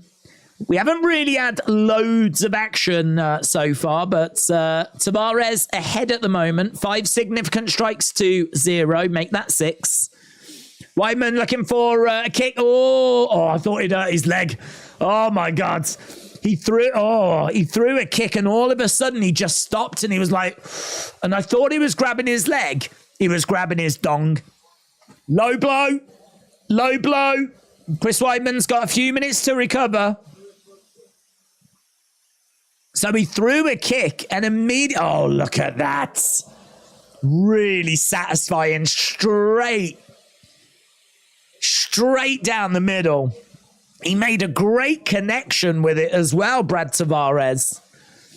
I tell you what, Weidman might have broke his leg last time. He might have just broke his dong. Is having a bit of a reorganization, but we're about to get back underway.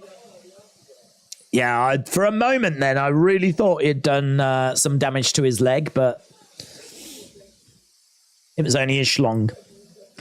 Right, he's in the middle, and we are back underway. Tavares trying to throw out a jab. Tavares definitely winning the striking, as we've got Weidman edging forwards. Tavares standing his ground in the middle as Weidman circles round on the outside. Oh, that was quite an interesting right hand. Looked like he sort of, I don't know, he shaped like he was going to throw it as a bit of a hook, but then it sort of found its way going in the middle. By Chris Weidman, that was. And Tavares throwing a couple of shots as well. It's still very low, though, at the moment. It's 9-2. 9-2.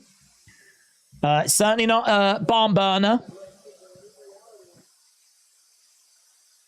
Chris Weidman standing his ground in the middle as Tavares stays on the outside. Tavares really is just doing enough. He's just doing enough to kind of take the round. Like, he's got to do a bit more here. Weidman backing up, circling back into the middle.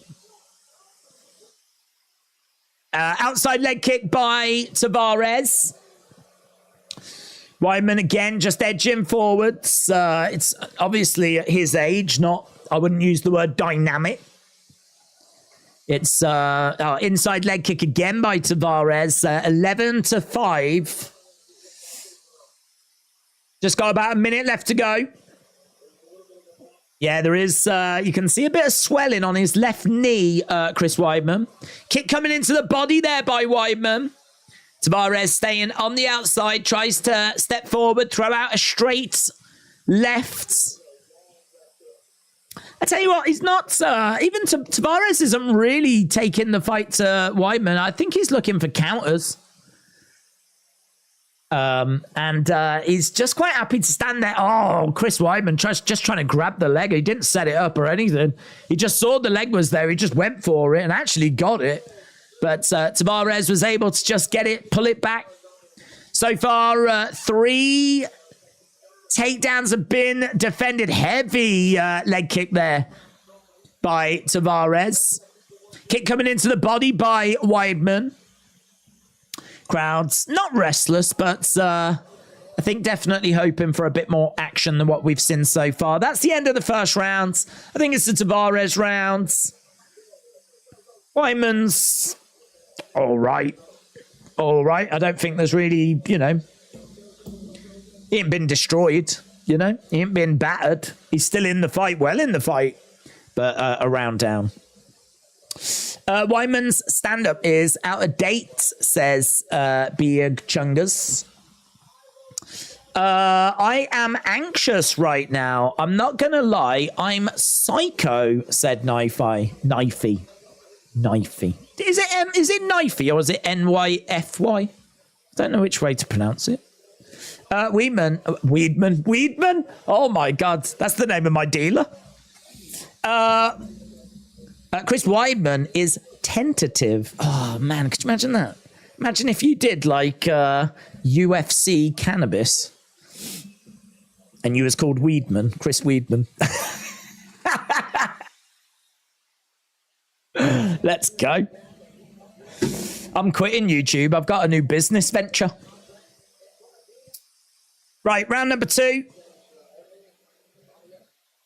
Okay, Weidman in the middle as he takes that centre ground. Tavares, as I said, just seems to want to throw in counters. Nice outside leg kick there by Tavares. Left-hand jab coming in by Weidman. Again, we've got Tavares being patient, but he tries to explode forward with a couple of shots. Again, they're exchanging blows in the centre of the octagon. Outside leg kick there by Tavares. Tavares takes round 1. Weidman didn't do much offensively. 10-9 Tavares. 10-9 Tavares. Tepid start. Tepid. It's not a word you want to hear when you're watching UFC, is it? Tepid. Tavares. What's up to the leg? What's happened to the leg? The leg's been compromised. Chris Weidman's leg's been compromised. Yep, his leg's compromised. Finish him off, Tavares. Kick coming in. Look, Chris Weidman's leg's compromised. Kick him. Kick him, Tavares. Throwing out the hands. UFC is for the strong, not for the weak. Another leg kick coming in there by Tavares. They're saying this leg might not be 100%. Oh, it's been 2 years.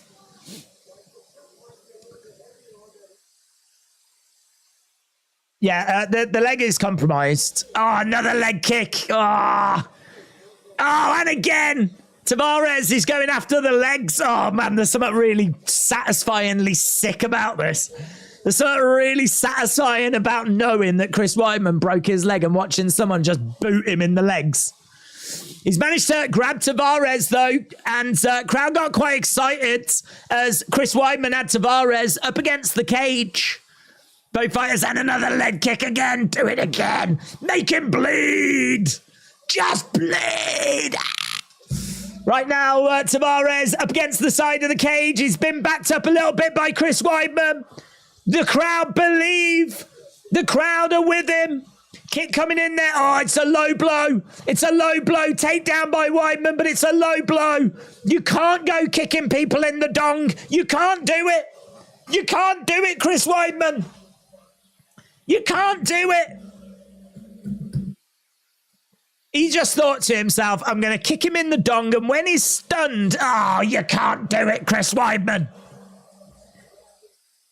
You can't do it. He thought, I'll kick him in the dong, and when he's down and suffering, I'll get the takedown. It was a good strategy, but it's an illegal strategy. Ah, Chris Weidman. It definitely connected. He's getting hammered right now, said Johnny. Chris Weidman is slow. He's done. Right, well, the crowd don't like it. The crowd don't like it. I got to tell you, there's a lot more heart and love in UFC than what I expected. You know? I thought this was meant to be a savage crowd that wanted blood and gore and violence. Instead, they're all like rooting for like the underdog and like, you know, come on, Chris Weidman. We believe in you. This ain't Disney. Yeah? This ain't flipping Disney. If you want to go rooting for an underdog, go watch flipping Beauty and the Beast. Right, we're back underway. Let's go. We need that dong damage count. We used to have one. We used to have a low blow counter, you know. Chris Weidman. Oh, another heavy leg kick again. Heavy leg kick by Tavares. And again, I tell you what, Chris Weidman, I mean, he's got such heart. He does keep coming forwards, even though his legs are absolutely battered. I mean, you can see how red they are on the knee joint. And right now he's driving Tavares back against the cage, obviously looking for a takedown. And he's managed to grab Tavares. He's trying to get Tavares down. Mitchell said, your dong is taking way too many shots tonight.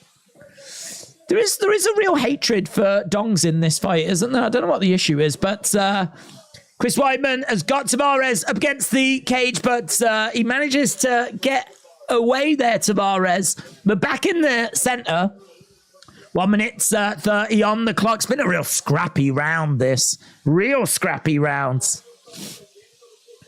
Chris Weidman is starting to get narrow down the cage a little bit more, though. Shot coming in there by Tavares. Kick coming into the midsection there by Tavares as well. He just cannot get or keep Weidman back. Chris Weidman continuing to move forward. Couple of shots there by Chris Weidman, and every time he throws some or looks for a takedown, this crowd goes banana. Head kick coming in there by Weidman into a clinch. Knee strike coming in by Weidman as well. He's got Tavares back against the side of the cage.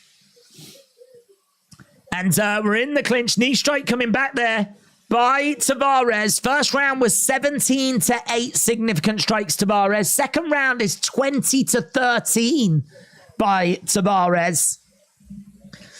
And he's looking for this takedown. No joy. Tavares trying to throw in a leg kick. Chris Weidman edging forward as Tavares backs up. Kick coming into the body there by Weidman. Tavares has managed to defend 5 takedowns out of 5 attempts. Couple of shots coming in. Weidman again into a clinch. Over by the side of the cage. End of the round. End of the rounds. I think that's 2 rounds for Tavares, but Weidman definitely had some opportunity in that round. Can't ignore the damage to the legs, though, and you know those judges, they love a bit of damage. They love a bit of damage. One of those hands might catch him, said Johnny. Let's go, Weidman, said Erasmo. Chill out on Weidman's leg. I ain't doing it. I ain't doing it, bud. I ain't the one that's throwing those leg kicks. Hand that man a sausage roll, said Miss Clown. He's not giving up, said Mr. Quake. Right, third and final rounds. This fight has definitely got the crowds. They're firmly behind Chris Weidman. Can he do it? Can he find a finish? I think there's a chance that he's 2 rounds down. Definitely was getting a little bit of success in there, though. Crowd are making some noise. This is the main event of the prelims.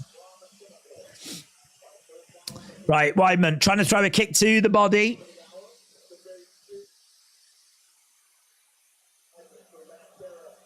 Let's go Weidman chance. Weidman is plus 250 on the live odds. I didn't see what Tavares was. They didn't stick around very long. But Tavares, outside leg kick. And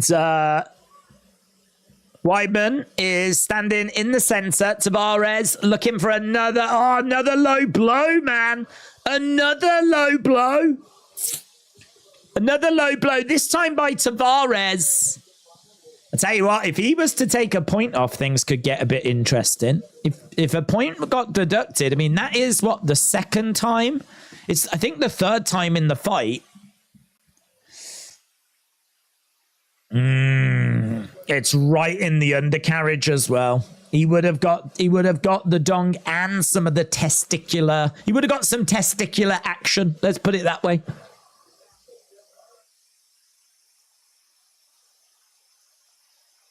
Okay, so I don't know if he's talking to Tavares.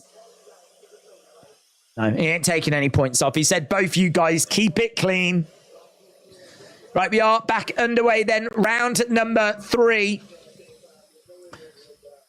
Weidman, they did both kick at the same time. It wasn't intentional. I don't think any of these have been intentional, to be honest. Weidman standing in the center. Tavares staying just out of it. Another heavy kick, though, by Tavares. Another heavy kick. Couple of shots coming in by Weidman. Oh, he's grimacing. Chris Weidman is hurt. He's hurt. He's back against the... oh, my God. Horrific kick. The kicks by Tavares now. They've gone up a gear. Couple of shots coming in. Tavares looking for a finish. I tell you what, Chris Weidman, you can just tell, is in so much pain. So much pain. Those legs have been checked out, though, haven't they? You know? I think he definitely knows his legs are all right again now, because those legs have definitely been checked. 26 leg kicks. Great takedown defense there by Tavares. One of the kicks that came in just by Tavares, though, I mean, it was brutal. It was brutal. Like, Chris Weidman was, like, bent over. He'd just been clipped with something, and this kick, bang! He's managed to grab Tavares, drive him back against the cage. That was quite a flurry, though. That was a good phase in the fight for Tavares. And right now we've got Weidman just edging forwards. Weidman again he's still in this fight. I mean, he is digging deep. He's letting his hands go. He's got Tavares into a clinch. They break apart. And again, we've got Weidman edging forward. Leg kick comes in there by Tavares. 29 leg kicks. 29 leg kicks. Leg kicks might have been the difference here. Both guys have thrown 20 shots to the heads. Actually, Weidman's gone to the body more. But look at the difference in leg kicks. 30 leg kicks to 1. 30 to 1. So, I don't know, maybe Weidman's a bit gun-shy with throwing leg kicks. He's certainly been taking leg kicks, though, and we've got less than 2 minutes to go. Johnny said, this is sick. Stop the damn fight. Stop the fight. We need Hardy, don't we? In a clinch. Low blows should always be a point deduction, said Thick Boy. In any other sport, a foul is a foul. In UFC, it's you're all right as long as you're sorry. Yeah. Don't do it again. That's true. Maybe like the first time you get a yellow card. And the second time is like, you know, the point deduction or something like that. Like, right, I don't know why we've skipped over from the stats. There's the stats. We've still got just over a minute to go. The Pacers slowed a little bit. Tavares just staying out the way now. 34 leg kicks. 34 leg kicks. Tavares bouncing around on the outside. Miss Clown said, Tavares strikes me as someone who acts like a Muppet to people he knows. I like it. Kick coming in by Tavares, Chris Weidman standing in the center. Tavares continuing to cycle around. Another outside leg kick. Oh, lovely shot by Weidman, though. He did get through with a strike there. I think he didn't get all of it because Tavares was already on the back foot. So when Weidman clipped him, he did just clip him, but... Yeah, Weidman standing his ground in the center. Tavares circling round on the outside. Heavy leg kick coming in by Tavares. Well, Weidman's giving a great show of himself here. You know, all joking aside, he's given an absolutely... do you know what? He's given a Chris Weidman performance. That's what you expect from Chris Weidman. Doesn't give up, shows great heart, keeps on fighting, keeps on moving forward, shows a bit of skill. Has got a little bit about him, but dare I say, not enough. And, you know, he's gone all 3 rounds. I'll be interested to see what he does now. I think him coming back from that lead break I think people were right. That was a win all on its own because of how severe that leg break was. So to fall off the horse and get back on the horse is, you know, something that deserves to be applauded. He now has surely lost this fight. So what does he do now? What does he do now? You know, he's 2-6 in his last 8. I think he's about to go 2-7. His record is going to be 11-7. Would he have thought about, and he's got to be feeling his legs right now, isn't he? He's got to be feeling the pain of his legs. What is going on in his head? What is he thinking about? Are those gloves coming down onto the mat? I don't think they are. I don't think they are. Right, here we go. Let's find out. All 3. 30-27. All 3 judges gave Brad Tavares all 3 rounds. So Tavares boos inside the TD garden. Tavares just having a word with Chris Weidman. In fairness, I think we've got to go to the main card. So if Chris Weidman is going to leave his gloves in the octagon, we ain't going to know about it. Because we're done. We've got to go to the main cards. If you are watching and you've not left a like, leave a like. We were trying to get to 500 before the start of the main cards. Technically hasn't started. So we are just about to go over to it. So if you haven't left a like, leave a like. It is greatly appreciated as we have got some serious fights on the way now as we work our way towards that main card, that main event in particular. Sugar Sean O'Malley against Aljamain Sterling. That fight coming up. Lots of excitement. Lots of excitement for that. First fight is going to be a banger, man. This is going to be so much fun. This is Marlon Chito Vera taking on Pedro Munoz. So this is in the Bantamweight division. And this is going to bang, man. This is going to bang. Chris Weidman is going to have that target on his legs now. It's older school style, said Rusty. Look at the knot on his knees, said Johnny. I believe Tavares once said Bill. But he's still my boy, said T995. Dr. Bucktoot said Brad won easy. Simbaresh said Man United look bad. Should have lost their first game.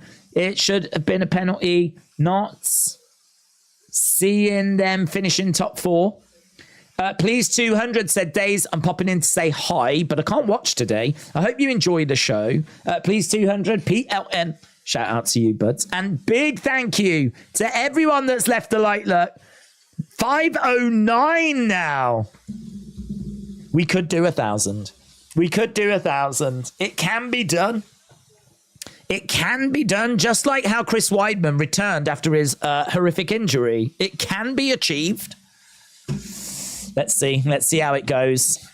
Let's see how it goes. Dr. Butttoots Really appreciate the support, my friends. Really appreciate that.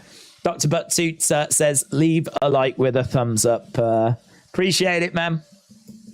Appreciate it. Appreciate the support. Appreciate everyone joining us as we have got a very exciting main card now. A really, really exciting main card. Aljamain Sterling against Sean O'Malley. Zhang Weili against Amanda Lemos. Ian Gary as well. Such an exciting fight. A 5-0. Very dangerous. Very aggressive. Very explosive. Great striker. Ian Gary, definitely someone to have on your radar. Chito Vera as well. I mean, this fight is going to be fantastic. This could be fight of the night, this next fight that's coming up. This next fight could absolutely steal the show. Marlon Chito Vera against Pedro Munoz. Both of these like to attack. They are very durable as well. This fight could be a lot of fun. We've got to wait a moment till we get to it. Obviously, they're just going to run through the card first, talk about the fights that are coming up and everything. But this next fight is going to be very, very tasty.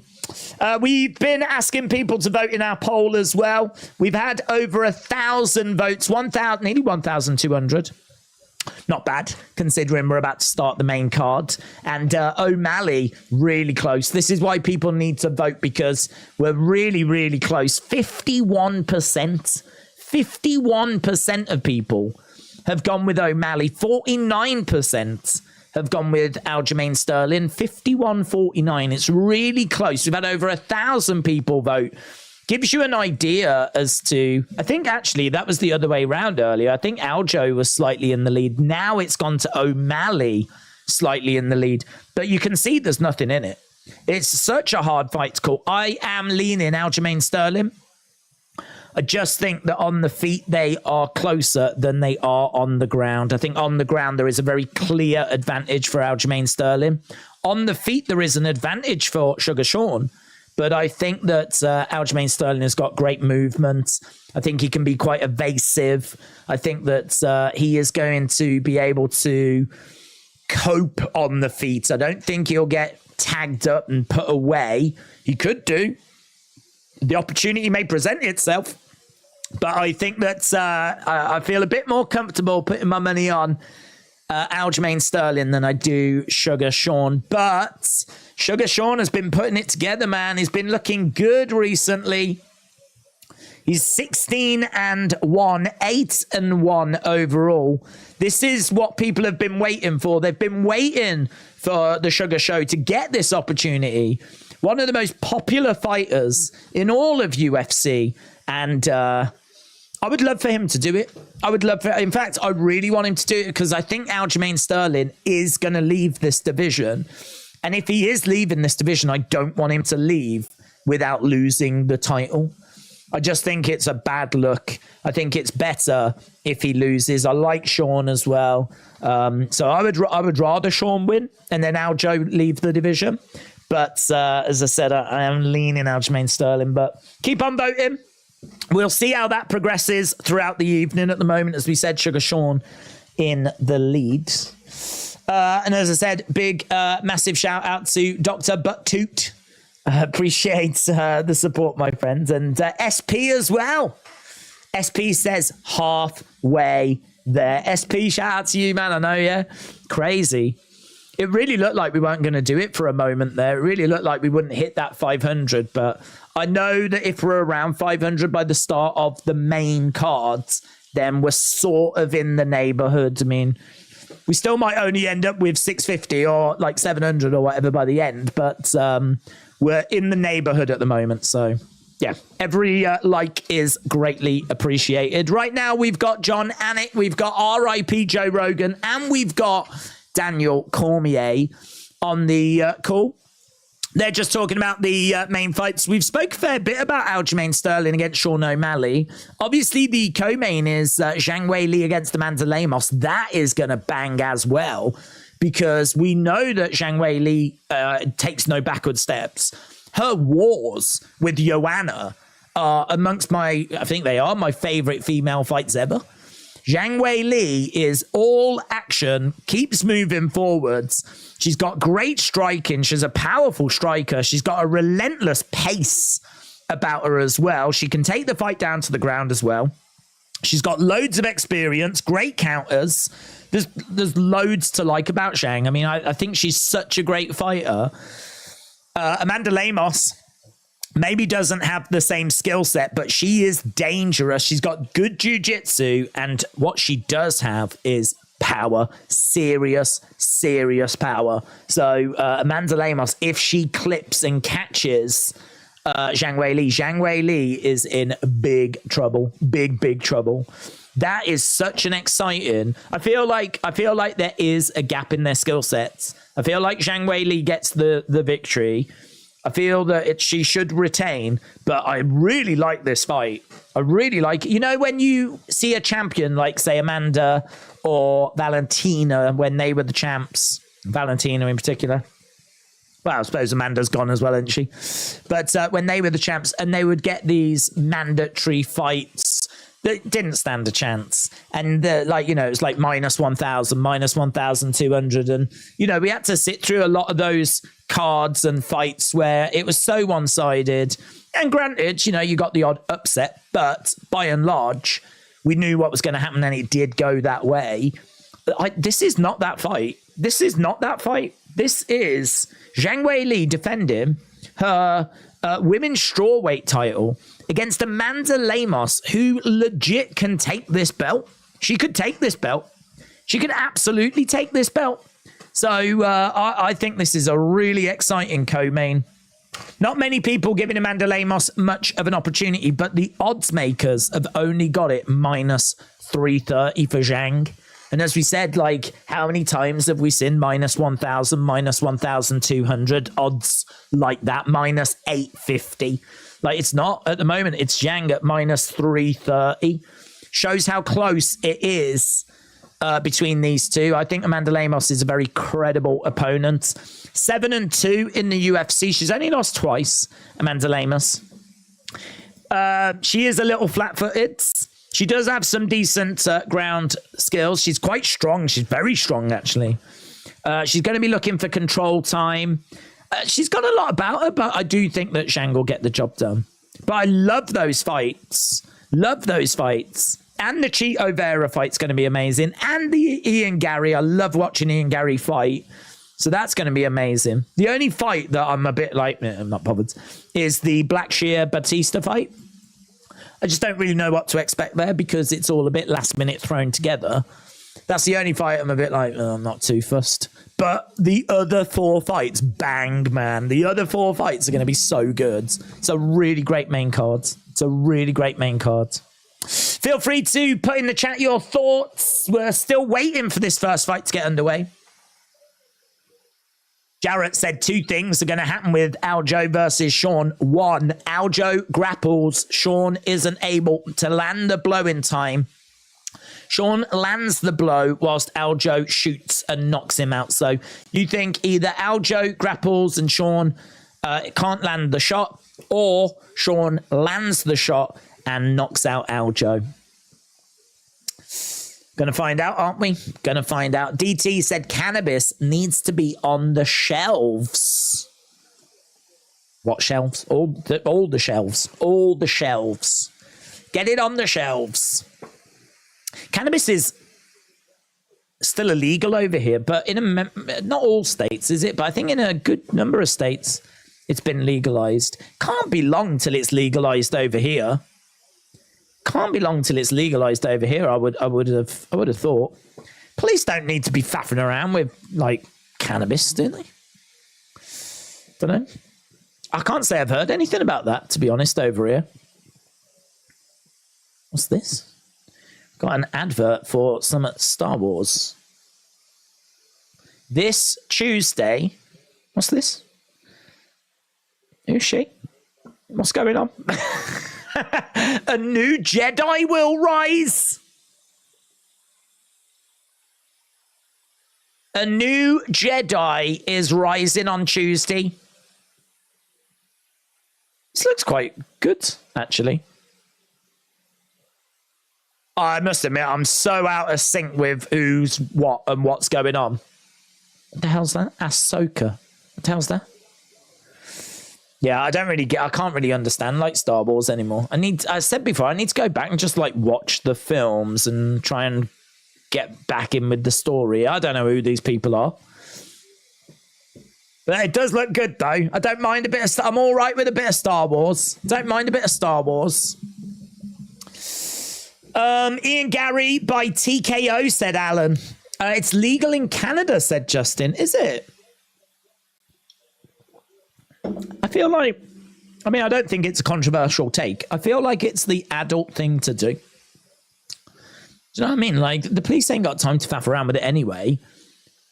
I mean, what's the point in it being illegal?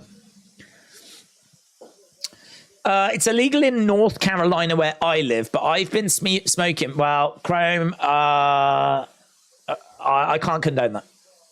If it is illegal, then I'm going to ask that you reconsider your life choices, because breaking the law is not cool.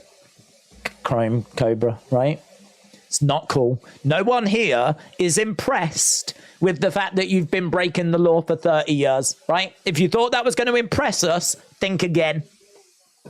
So I kindly ask you to reconsider your life choices.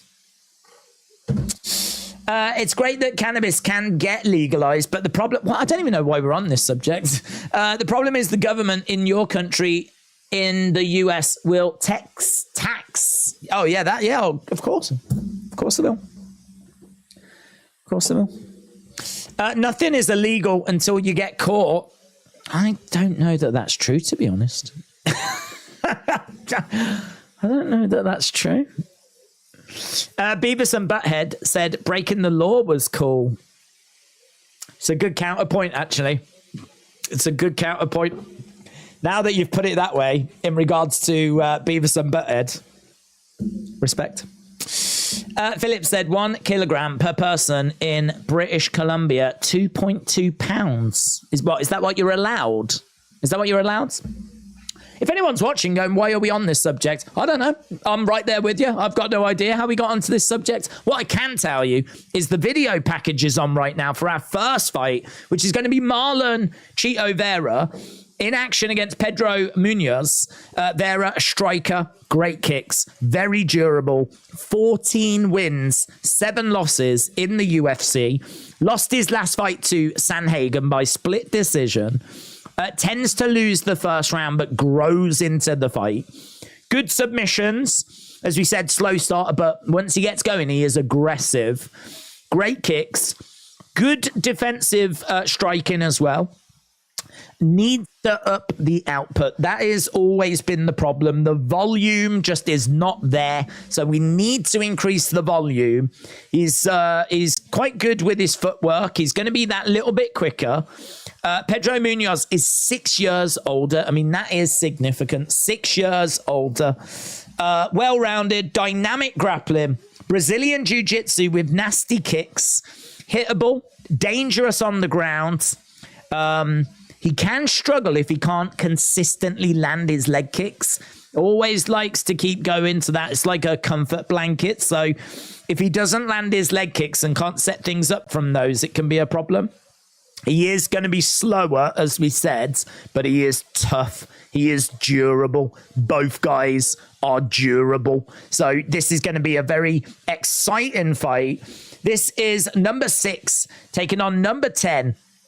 In the bantamweight division, 77% of people on Tapology have gone with Chito Vera. Chito Vera comes in as a minus 190 favorite. Pedro Munoz plus 155 underdog. And only 23% of people went with him. So we have got the ring walks happening right now. We are going to be underway with this first fight on the main cards relatively soon. And I am going with Marlon Chito Vera. Feel free to put in your thoughts as to which way this goes and how it goes. Who wins? How are they going to win? As we are building towards this first fight. Chito looks high in the interview, said Jacob. Chet said, I've got no problem with people using cannabis. It's just stupid to do it at work. I agree, especially if you are a pilot.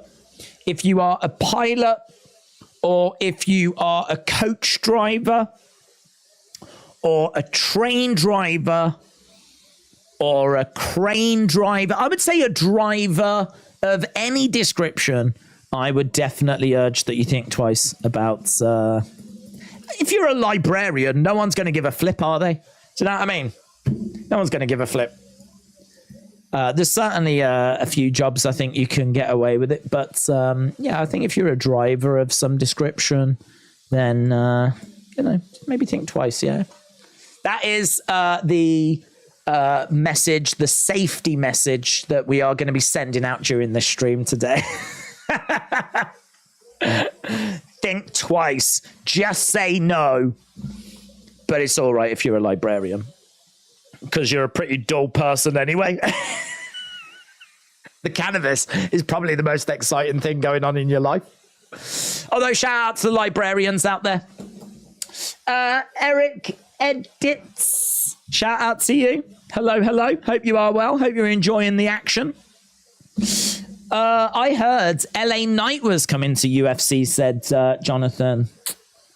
I don't think so. I don't think so. He's too old, and he is a boomer. Isn't he like 50 or something? Cheeto is terminally chill. Always hard to tell if he's actually locked in, said Shane. He is. I like the way that you've put that. That's very good. Terminally chill. I like that. That's good. I wish that's what I'm going to strive to be as well. I'm going to strive to be terminally chill. I like it. That's good. Skywalker OG here. Ultra deep fields. I don't know what that means. I'm guessing you're excited for this new show, though. I understand the Libs signings that Bill will part in it now. I don't know what that means. I feel like we've gone into part of the stream where I don't quite understand the chat anymore. That's normally when things are getting extra juicy when that happens. So things are certainly getting extra juicy on the show as well, because both fighters are inside the octagon. Chito Vera to win by knockout is plus 400. Vera to win by decision is plus 110. So he is looking terminally chill. I've never quite understood that. I don't think I've ever heard anyone talk about it. Why they always, or no, don't know always, but put water. They get water and they tip it in their corner, and then they like wipe their feet on it or whatever. I don't quite know what that's about, because they don't walk down to the ring barefoot. They tend to wear like sliders or something. So I don't really get what that is. I don't know if it's like a tradition or a good look thing or just feels nice. Don't know. Fancy a little paddle before they get underway. I don't know. I've never really seen anyone talk about why they do it. Get a bit of water, tip it in the corner, and then just like splash around. If I was a USC fighter, I'd come down with inflatables. I'd have my arm wings on. I'd have one of them things around my waist with like whatever that is, you know. Careful. So, yeah, I don't know. Maybe just have a little splash around before you get underway with a bit of the old grappling. But can I get your main card predictions? Yeah, I've got Vera to win. I've got Gary to win. I got Zhang Weili. I got Aljamain Sterling. And I don't know with Blackshear and Batista. I think I'm going to go Batista. I know that Blackshear only fought, was it last week?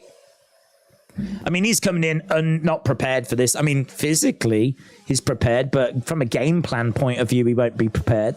But saying that, Bautista won't be prepared either, will he? Because this is the last-minute replacement. So neither are going to be prepared. There's a lack of preparation in that fight. And so I'm just going to go Bautista. Right, Marlon Chito Vera getting hyped up here. Let's go. Let's go. If you are watching and you've not left a like, leave a like. It's greatly appreciated. We're on 587 now. In the space of 20 minutes, we've nearly shot up 100 likes. That's what we need to do. If we're going to get to 1,000 town, and that's right, I called it 1,000 town because I'm cringe. Right, here we go. Right, both fighters in the middle. Vera in green, Pedro Munoz in black shorts. Kick coming into the body there by Pedro Munoz. Vera staying on the outside, just edging forward a little bit though. And I tell you what, quick hands, quick work by Pedro Munoz. Outside leg kick there by Pedro. Jab coming in by Vera. Oh, that's a lovely shot. Straight down the middle by Vera. Pedro Munoz goes down. Munoz goes down. There wasn't really much to it. I don't know if it was just like got him off balance. But good start by Vera, who starts slow. He starts slow. He's like a classic car. Takes a little while to get going, but once he's up and running, it can be a pretty fun ride as he's staying on the outside. Munoz standing in the middle. Jab coming in there by Munoz as Vera edging forwards. Munoz again bouncing around. Jab coming in straight down the middle by Vera. Pedro Munoz, kick coming into the body there by Vera. Pedro Munoz throws a kick back as well. Outside leg kick there by Pedro Munoz. Vera edging forwards. Kick coming in again there by Vera. At the moment, it is Pedro that's ahead.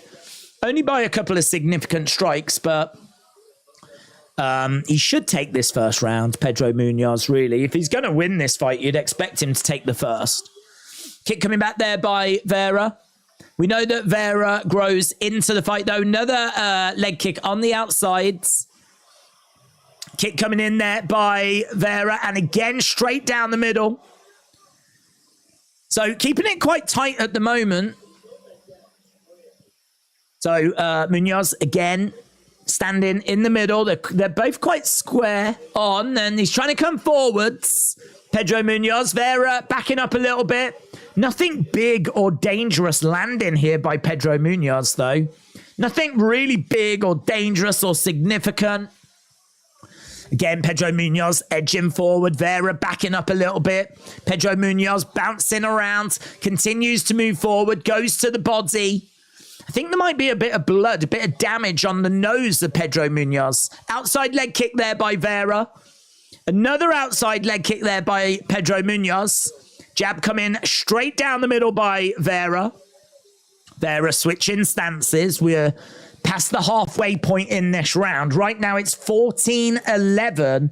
So still really, really close. In regards to the striking, that's a lovely left hand and a knee strike. Down the middle. Great work there by Chito. Great work by Chito Vera going straight down the middle. Look really good as well. Look really good. 1 minute 50, 16-17. Super, super close. Really close round. Outside leg kick there by Pedro Munoz. Chito Vera again standing in the middle. Jab straight down the middle. I tell you what, I feel like Pedro's got to take this first round if he's going to win this. He's got to take this first round. He's up by 2. Shot coming in there by Pedro. He's edging forwards. Vera again, overhand. That's blocked there by Chito. Chito just edging forward again. Munoz not really throwing a great deal. Kick coming in there by Vera. Kick coming in again. Over a minute to go. 2 significant strikes in it. Of course, damage is very important. And Pedro Munoz's nose looked a bit busted. I don't think there's any damage on Vera. I mean, honestly, the judges could go with Chito here. Could go with Chito. I feel like Pedro is asking a few questions, but I don't think he's getting enough done. And there is damage to his nose. 40 seconds left to go. Little dig to the body there by Chito. 26-25. There's really not much in this. There's really not much in this at all. Jab coming in there by Vera. A few little boos. I'm hearing a little bit of fans being disgruntled. We know that Vera's a slow starter. This is the round that Pedro needed to stamp his authority on. I don't think he's really done that. He is ahead by 3. It's not much though, is it? With 3 seconds to go. End of the round. End of the round. 3 seconds. 34-32. I think there is a real argument that was Chito Vera round. Damn, said Jordan. Vera is a crazy little madman, said Miss Clown. Can anyone tell me who's won on the main card so far? No one. This is the first fight. Ultra Deepfield said weed is a gateway drug to gardening. Let's go. That would certainly make gardening a lot more interesting, wouldn't it? A lot more interesting. I'm mid-40s. I'm sorry to hear that, bud. I'm sorry to hear that. I wake up in the middle of the night for a cigarette and bowl pack, then fall back asleep. I'm finally at that age. Chrome Cobra, shout out to you, my friend. So, I mean, you'll be dead soon. Don't worry about it. Right, here we go. We're back underway. We've got Pedro coming forward. This is where Chito Vera needs to do what Chito Vera does and turn it up a little bit more in the second round. Inside leg kick there coming in. We are seeing some output here by Pedro Munoz. Head kick coming in there by Vera. Jab coming in straight down the middle by Vera. Pedro sticking around in the middle. Hook shot coming in there by Munoz. You can see the damage to his nose. Definitely has took some punishment there, Pedro Munoz. Kick coming in by Munoz. Vera again edging forward. Kevin said he gives the first round to Pedro Munoz 10-9. But it was close. Chito lost the first round, said Adam Martin. He usually does. Aaron said he didn't score it. If Vera did win that first time, it'll be the first time he's won a first round since 2019. Well, I agree. I think it's super, super close. And I think you can make a real argument that he did take it. I think Pedro Munoz definitely was working more, but just didn't do anything with it. Unofficial numbers show that he was ahead by 2. Pedro going straight down the middle. This fight is quite a scrappy little affair. Outside leg kick there by Pedro Munoz. And they're edging forward. Pedro again looking for a little hook shot. There's a shot that comes back by Vera. Outside leg kick by Vera. Inside leg kick by Pedro. Vera again trying to come forwards. We're not seeing a hive of activity here. In fact, they're advertising the Equalizer film right now as there's a little lull in action. Pedro is up in this round 21-11. 21-11 in this round so far. Significant strikes. And both guys have tried for a takedown. Neither guy has succeeded with the takedown. Couple of shots going in upstairs as Vera edges forwards. Pedro again staying on the outside, circling rounds. Good job here by Pedro to build a bit of a lead. If Vera's going to take this round, he's going to need a big final 2 minutes. Outside leg kick there by Vera. His output is just not enough, is it? It's just not enough. It's always the frustrating thing with Chito. His output is just always low, and it's still low. Inside leg kick there by Pedro. Pedro, I think, has definitely identified this as an opportunity. Vera again starting to put some combos together. 1-2 to the body. Goes upstairs with a leg kick. 27-14 in this round in favor of Pedro. And Pedro back into the middle. Vera in the middle as well. 1 minute 30 odds in round number 2. Left to go, 61-47 in favor of Pedro. 28-15 in this round in favor of Pedro. Vera's got to go. He's got to go. He's got to go. Inside leg kick by Pedro.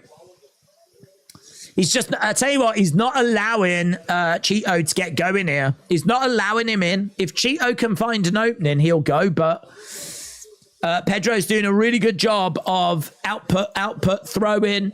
Not really giving many openings here to Cheeto Vera. Both guys in the middle, final minute. Feels like a Pedro round. There's people that feel that Pedro took the first. It means that Cheeto is going to need a finish in the third. Or a finish now. A finish now would be absolutely fine. We've got Munoz looking for an inside leg kick. Oh! Pedro again getting a few shots through, and Vera gets a shot back of his own. Lovely left hand. 30-odd seconds to go. And outside leg kick there by Munoz. Look at the leg kick difference. The leg kicks have been critical here. The leg kicks have been key because they've both thrown about the same to the heads. Pedro's gone a little more to the body, but the gap is much bigger to the legs. 26-16. Cheeto standing his ground in the middle. This definitely feels like a big round for Pedro. Big round for Pedro. 45-27. That's a Pedro round, and it could be 2 rounds for Pedro. Depends how you scored the first. I am surprised how many people have chosen. O'Malley said Demolition. Maybe he was red trying to get to brands. 5.5. Why the heck is Cheeto making mistakes? It's frustrating, said Bitblob. Cash, shout out to you. Well, you know, maybe that's going to happen now that Joe Rogan has sadly passed away. I'm just saying there might be a vacancy. I am here. Call me. It's too easy to shut Cheeto down, said Harsh Truth. That is a harsh truth. Leave those likes. Yeah, we're on 635 now. If you are watching and you've not left a like, I hate you. And I would really appreciate if you'd reconsider. Because, you know, it does help. Right, here we go. Round number 3.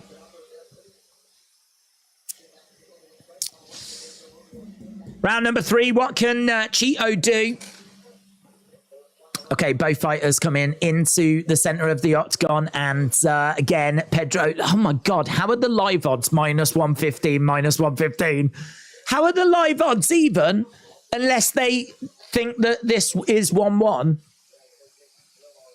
Maybe they think it's 1 round each. I don't know. That's all I can think is they think it's 1 round each. Pedro is showing that he hasn't tired. Marlon Vera tends to do well in the third. Here we go. We've got a couple of shots coming back by Cheeto. Bit of blood coming down the nose of Pedro.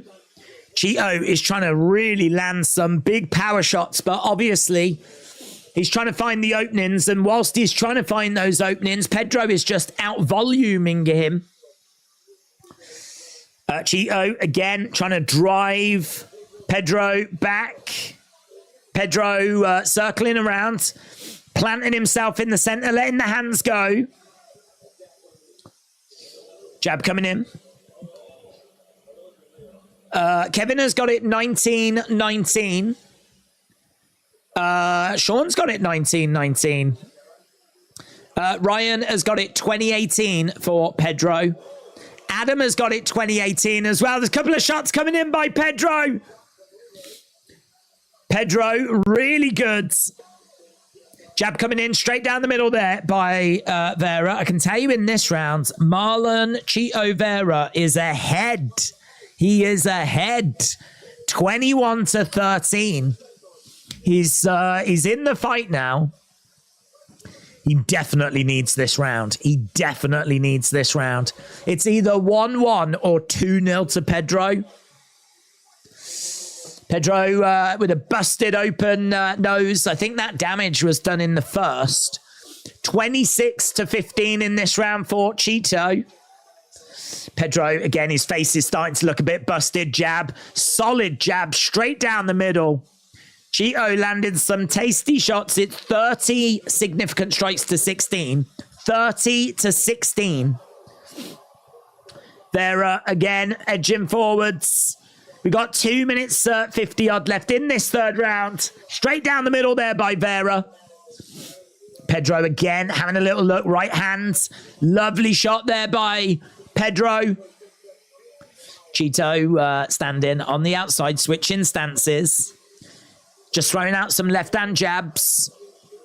Pedro trying to go to the body as Vera steps into the pocket, but can't get anything off. Outside leg kick there by Cheeto. Outside leg kick there by Pedro as well. Pedro doing a good job of just blocking those shots straight down the middle, but he's still down in this round, 38-21. This is still a Vera round at the moment. We've got 1 minute 45 left to go. And we are seeing Pedro just planting his feet and throwing. But, oh man, these jabs, they're really snapping Pedro's head back. Every time he lands them, Pedro's head like really responds quite violently. Now we're seeing Vera just edging forwards. Pedro, again, just throwing out some shots. There's I think a check left hook just came in there by Vera. Head kick there by Vera as well. Both fighters in the middle, 46-24 in favor of Vera. This is going to be so interesting. If it was 1-1 going into this, then it's 2-1 Vera. If you had it 2-0 going in, then it's 2-1 Munoz. This could go either way. I really think this could go either way. That first round is really close. Even the commentators, John Anik said, this is anyone's fight down the stretch. Well, unless Pedro finds a finish, I think he's lost this round. It's 51-26. Cheeto is going to win with damage and body language. Oh, man, I'd love it if they gave him a win by body language. That would be such a great way to win. Shots down the middle. Hayden, shout out to you. Your family home was built in 1980. Your family home's a boomer. Kick coming in. Lovely shot there by Vera. And the fight ends. Vera with his hands behind his back. A little bit of showboating by Cheeto Vera. I say Cheeto won round one, said Chrome Cobra, with damage and wins 29-28. I agree. I think Cheeto Vera wins. I think he just edges round one. I really don't think there's much in it.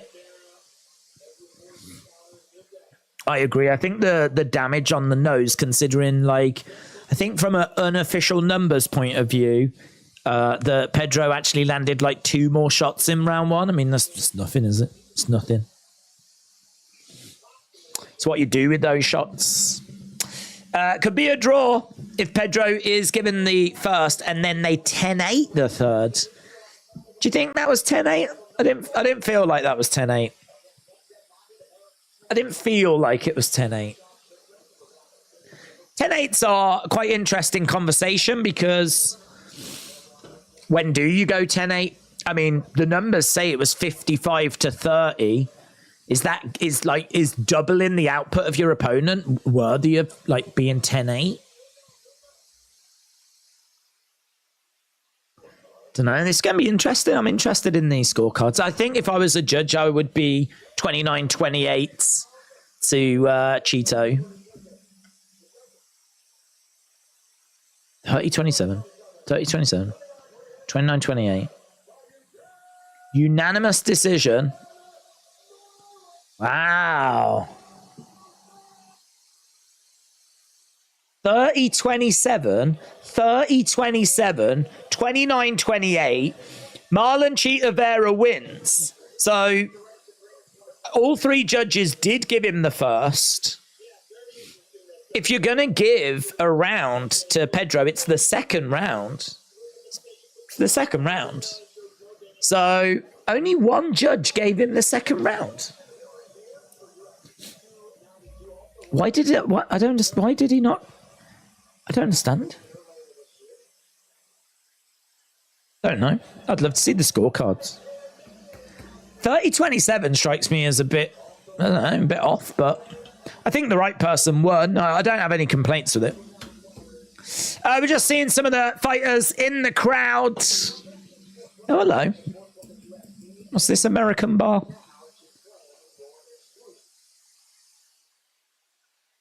Bet on Vera, but the judges are always weird when it matters. I would be a top UFC contender if they scored it with interpretive dance, said Ernest on Purpose. I would love watching that, mate. Honestly, I'm all for variety. I'm all for mixing it up. Right. I think we're going to go to our next fight quite quickly. I think, yeah, it is Blackshear next. Blackshear versus Bautista. The animal. If you are watching and you've not left a like, leave a like. We're on 665. That has gone up loads. That has gone up loads. Considering we were just knocking on the door of 500 about 40 odd minutes ago, and now we're on 665. Like, that has gone up loads. If you are watching and you've not left a like, we are trying to get to 1,000. I would say we're on track for it, but we take nothing for granted around here. Have you been to Oxfordshire? My uncle just moved there from California. Well, I'm not very good with counties, to be honest, because we don't really use counties. I mean, so Oxfordshire, or I think people abroad would call it Oxfordshire. In this country, it's Oxfordshire. It's pronounced sh. Oxfordshire. But when you hear other people talking about counties, they always tend to say, like, Lancashire. I think it must be a Lord of the Rings thing. I don't know. The Shires. Lancashire, Oxfordshire. So Oxfordshire. I've been to Oxford. I'm guessing that's in Oxfordshire. But I couldn't tell you what else is in. I don't know what else is there. Our counties are they're not really like your states, but they obviously are areas that have a few cities and towns within them. But yeah, we don't really mess around with them, to be honest. If you ask someone where they come from, they won't say, "Oh, I'm from Oxfordshire," or something like that. They'll probably say, "I'm from London, I'm from Birmingham, I'm from Manchester." So I wonder where your family member. Who'd you say who is it? Your uncle. I wonder where he's gone. Is it Oxford? My prediction is first round finish with a Batista bomb, said Wrestle with Andy. All the judges are from Ecuador. Oxford, sure. I got Batista on this one. John said if there's any doubt about 10-8, then it shouldn't be a 10-8. That's a good way of looking at it. I hate the judges, said Darren. Do you think Pedro was robbed? I think the right person. I think the right person won. I don't get 30-27. Jerry said my uncle is in prison. Right. What for? Are you allowed to say? What was it? What was it? Because I just need to know. I will judge you by whatever he's done. I'm just throwing it out there. Just throwing it out there. So if you want to think about lying, Jerry,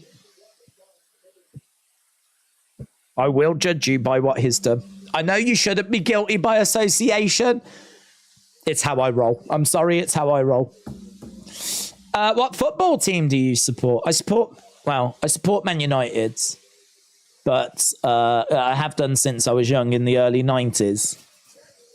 And in all fairness, and I've said this before, we had a lot of success, but it's been a bit barren recently. So I feel like for all the good times, I'm now being tested. My loyalty has now been tested just a little bit.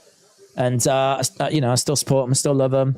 I was watching them today, actually, as they took on Tottenham. I wasn't there. I was watching it on TV.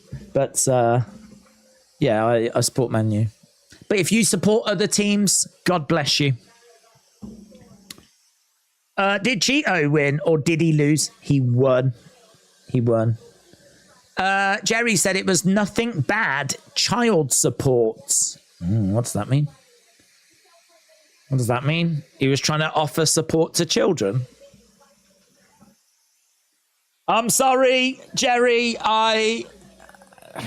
Guilty by association, mate. I don't make the rules. Right, let's go. We're going over to our next fight. This is going to be Damon Blackshear taking on Mario Bautista. Blackshear is a Brazilian Jiu-Jitsu black belt. He's good in scrambles. 2-1 in the UFC. Obviously coming off an amazing finish. Is it one of 3 twister finishes in the history of UFC? He is very much submission over position, switches stances. He's coming in as a short notice replacement. And I think he's going to struggle here. I think that Bautista is exciting. His volume, 6-2. He's confident. He's slick. He's got great wrestling. He's won 3 of his last 4 by submission as well. He's got good feints, good footwork, strong takedown defense. I'm all about Mario Bautista here. I think he's going to get the job done. So 74% of people on Tapology have gone with him. He's a -245 favorite. Damon Blackshear at +185 is the underdog. 26% of people have gone with him on Tapology. I know that shouldn't matter. It doesn't matter. But even so, I like to still let people know. But that is how the masses are seeing it and scoring it. Let me know in the chat which way you are going with this. Okay, so I think Blackshear is getting his entrance. Here he is. Blackshear making his way down. Bautista already inside the octagon. Tim said, running through a playground with candy on a string. Oh, is that what Jeff's uncle did? I think we all got that vibe. Can go bleed. Come on, Bautista, says Michael. Are there any other mods? I am getting sleepy, said Sunny. Sunny, shout out to you. I hope you're well.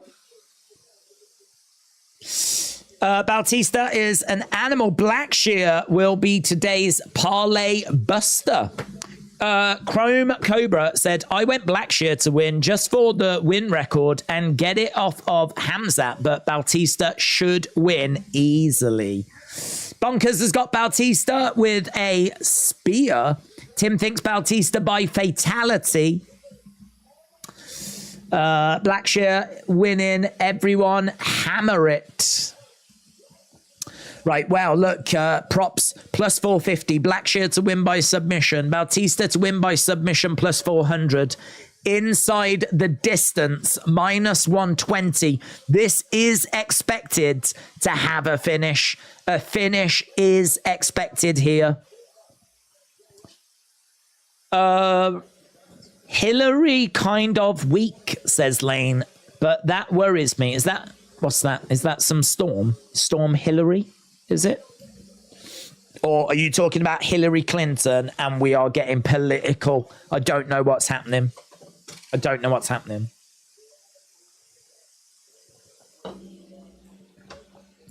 Three-inch reach advantage.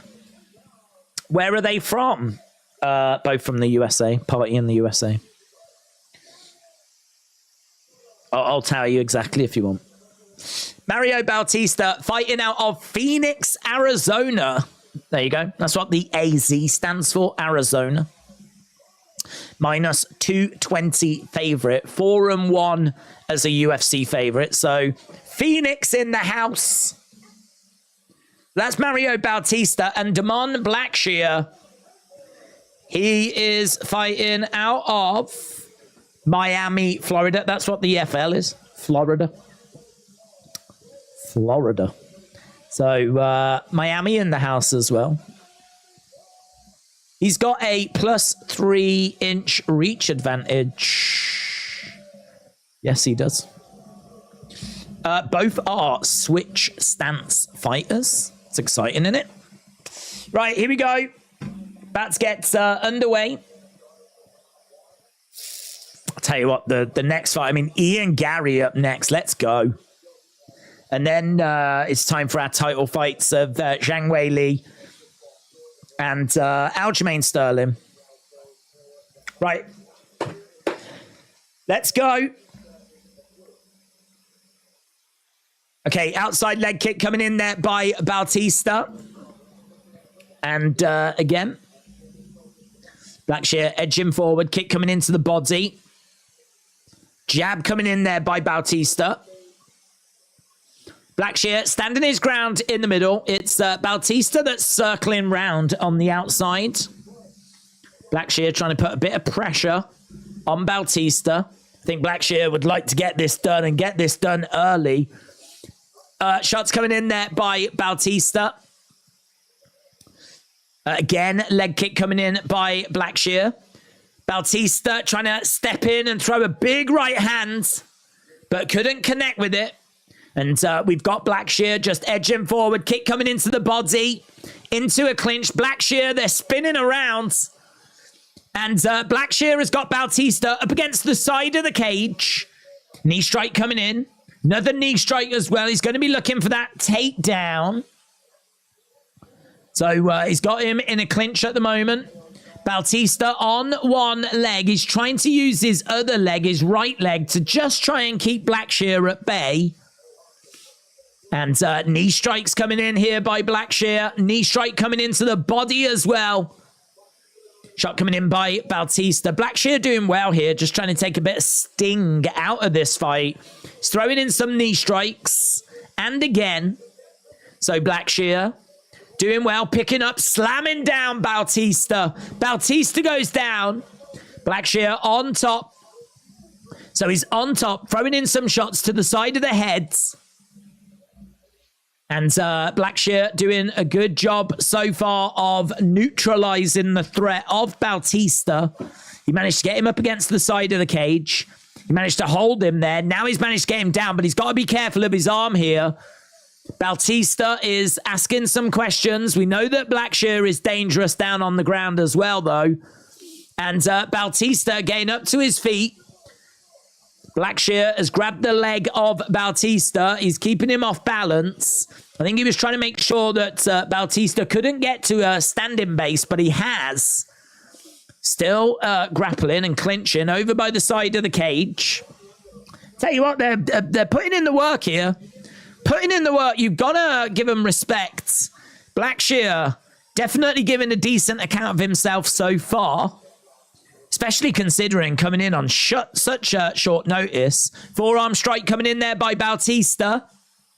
Blackshear, again, though, equal to it in a clinch. They break apart. Kick coming in there by Blackshear. Bautista bouncing around. Kick coming in there by Blackshear.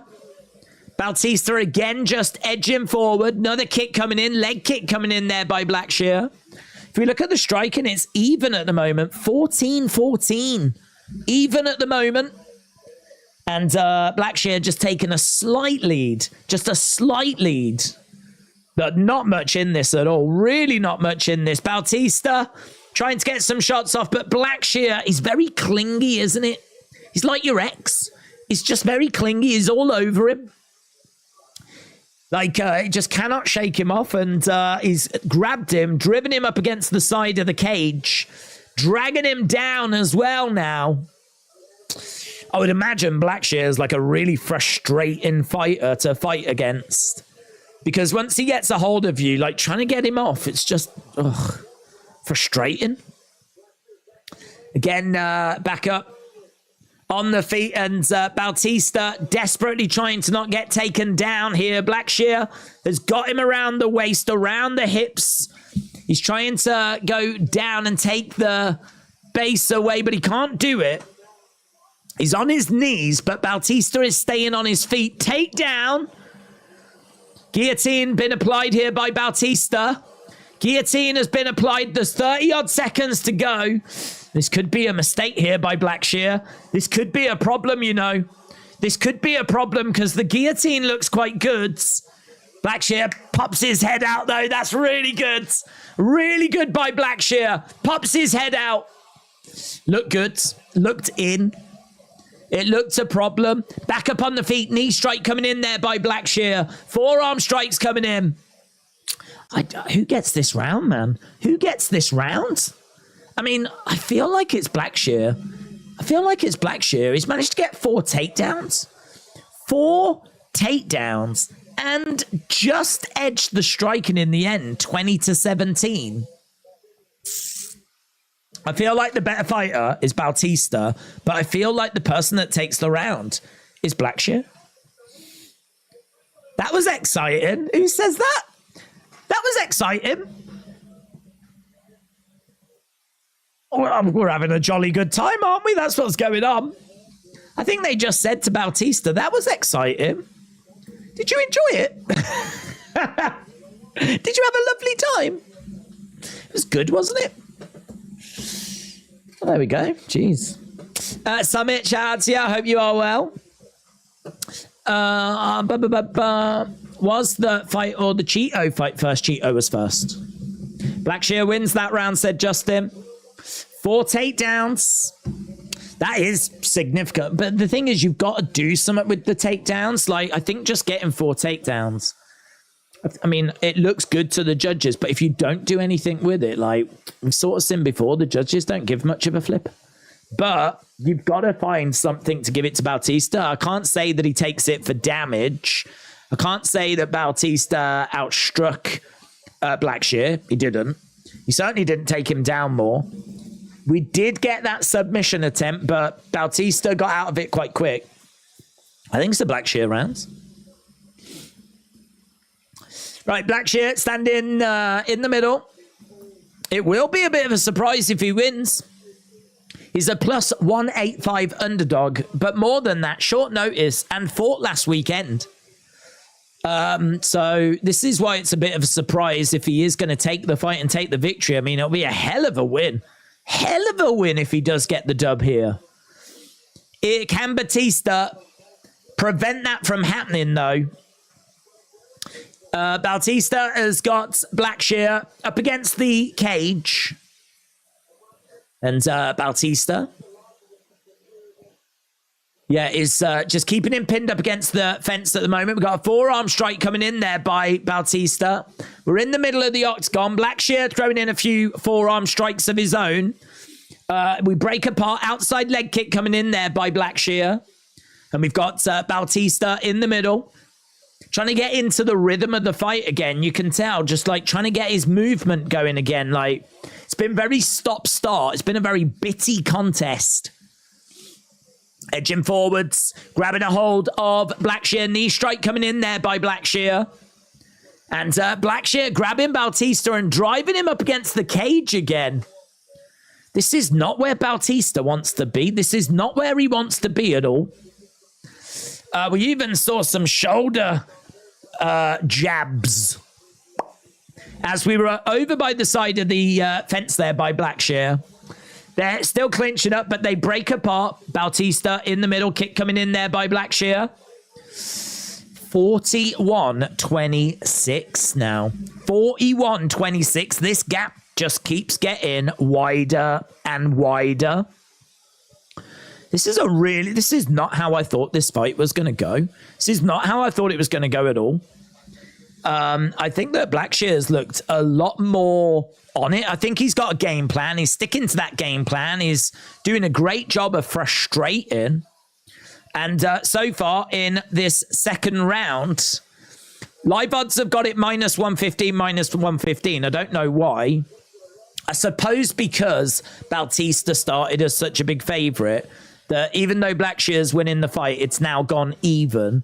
But 23-13, significant strikes in this round in favor of Blackshear. Blackshear is ahead on strikes in this round as well. So he's ahead overall 46-30. He edged the first round. He's more than edging this second round. We got just under 2 minutes to go. And Bautista has got to get going, man. He needs to catch Blackshear with something that's going to really make him think. Blackshear backing away a little bit, trying to avoid the shots of Bautista. Bautista throwing in a jab as Blackshear continues to back up. Couple of shots straight down the middle there by Bautista as Blackshear continues to circle round. Bautista again edging forward. There was a right hand that came in as Blackshear drives Bautista back against the cage, but Bautista reverses the position. So right now it's Bautista that's got Blackshear up against the fence. Forearm strike coming in. 30-19 in this round for Blackshear. This is not enough by Bautista. It's not enough. Again, we got Bautista going into the middle. Blackshear 32, Bautista 20 in this round. Bautista's got 50-odd seconds to get going, man. 50-odd seconds. If he's going to do something, he's got to really do something in this round. He's got to absolutely crack Blackshear, but Blackshear actually catches the leg. Again, in a clinch, looking for a little uppercut.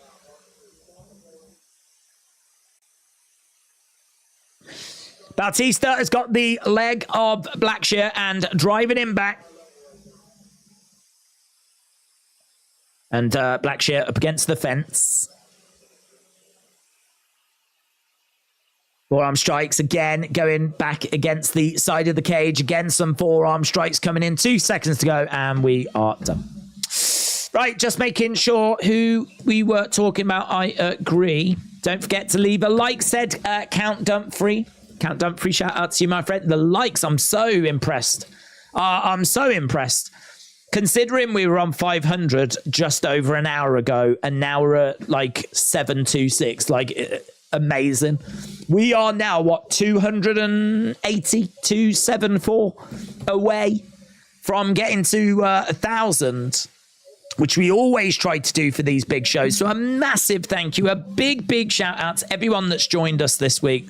It's a big card. It's an exciting card. It's a great main event. It's a great co-main event as well. We're working our way towards them. We've been live for over 5.5 hours. Lol. And we got 3 more fights to go after this, including Ian Gary taking on Neil Magny, Zhang Weili taking on Amanda Lemos, and Aljamain Sterling, a.k.a. Aljo, taking on Sugar Sean O'Malley. We are working our way towards the juicy stuff, but we've got a juicy situation here as we're in round number 3. And honestly, I think this is Blackshear. Shots coming in by Bautista. He really might need a finish. He really might need to get a finish here. Blackshear again on the outside as Bautista throws out an outside leg kick. There's a shot that comes back there by Blackshear. Inside leg kick by Blackshear as well.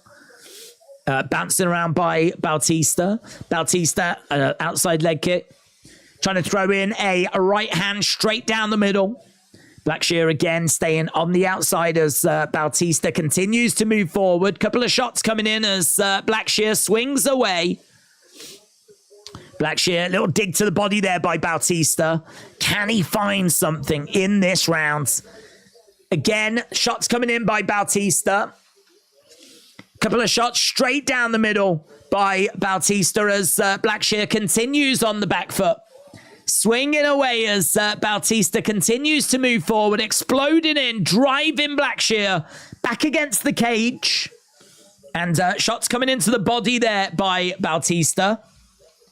He's got to do more, though. He really could be 2 rounds down. And again, he's got Blackshear in a clinch, driving him back against the fence. We're in the middle right now. Knee strike coming in there by Bautista. Shot coming into side of the head. Another knee strike coming in there by Bautista. Knee strike coming back by Blackshear. Forearm strike coming in by Bautista. Bautista doing some good work in this round. Driving Blackshear back against the cage. And these two breaking apart. Shots coming in. Lovely work. Great work there by Blackshear. 3 minutes left to go. Can he do it? Is he about to get the win here? 78-65. 4 takedowns to 0. All of them coming in the same first round, though. Bautista looking for a takedown of Blackshear, and he gets him down. Blackshear trying to get back up to his feet as Bautista is round the back. He's round the back of Blackshear. And Blackshear is down. Bautista keeping him down, keeping him grounded. And shots coming in there by Blackshear. So at the moment, Bautista down, Blackshear down. I mean, it's not enough for him to just see out the round this way. He's got to do more. So Bautista keeping Blackshear down. Crowds are booing. Crowds are booing as Bautista gets back up. Blackshear getting back up as well. Bautista stepping over. He's got Blackshear. Tries to drag him back down. Good work here by Bautista. Tries to throw in a knee strike to the side of the body of Blackshear. Tries to take him down and... good work so far by Bautista. Shot coming in there by Blackshear. This is not enough. This is not enough. I think Bautista might take this round, but I think he might be looking for a finish, but I don't see him finding it. Can he get the sub? Come on, Bautista, said Michael. Jordan said, do you like Chris Weidman? I like Weidman. Yeah, I like Weidman. I think he probably needs to call it a day, though. I mean, I think we were looking. He's lost now. He's only won 2 of his last 9. Like this feels like it's a level too much for him now. Knee strike coming in there by Blackshear. We got 30. If Blackshear wins this, it'll be such a big win for him to get a late minute. Call up. Shots coming in by Blackshear. Throwing in some big shots. Bautista, though, taking the sting out of it. I was talking, dude, about how long Days had been streaming. 5:40, according to my little thing. Takedown by Bautista. I think this is going to be 2-1, you know. David said, how long have you been a streamer? 2018. I wanted to do it before that, but it wasn't possible. Most things that we watch are in America, so it means like being up at night, which means I sleep in the day. And up until 2018, I was working in retail, so it wasn't possible. So we've been doing YouTube since 2016, but streaming since 2018. I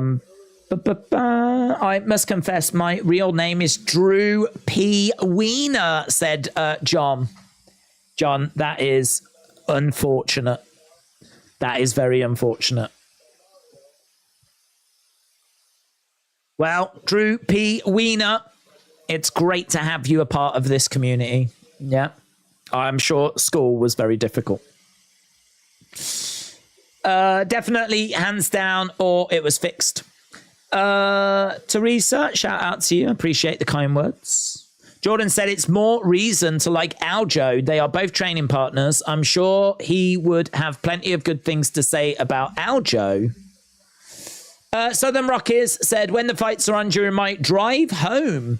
Fight companies, all that makes sense. You are a one. That's very kind. Southern Rockies self-reliance. Shout out to you. If you're driving right now, I appreciate you sending this message. I love the danger. I hope you're not driving. 29-28. 29-28. 30-27. He's going to do it, isn't he?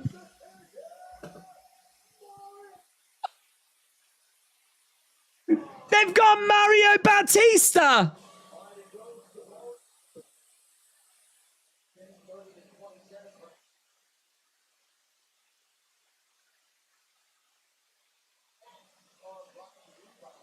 No. Joe Rogan says that seems crazy.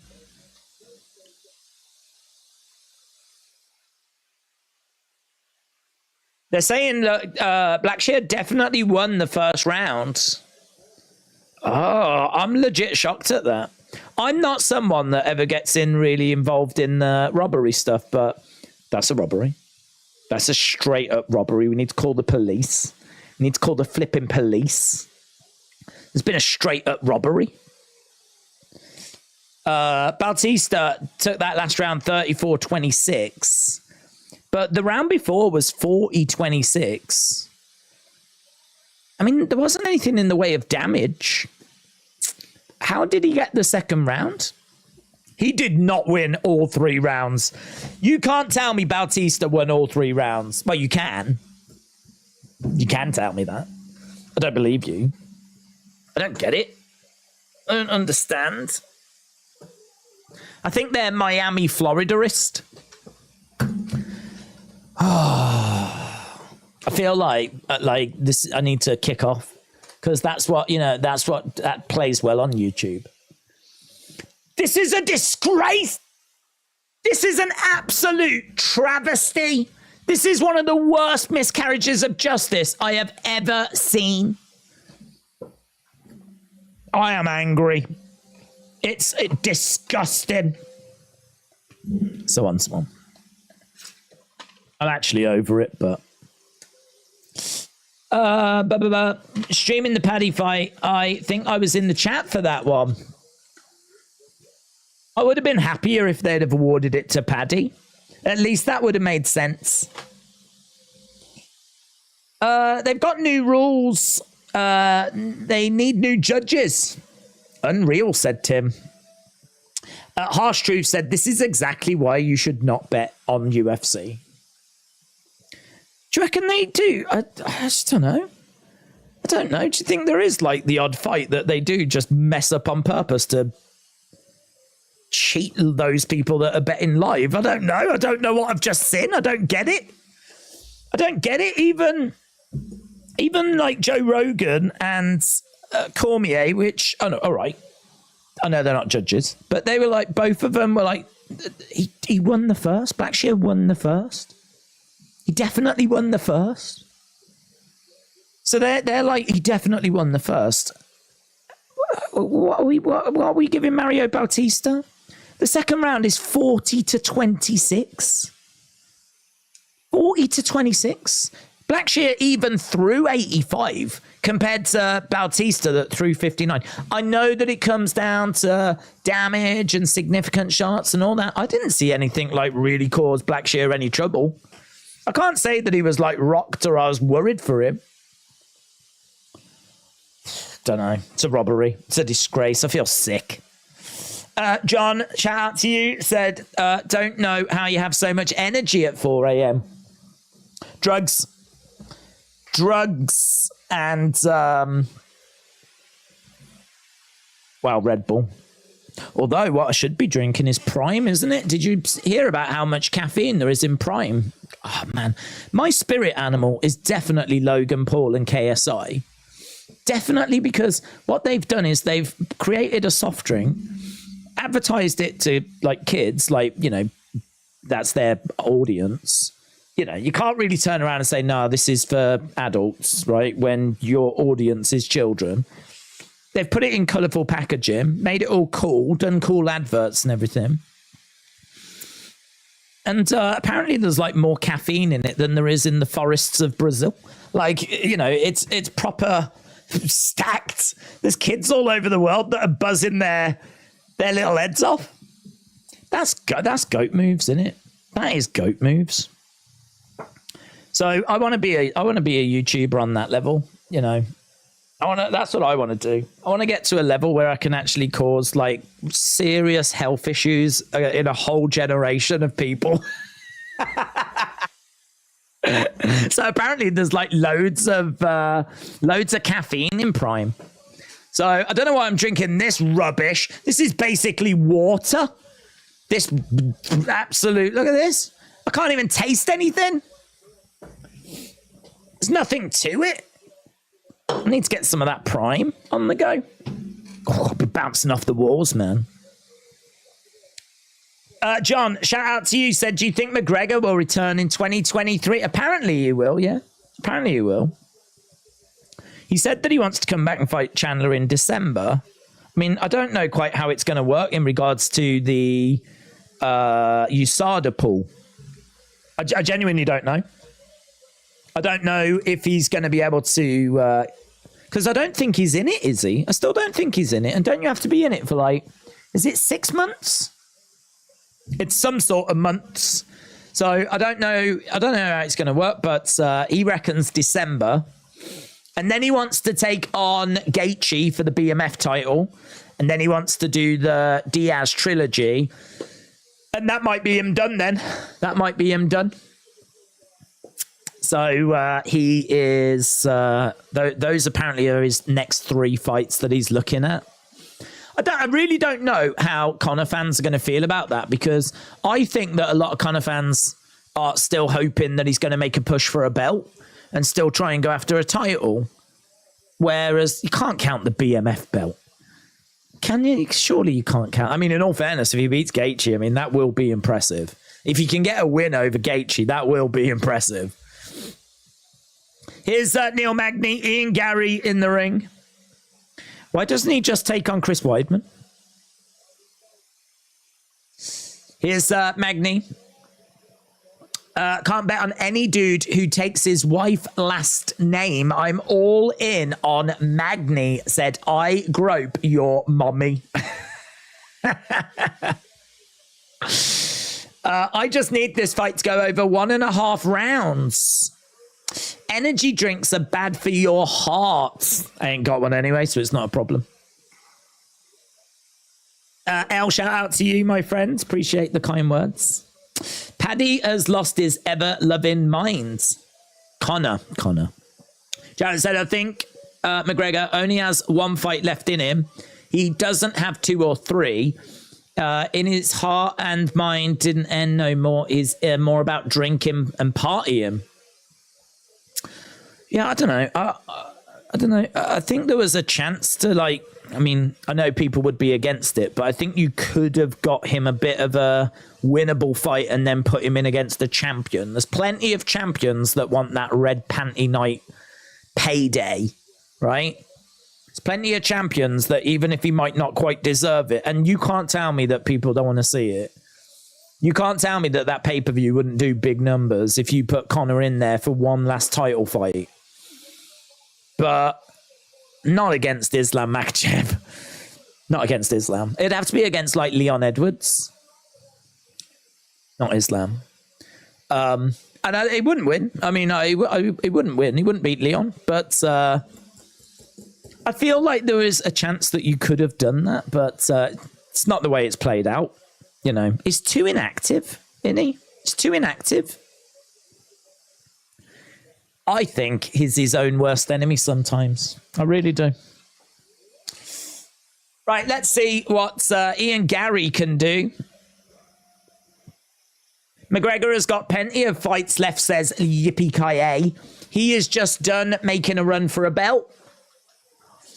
Is YouTube your full-time job, said David. It is, but yeah, it is. It is. I mean, I stream on a Monday, a Tuesday, a Wednesday, a Friday, a Saturday. The only 2 days I don't stream are a Thursday and a Sunday. And on those days, I tend to work on other videos that go on the channel. Like I'll go out and do like little recordings, or I'll do editing, or I'll do research. So it is pretty much all the time, yeah. Gary is going to knock Magny out. Hate him or not. We're at 777. I don't know what that is. 666 is the number of the beast. 777 is the number of Dana White. I don't know. But keep those likes coming in. We're trying to get to 1,000. It feels achievable, but it's one of those. You'll soon turn around and it'll be show over. So let's not take anything for granted. We still need over 200. So if you are watching and you've not left a like, leave a like. It is greatly appreciated. James Wagner says, proper way to fix the judges. 5 judges. Live round by round picks displayed. Oh, Ian Gary catching Magny. Let's get to James's comment once we get to the end of this first round. I like it, James. I wanna dig into it. Crowd are olaying away then. Here we go. Ian Gary is edging forward. I'm always suspicious of people that have got 2 first names. Magny doing a little roll. Ian Gary edging forward. Wow, that front kick is so fast. His kicks are so explosive, so dynamic. He's only, what, 25? Ian Gary, 25, is 5-0. Is in there with Neil Magny. There's real bad blood between these two as well. They don't like each other. I'll be disappointed, actually, if these two shake hands after. I know it's the done thing, but Ian Gary really was giving it to Neil Magny and the build to this. Outside leg kick there by Gary. He is doing a good job going after the legs. 3 leg kicks so far. All of them landing. Shot coming in there by Neil Magny. Co-main event coming up after this. Co-main event. Zhang Weili takes on Amanda Lemos for the Women's Strawweight Championship as Gary stays on the outsides. Kick coming in there by Gary. Again, Gary just fainting as he comes forward. Neil Magny takes a few steps back. Such a great atmosphere. Crowds olaying away as we get an outside leg kick. Gary standing his ground in the middle. Another outside leg kick there by Magny. Magny trying to go upstairs. Kick to the midsection. Looks like it might have been a little bit low, but Gary continues. It might have just been on the waistband. Either way, we've got Gary on the outside, Magny standing his ground in the middle. 10 significant strikes to 3 in favor of Gary. 7 of those coming to the legs.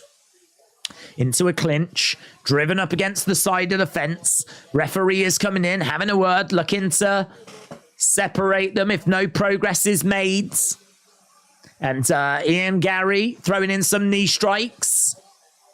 Shot coming into the side of the body there by Ian Gary. This is number 11 against number 13 in the welterweight division. 2 very closely ranked fighters, but obviously 2 fighters very different in their experience. Neil Magny has been in the UFC for a while. 28 wins, 11 losses overall. Ian Gary, 12-0, 5-0 in the UFC. He's kind of built that record up relatively quickly as well. 1 minute 50 left to go, and Magny goes down. And Ian Gary is standing over him. Magny kicking out. I think he's going to be getting back to his feet. He scoots into the middle as Gary backs away. Magny in the middle, couple of shots going straight down the middle. Outside leg kick there by Gary. Gary again just edging forward as Neil Magny backs up a little bit. Gary continuing to put that pressure on. 8 out of 8 leg kicks. 100% is landed with his leg kicks so far, Ian Gary. Really enjoy watching Ian Gary. Such a prospect when it comes to competing for a title. Ian Gary. Oh, heavy leg kick, and Magny goes down. That was a heavy leg kick. Neil Magny is scooting for...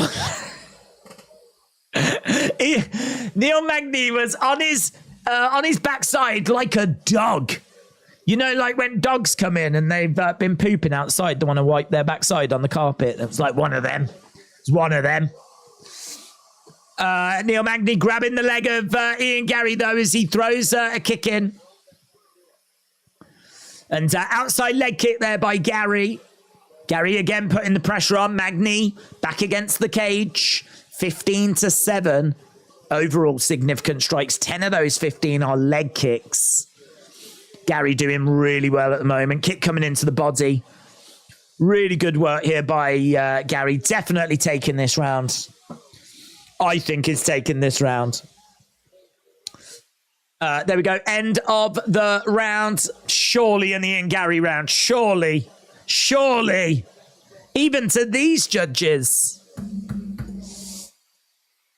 Adesanya promoting Prime. Let's go. James said, proper way to fix the judges. 5 judges. Live round by round picks displayed for fighters to see or pick a fighter as the winner. No points anymore? Question mark.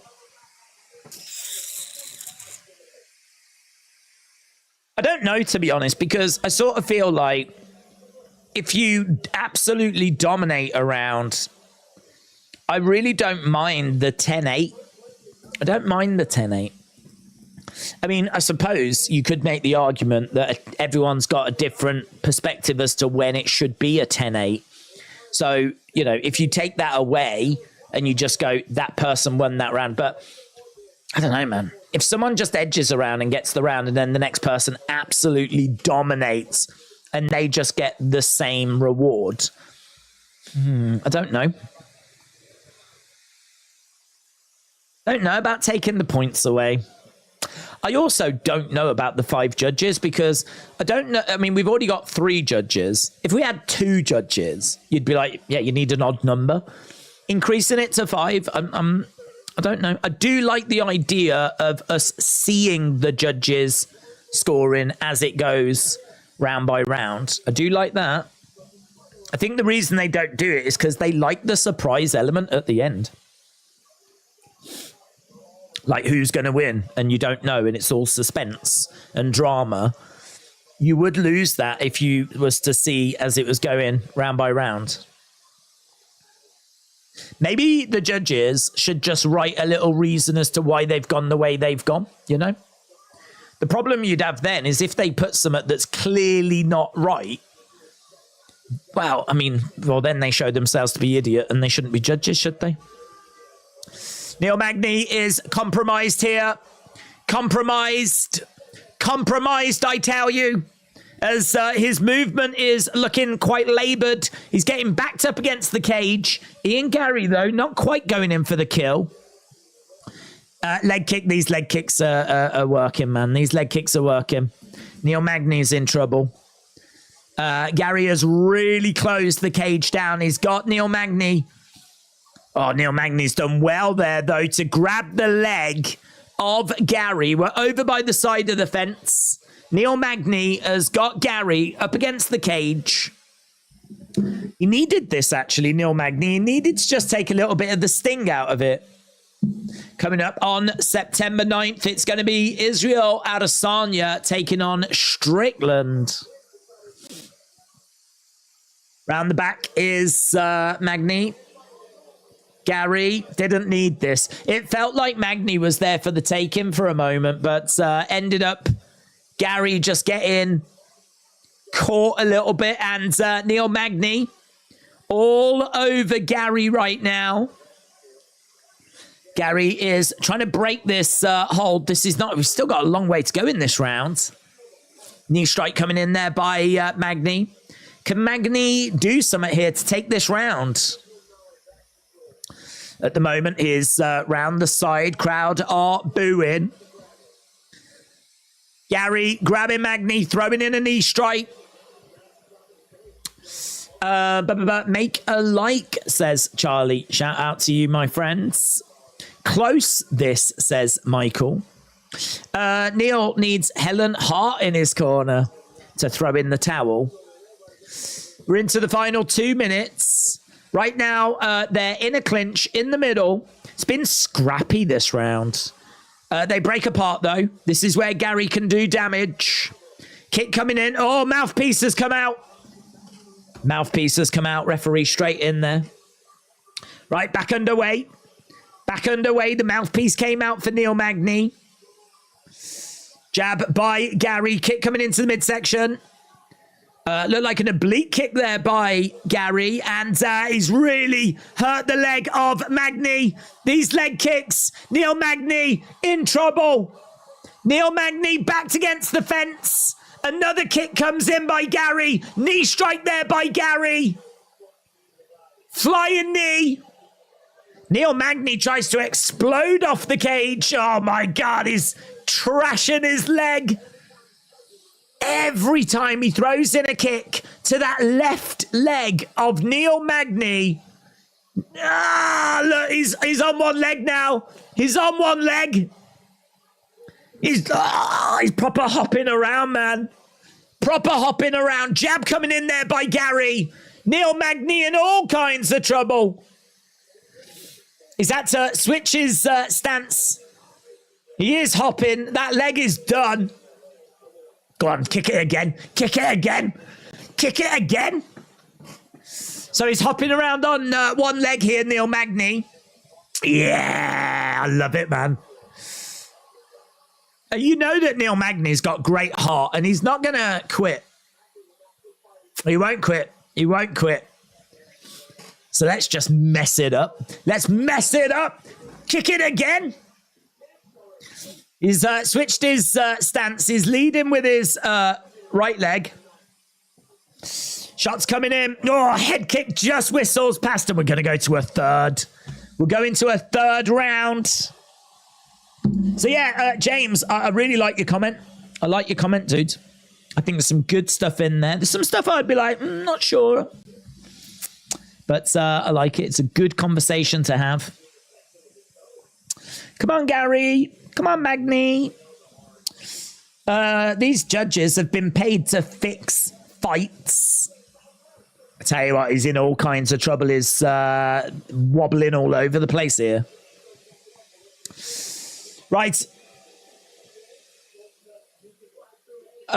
Neil versus Gary would have been fun. Probably Neil would have ended the hype, but unfortunately Neil has suffered an injury, said Summit.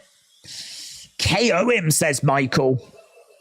Macarai said, waiting on Zhang and Sterling for £117. I was scared about the Bautista fight. I thought he would lose, but we take it.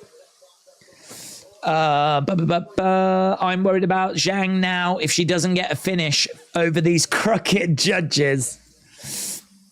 Well, let's go. There's been 14 finishes by leg kicks, apparently, in UFC history. Magny moving forward. Jab coming in there by Gary. Switching her stances by Neil Magny. Magny edging forward. Kick coming into the body. Gary standing his ground. Oh, catches Magny. Magny goes down. Kick coming in again by Gary. So outside leg kick there by Gary. We've got Neil Magny is proper hopping now. He's just got a massive target, hasn't he, on that leg? Massive target. Problem is, he's going to be thinking about that, and I think Gary knows that. And so we've seen Gary throwing in some head kicks and throwing in some shots upstairs. And I think that is obviously by design to try and catch Magny out. Kicks coming in. Another leg kick there. Oh, look at Neil Magny. Grimacing. Grimacing. Shots coming in by Gary. Oh, another heavy kick coming in. And again. Neil Magny is not going to give up. He's scooting forward again. Oh, such a wild look, isn't it? It's very hard to look menacing when you're sat on your backside scooting towards your opponent. I'm coming for you. But that's exactly the approach that Neil Magny has been reduced to, because Ian Gary taking the legs away. Simbarashi said it's been a leg kick show tonight. It really has. We're into the final 3 minutes. Neil Magny is, I mean, look, you got to say his game. He's putting up a fight. He ain't winning this fight. Oh, another. Oh, my God. It's sick. It's sick. He can't even put pressure on it. There is something quite primal about seeing like someone suffering such an obvious injury and about seeing someone repeatedly trying to make it worse. Look at it. He's like proper hopping around and Ian Gary just keeps going after it. He's ruthless, man. He's ruthless.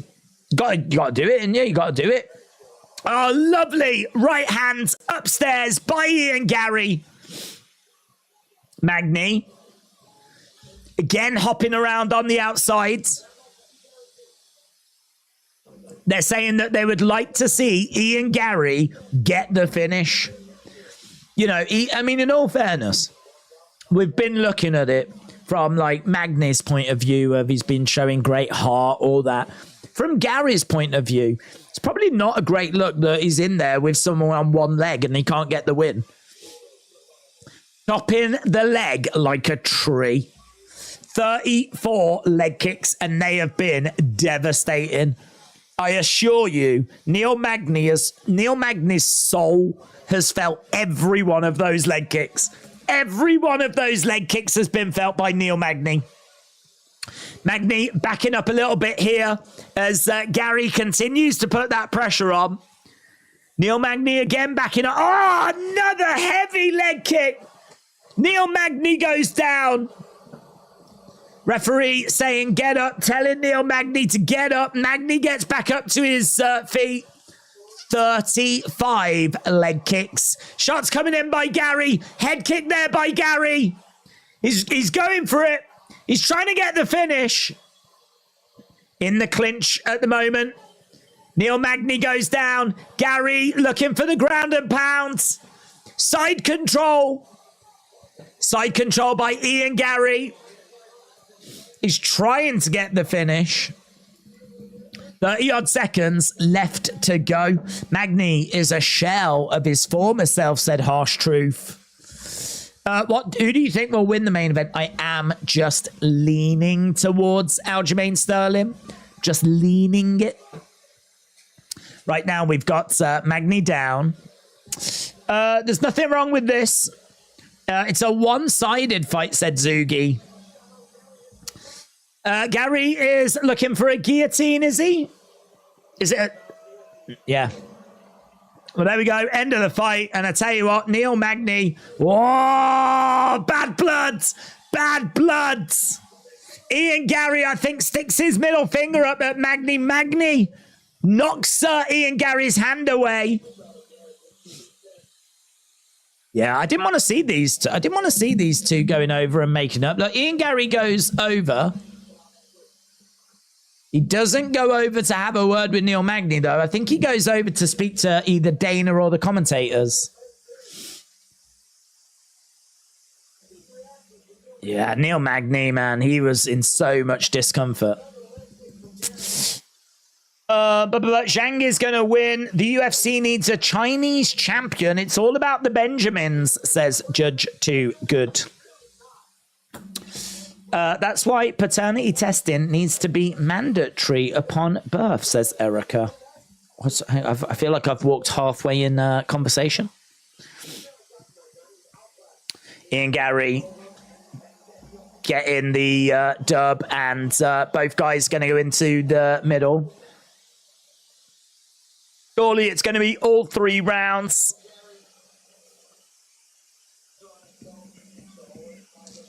That's a disappointing loss, that is, for Neil Magny. That's a real disappointing loss. 30 20. Oh. Oh! Oh! Oh, my God. 30-24. 30-24. That means that he 10-8'd all 3 rounds. 30-24. I can't even say that it's wrong. That's embarrassing. Wow. 30-26, 30-26, 30-24.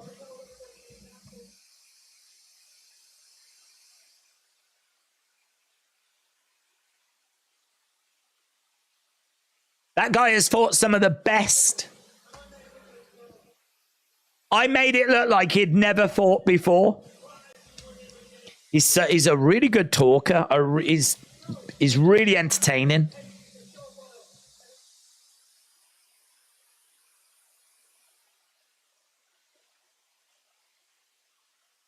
That was domination from start to finish. I meant that. That was justice.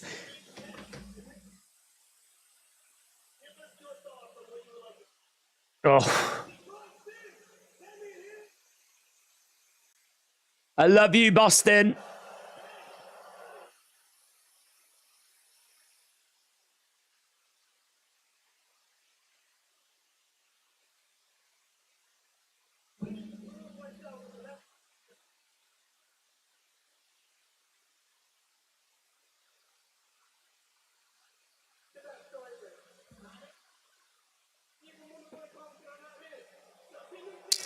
Wow.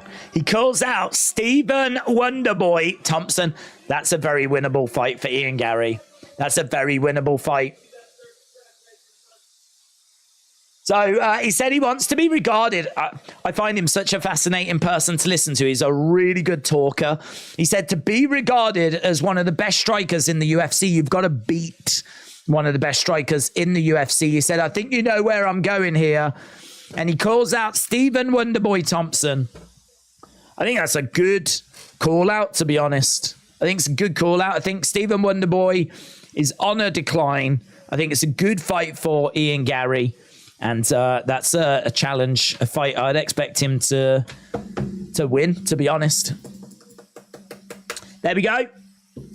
Summit said, I want the main event to go to decision so that O'Malley can get the win. Well, yeah, keep sharing your thoughts. Keep leaving likes as well, because we are 826. We are getting there. We're trying to get to 1,000. And honestly, we've kind of been on track all night. We need that big final push, though. We need that big final push. We only got 2 fights left to go. 2 fights left to go. Let's have a look over, shall we, at Tapology just momentarily. See where we are with Tapology. Let's do a little refresh and see if we can update things. We have got... Is this the latest? No, wow. Miss Clown and Casey joint first. Oh my God, could this be Miss Clown's time? Miss Clown in joint first with Casey. Hayden Garrett in third. Adrian in joint fourth with Priscilla. Superman Punch, El Patron, Corey KK, Moose 25, V-Man as well, all making up that top 10. But Miss Clown currently in joint first place, so we'll keep an eye on that. We'll keep an eye on that. So, right, we are working our way towards the main event, but of course got the co-main event to get through first. Another title fight, though, and it's going to be such a great encounter. I'm so excited for this. These next 2 fights are going to be so much fun. Zhang Weili, strong, big leg kicks. She's got really good fight IQ. Little short punches, powerful punches. She's got good left hook. She's got good leverage due to her size. She's got a great takedown defense. Looks to pressure, good counters, great experience. Very aggressive. There's lots to like here with Zhang. I think she gets the win. I think she gets the win legitimately. We really could see a finish. She's taken on Amanda Lemos. Hard hitter. She's got very dangerous, good jiu-jitsu. Big, powerful counters, good boxing, very strong, good ground skills, hits hard kicks, hits with knockout power. She's a great fighter. Amanda Lemos can cause Zhang Weili all kinds of trouble. all kinds of trouble. So, yeah, this is very much a fight that I'm looking forward to. I think that Zhang has got enough about her to pick up the victory here. But I do like this fight. This is going to be a really fun encounter. And I am going with Zhang on this one. So it's actually, Amanda Lemos is actually quite low down. It's not often you see the champion taking on the 5th ranked fighter. She's quite low down in the rankings, all things considered. But it's going to be a real war. Lemos has got power. She's got precision. Zhang is minus 330 favorite. Not much in it, though. Not much in it at all. We are just going through the video package right now, the breakdown right now. As we are working our way towards this co-main. Will you be live to witness the Lionesses, says Peter. I won't be doing a live stream. I will be trying to watch it. But I need to pop out. I need to go to Birmingham. Places to go, people to see. So I am going to try and catch it, but I might only get a chance to watch the second half. But definitely want to see it. I think they can do it. I also think they can lose it. I think it's a very close game. Fingers crossed for Sugar, Sean, said Christopher. Costa's going to beat Hamzat. Hamzat's not fighting down. Wonder Boy might take it. The division is ducking Shavkat, said TJ. It's my time. I have some karma coming my way. Long time listener, first time caller, says Casey. Casey, shout out to you. Shout out to you. This is going to be a hell of a fight. Lionesses, says Vicky May. Yeah, the England's women football is in the World Cup final tomorrow against Spain. So England, as much as football is our number one sport, England women have never won the World Cup. So it's a pretty big deal.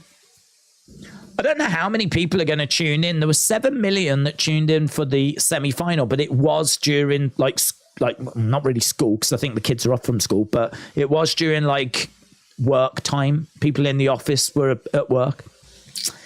Sunday tomorrow, innit? Sunday, lunchtime, 11 o'clock. People will be awake. People won't still be in bed by that time, I wouldn't imagine. Maybe some, but yeah, I can see a lot of people tuning into that. It's going to be at least 15 million. Which I know doesn't sound a lot, but there's only 60 odd million in the country. I mean, it could do 20 million. It could do it at a third of people. Don't know, we'll see. It's a big deal tomorrow. It's not that far away, actually. It's only about 6-7 hours away. Who have you got in this one? I've got Zhang Weili. Bill said, if you was allowed to, would you enter the Women's Open? I'm not allowed to. And also, I don't play tennis. Do you mean the tennis? Who do you got in this one? I've got Zhang. Shavkat's greatest opponent is learning English. Oh, shots fired. Right, here we go. I think Amanda Lemos is making her way down.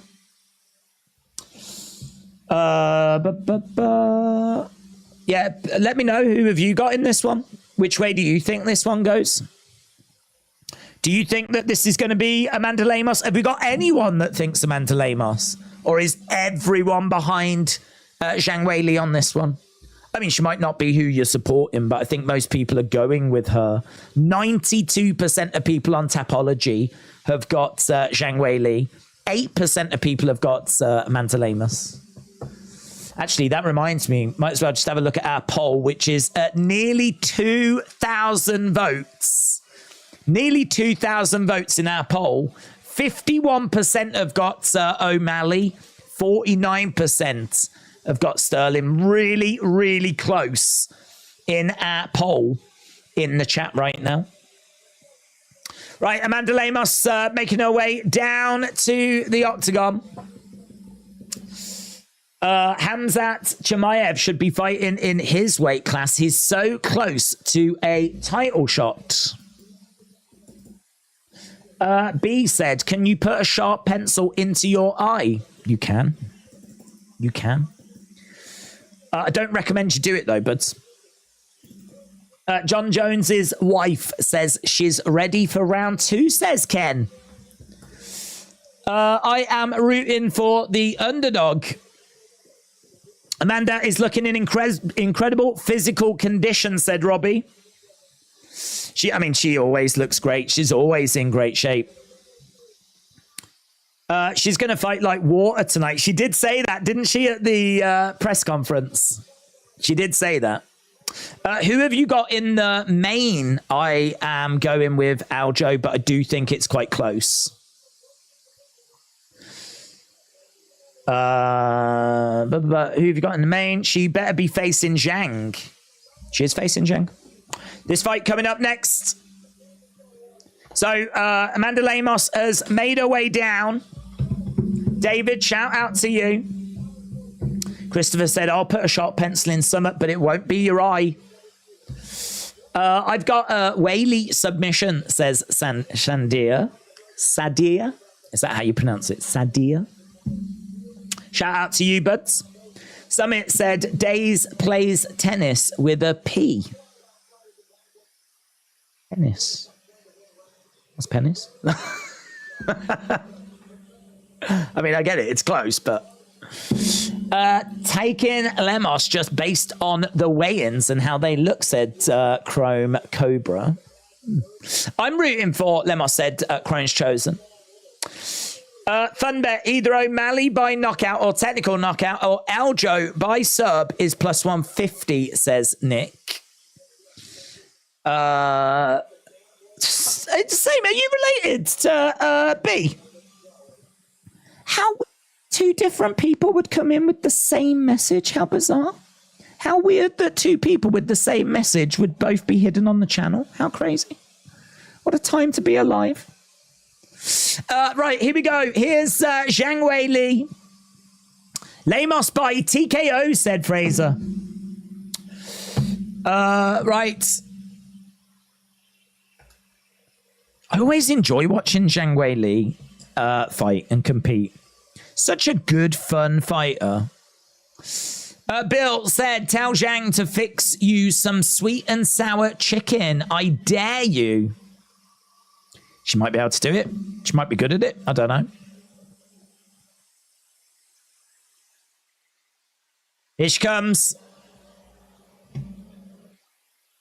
After seeing Zhang pick up Francis so easily, I think she wins this, said Christopher. Where are we with the likes? If you are watching and you've not left a like, even if you've been leaving messages about sticking pencils in your eye, feel free to leave a like on the stream anyway. It's greatly appreciated. And we're at 863. We need to do another, what, 137? Another 137. Let's go. How unlikely is a Welli sub? I mean... I don't think it's unlikely. I feel like this is going to be a lot of striking, obviously. I think that Lemos is going to want to keep it standing. She's got a good takedown defense. It is going to be tricky to get her down to the ground, but Zhang does average 2 takedowns per fight. I could see her getting a takedown, but if she manages to get that takedown, is she going to be able to then secure a submission? I think it's tricky. I think it's unlikely.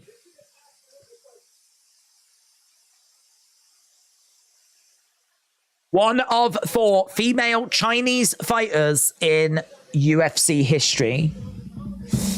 This is an easy Lemos win, said John. Zhang is just different. She picked off Ngannou a week or so ago. Robbie, shout out to you, said I appreciate the coverage, entertaining and excellent commentary. That's kind. I appreciate the kind words, my friend. I appreciate everyone joining us tonight. It's a great card. It's a big show. We've obviously got a lot of fun action still to come. 2 title fights about to get going now. 2 title fights, and I think there's going to be so much excitement around that Aljamain Sterling, Sean O'Malley, Sugar Sean, the Sugar Show.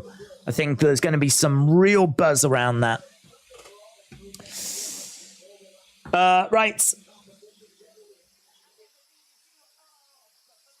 Okay, UFC strawweight champion, only Chinese champion in UFC history. She's taking her time, isn't she? Let's go. Come on.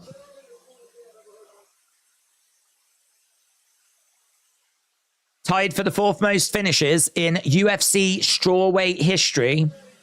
It's me, Kate says. Can you put a sharp pencil into your eye? Oh my God. Yes. How many times do I have to answer this question?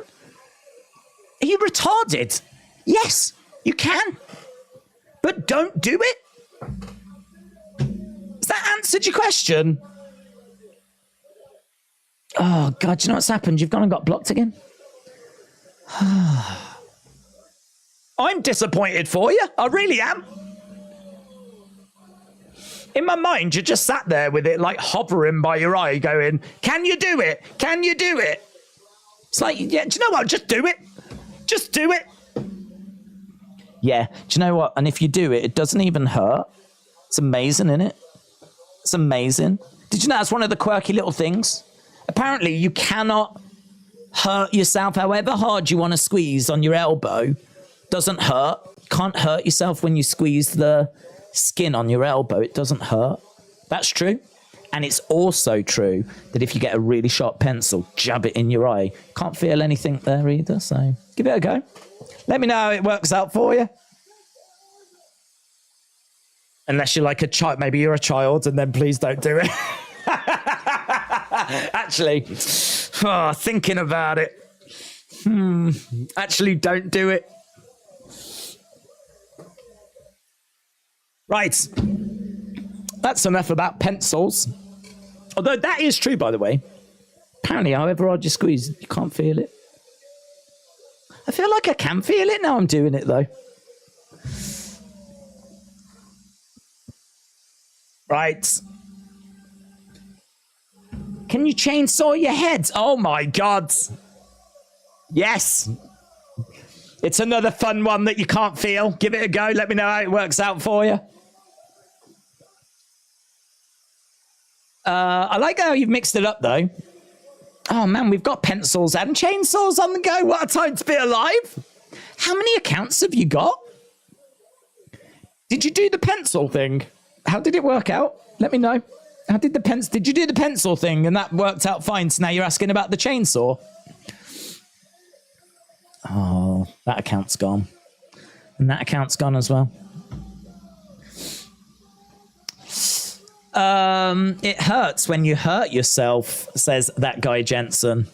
No, chainsaws don't hurt, fun fact. Right, here we go. Zhang Weili. I feel like I've been waiting for this forever, man. AWC has farted. That is breaking news.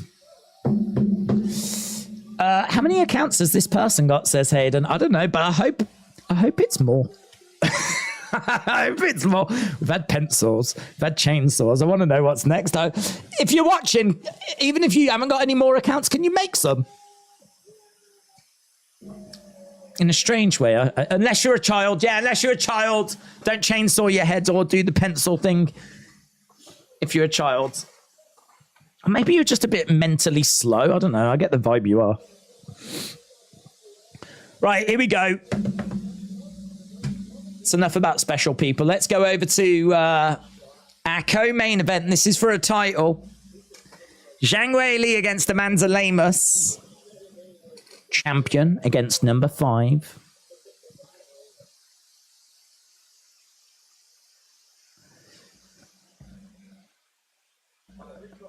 Okay.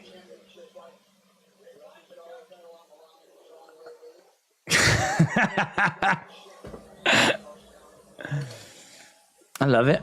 I love how you stick on brand, man. I love it. Right, we got Lemos on the outside.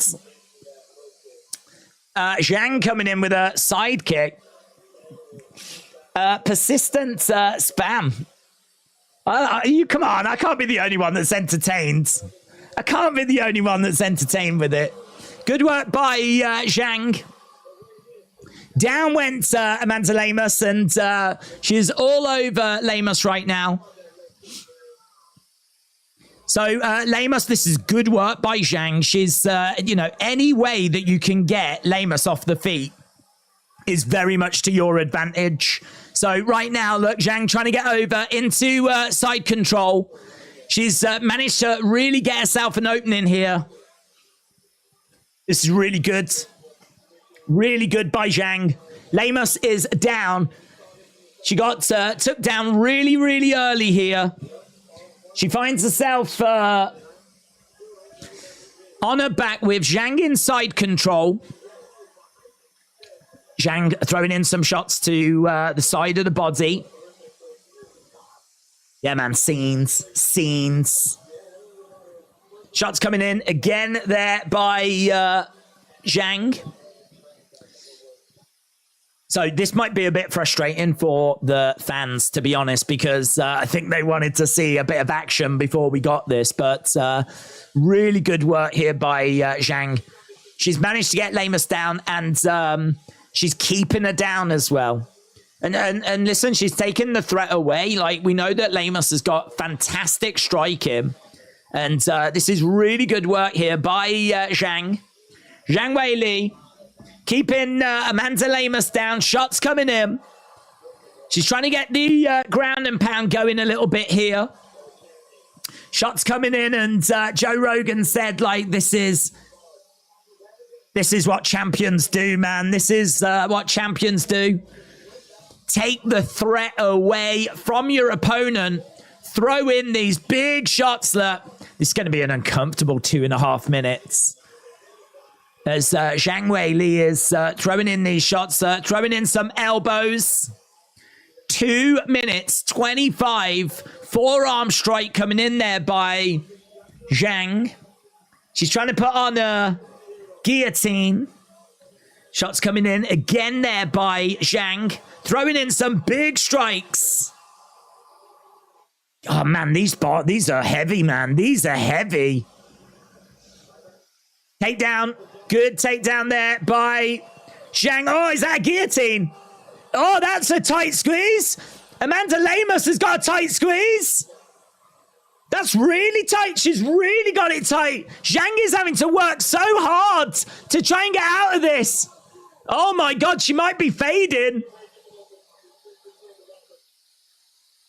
Joe Rogan said it's going to be really hard if the legs aren't involved. But I tell you what, Zhang's in all kind of trouble right now.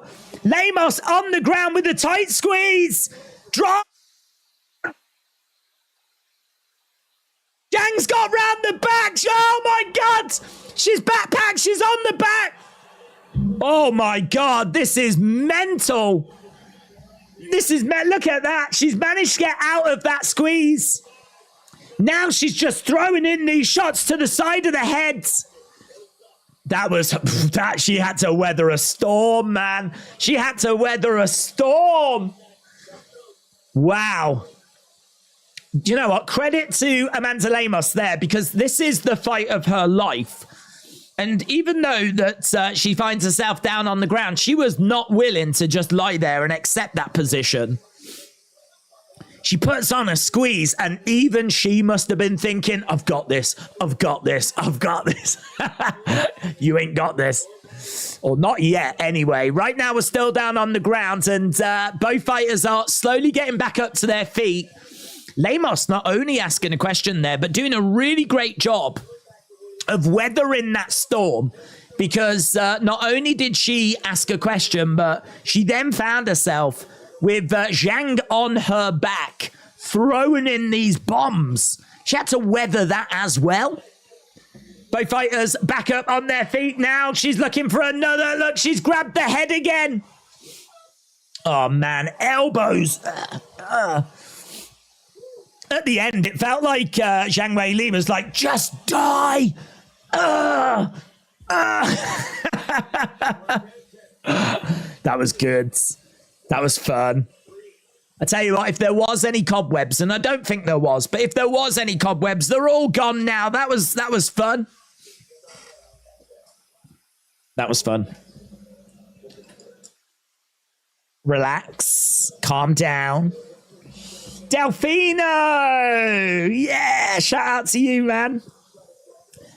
Bill said, I accidentally hit the thumbs down. I did it very hard and my knuckle hurts bad now. Wow.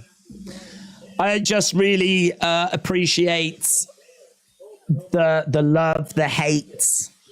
Just anyone acknowledging my existence in general is very much appreciated. So thank you, my friend. Yeah, man, that was wild. That was wild.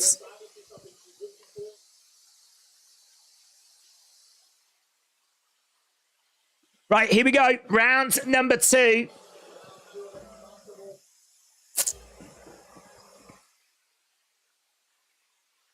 Kick coming in there by Amanda Lemos.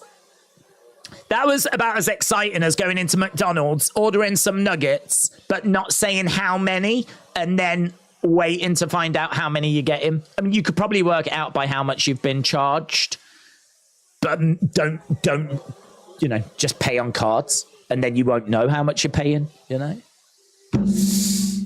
Surprise me. How many nuggets do you want? Surprise me. Do they do like 50 or something? I don't know what the most is they do. What's the most nuggets you could end up with? I might look at that in a minute. Kit coming in there by probably a 250 in America, isn't it? Knowing you guys. Go big or go home, innit? Over here, I think it's like 2 maximum. Takedown by Zhang. Good takedown there by Zhang. So that was good because, you know, we know that Lemos can cause problems on the feet.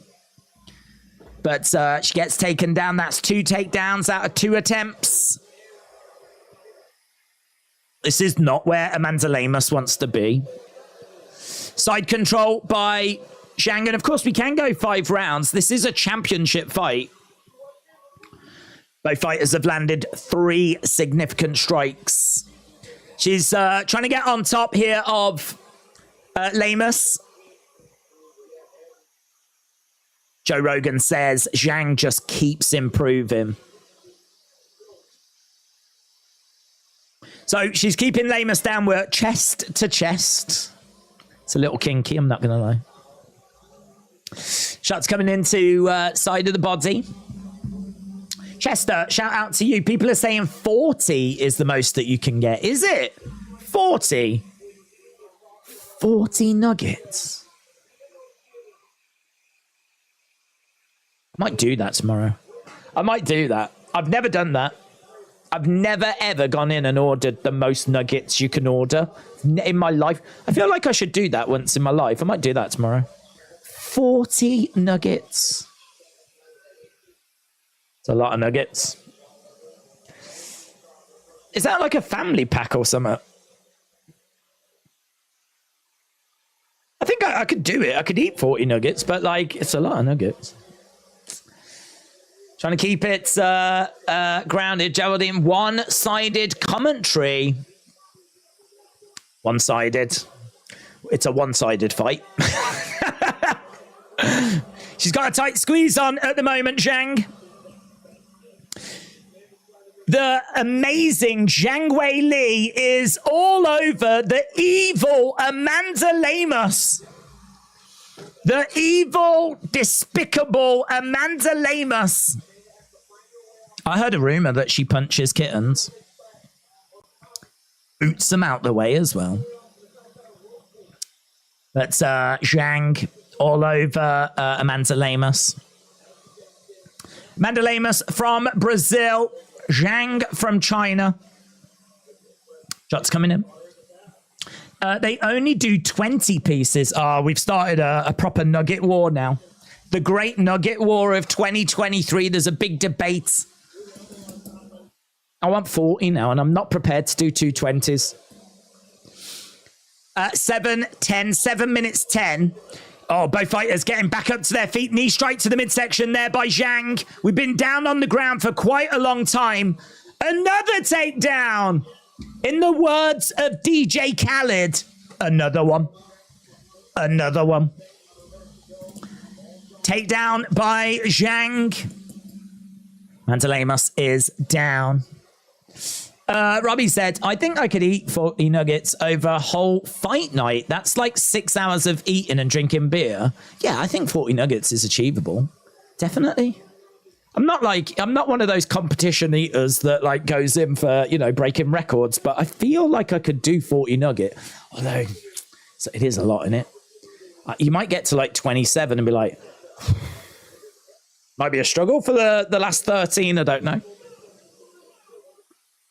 Amanda Lemos is on her knees like the loser that she is. Zhang in a seated position round the back, and that's the end of the round. I think Amanda Lemos is crying. I think she's crying out of sheer embarrassment. I could be wrong, though. She might be fine. Harsh Truth said there's a documentary out where they tested nuggets and found it had articles that couldn't be identified. Just, mate, have you ever tried their barbecue sauce? It hides any deficiencies. Doesn't matter. They could have a human in it, and as long as you put it in their barbecue sauce, it'll be fine. Lemos doesn't see the light of day. Can you put nuggets in your eyes? 40 of them. Very good. Very good. Got a lot of love for this this chat today. You're bringing your A games. Much love. Right, we're about to get to round number 3. Round number 3. Listen, if Amanda Lemos can keep this standing, she can cause some trouble. She can do some work here. She needs to do some work because she's 2 rounds down. Okay, here we go. What can she do? Edging forwards. Kick coming in there by Zhang. Lemos bouncing around. Yeah, they're saying, like, what can she do? Because, like, Zhang just seems to have an answer for whatever it is that Lemos is trying. I tell you what she can do. She can absolutely crack her in the face. That's what she can do. Because we know that Amanda Lemos can really go. Lemos again, circling around. She's trying to see if she can find an opening. Total strikes. And I know that I've been a little, you know, listen, I've been called out for being a bit biased. It is just worth pointing out that total strikes is 125 to 4. 125 strikes to 4. But I don't know about you guys. I think it's 50-50. We're over by the side of the cage right now. Amanda Lemos has got Zhang. She's got her pinned up against the fence. What can she do? A shot coming in there by Zhang. Zhang reversing the position. Our next fight is our main event after this. It's going to be the Sugar Show. Takedown by Zhang. Lemos on her back. She might be gassed, man. She might be done, honestly. She might be gassed. I mean, I think she's had to work really hard here. Kicks coming in. She's on her back as Zhang just throws in these kicks. She's trying to use leg kicks of her own. And Zhang goes down on the ground into... She got that side control really easily. Shots coming in. Coach Co said, once I got 2 times 40 chicken nuggets, which means I had 80 chicken nuggets for $28. Did you... Really? Did you eat them by yourself? I actually don't know how many chicken nuggets the average human can consume. I don't know. Like, I feel like 80 is too many. I don't think one person. Yeah, your competitive eaters, you know, your beard eats food or whatever it's called. Beard meets food, beard eats food. I don't know, whatever. You know, those guys that do the challenges. I reckon they might do them. But like your average Joe, I don't think they could do 80. But I don't know what the number would be. I think I could do 40. I'd back myself to do 40. I wouldn't back myself to do 80. How many chickens is that? How many chicken nuggets equals a chicken? These are the questions that people need to be asking. Maybe not during the co-main event, though, of a big UFC stream, but, you know, whatever. At the moment, Lemos is down and Zhang is controlling her. She's keeping it chest to chest. Zhang is going for that submission. Yeah, Coach Code, is that true? Did you genuinely, because, you know, you have been known to lie, but have you genuinely, on your own, eaten 80 nuggets? I don't think that's, no, I don't buy it. I don't believe it.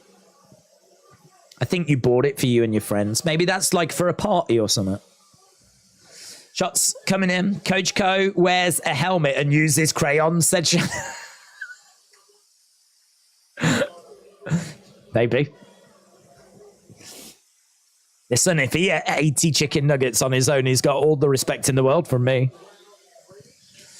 Knee strikes coming in by Zhang. I used to get 2 20 pieces. She would have about 8.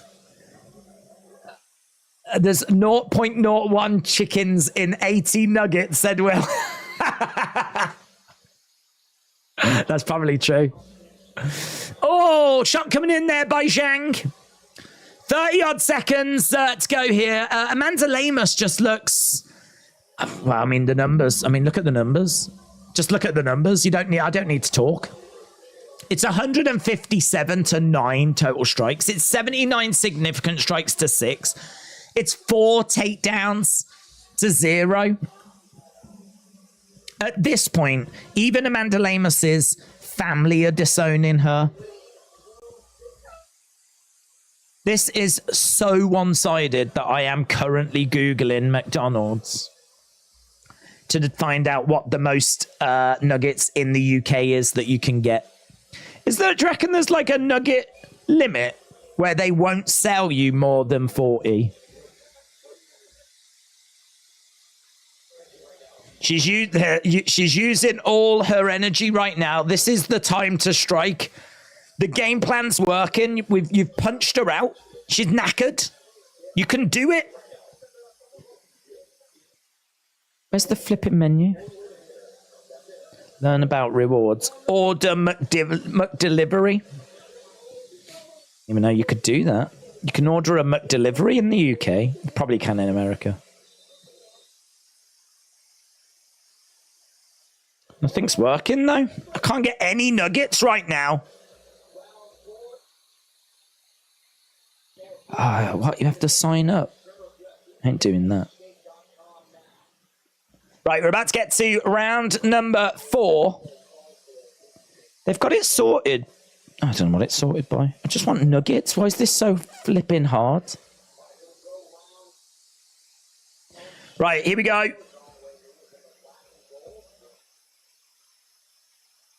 Lemos needs that barbecue sauce.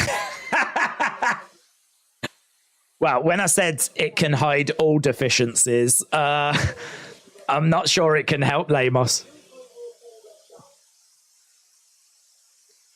Right, Lemos edging forward. If she's going to get the win, she is going to have to find a finish. Here we go. 20 nuggets is the limit. And even that's called a share box. 20 nuggets is the limit. That's an absolute disgrace. I reckon I could eat 20 nuggets and not even know I've had anything to eat. You can have 40. If it's 40 in America, I'm jealous. I'm proper jealous. 20 is the limit here in the UK. Okay, Lemos is on the feet and she just is plodding forward. This is so... I mean, I just watched. She ain't done nothing. Coach Co said, no, it was graduation. They told me I had to bring a gift. Oh. I had chicken nuggets. 20 of us ate them. 20 of you. So what's that? 4 nuggets each? So you brought a gift of 4 nuggets per person. I don't know how I feel about that. That's not really a very good gift, is it? You've got to bring a gift and you brought 4 nuggets per person.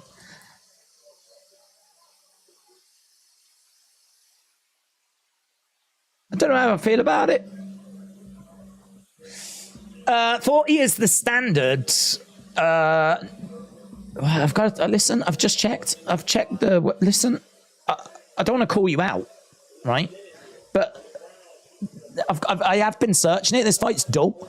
20 McNuggets. Look, that is the most. Look, change your site. You can have 6, 9, or 20. That is it. That is it.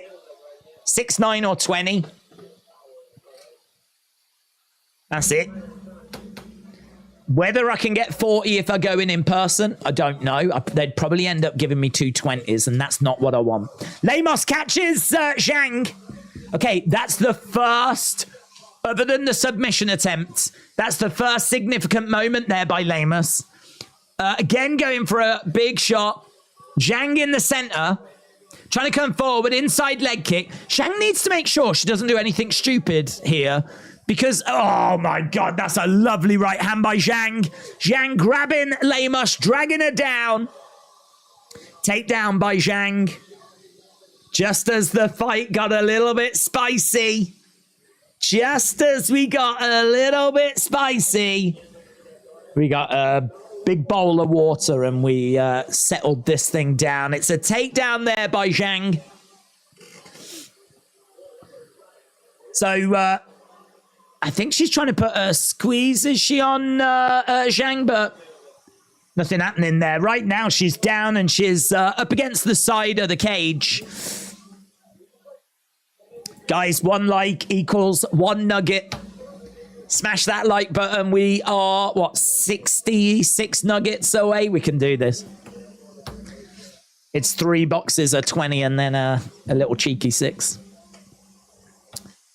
Zhang is edging forward, kick to the midsection. So both fighters back up on their feet. We got a minute to go. Knifey said 6, 9, or 20. In the US, it's 10, 20, or 40. Is it really? It's messed up over here. This country has gone to the dogs, man. Honestly, this is broken Britain. This is broken Britain at its worst. Kick coming in there by Zhang. It's the nanny state, isn't it? That's what this is. It's the government not allowing us to make our own bad decisions for ourselves. Amanda Lemos grabbing Zhang, driving her up against the fence. We've got 20 seconds left to go. Go in with your 5 friends and put in orders of... Oh, it's cute. Clement, that's cute. It's cute that you think I've got friends. Zhang in the middle as Lemos continues to edge forward. 5 seconds left to go. I mean, we are at the point where it is Amanda Lemos finish or nothing. Like, that is it. You don't need me to tell you that. Round number 5 coming up. It's Amanda Lemos finish or it is Zhang Wei Li. I can't even say it. Zhang Wei Li by decision. I think she's took every single round. I don't think there's a round she's not taken. She's dominating it. She's owning it. Really good advice being given to Amanda Lemos. Don't let her take you down. Do you think Amanda Lemos was in any doubt about that? Do you think there was, like, in her mind, she was like, oh, do I let her take me down? Don't let her take you down. Keep touching her all the time. Do not let her take you down. Are you listening? Right, well, look, Amanda Lemos, can she shock the world? Can she shock the world? Christopher says, well, this is dragged out. They only give you 10 and 20 pieces. Harsh Truth says, please don't feed your kids McDonald's. Nah, do it. Do it. Give them McDonald's and then you go home and have like a really good cooked meal. They're happy. You're happy. Kicks coming in. AB said, top of the line, MMA here. The technique has been incredible. Oh, my God. Oh, man. The right hand by Zhang Weili. Oh. I actually flew backwards. Like, I actually went backwards. The sound of it. The sound of it. Oh, my God. Oh, stop the fight. Lemos is down. Zhang. Oh, my God. I mean, that would have sounded like a gunshot in the apex. In the apex, that was just, oh, my God. Oh, my, if you only get to see one thing from this show, you've got to see that shot by Zhang. You've got to see that right hand by Zhang. Oh, my God. It was so loud. It was so loud. She's game, man. Amanda Lemos is so game. Hammer fists coming in, though, by Zhang. She's really struggling to find the finish. She's trying 32 significant strikes here. Amanda Lemos, referee just checking on her. I think he said, you got to do summer. You got to do summer. I think she said summer to him, like, I'm all right, I'm all right. She's dead. She's dead, said Chrome Cobra. She's dead. Oh, my God. She's certainly bright red on the ESPN stats, isn't she? Look at her. She's got a lovely tan. She looks like she's, I don't know, been chilling out in Chernobyl. Oh, Zhang has punched her ticket. That sound was mad. San said Chinese doping. Listen, got to do what you got to do. Looking for a crucifix. Chris says, you're a nugget. Oh, man. I think just stop the fight. Just stop the fight. Shots coming in. Look, she's not defending herself. She's trying to get up to her feet, but... Oh, God. At what point do we say, do you know what? Enough is enough. Elbow. Coming in by Zhang. 265 strikes to 21. Props to her for still being alive. I don't know about you. I think Lemos is winning the fight. Listen, I genuinely don't know how the judges are scoring it. I genuinely don't know. These judges have been pretty wild tonight. And I don't know that Zhang can be that confident. Wow, man. This is why I think Zhang is so desperate for a finish in the fifth, because you cannot leave anything to the judges. Coach Co said, I might not act like it, but I am an adult. What happens if you tickle a poop? Coach Co, shout out to you. Let me know when you find out. Actually, don't. Lemos is down. She's got swelling on her eye. Vicky said she deserves orange skin. Well, the fight is petering out a little bit. J-Law said judges have got it for Lemos for sure. I want to dip my nuggets in Zhang's barbecue sauce. Respect. I respect that.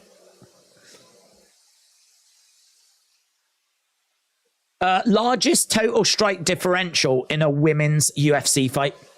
But then I am biased, so I don't know.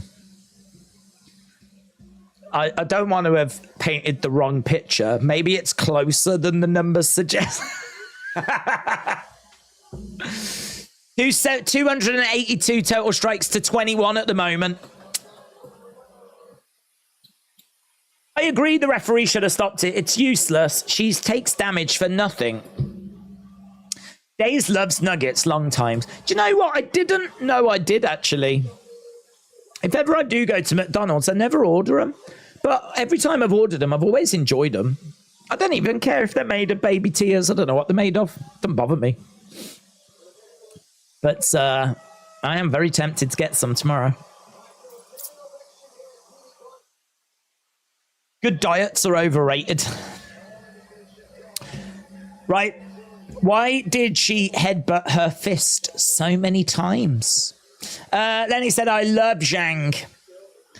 Beer Chug said, you can legit order a 200 nugget meal at Chick-fil-A. Or can you? I don't know if we have Chick-fil-A. I'm looking. Just great work. Really great work.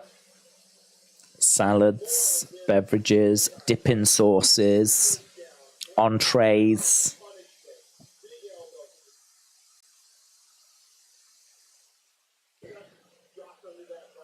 Nuggets.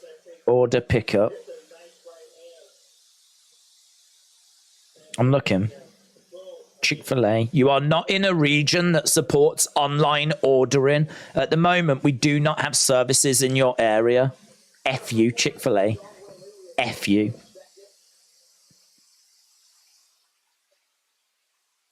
Okay, no surprise. Zhang is sure to pick up the win. Hence why I can just take a moment to look for nuggets in Chick-fil-A. Here we go. I don't know, man. I'm on a Chick-fil-A menu. 8 pieces or 12. That's it. Why are you lying about nuggets? Why are you lying about nuggets? Is that some sort of sick Saturday night thing that gets you off? So I got the menu right here, and it's only 8 or 12. So what's this about? Winner by unanimous decision. It is Zhang. It is Zhang. Well done.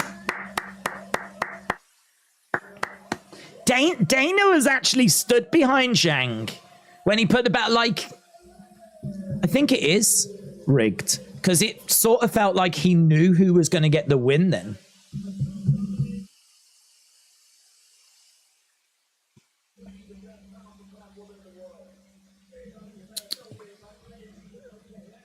So, domination there by Zhang. Sorry, that's their home catering service. What, do you have to go in and be like... Do you do the 200 nuggets? Do you have to be like that? Do you have to go in and be like...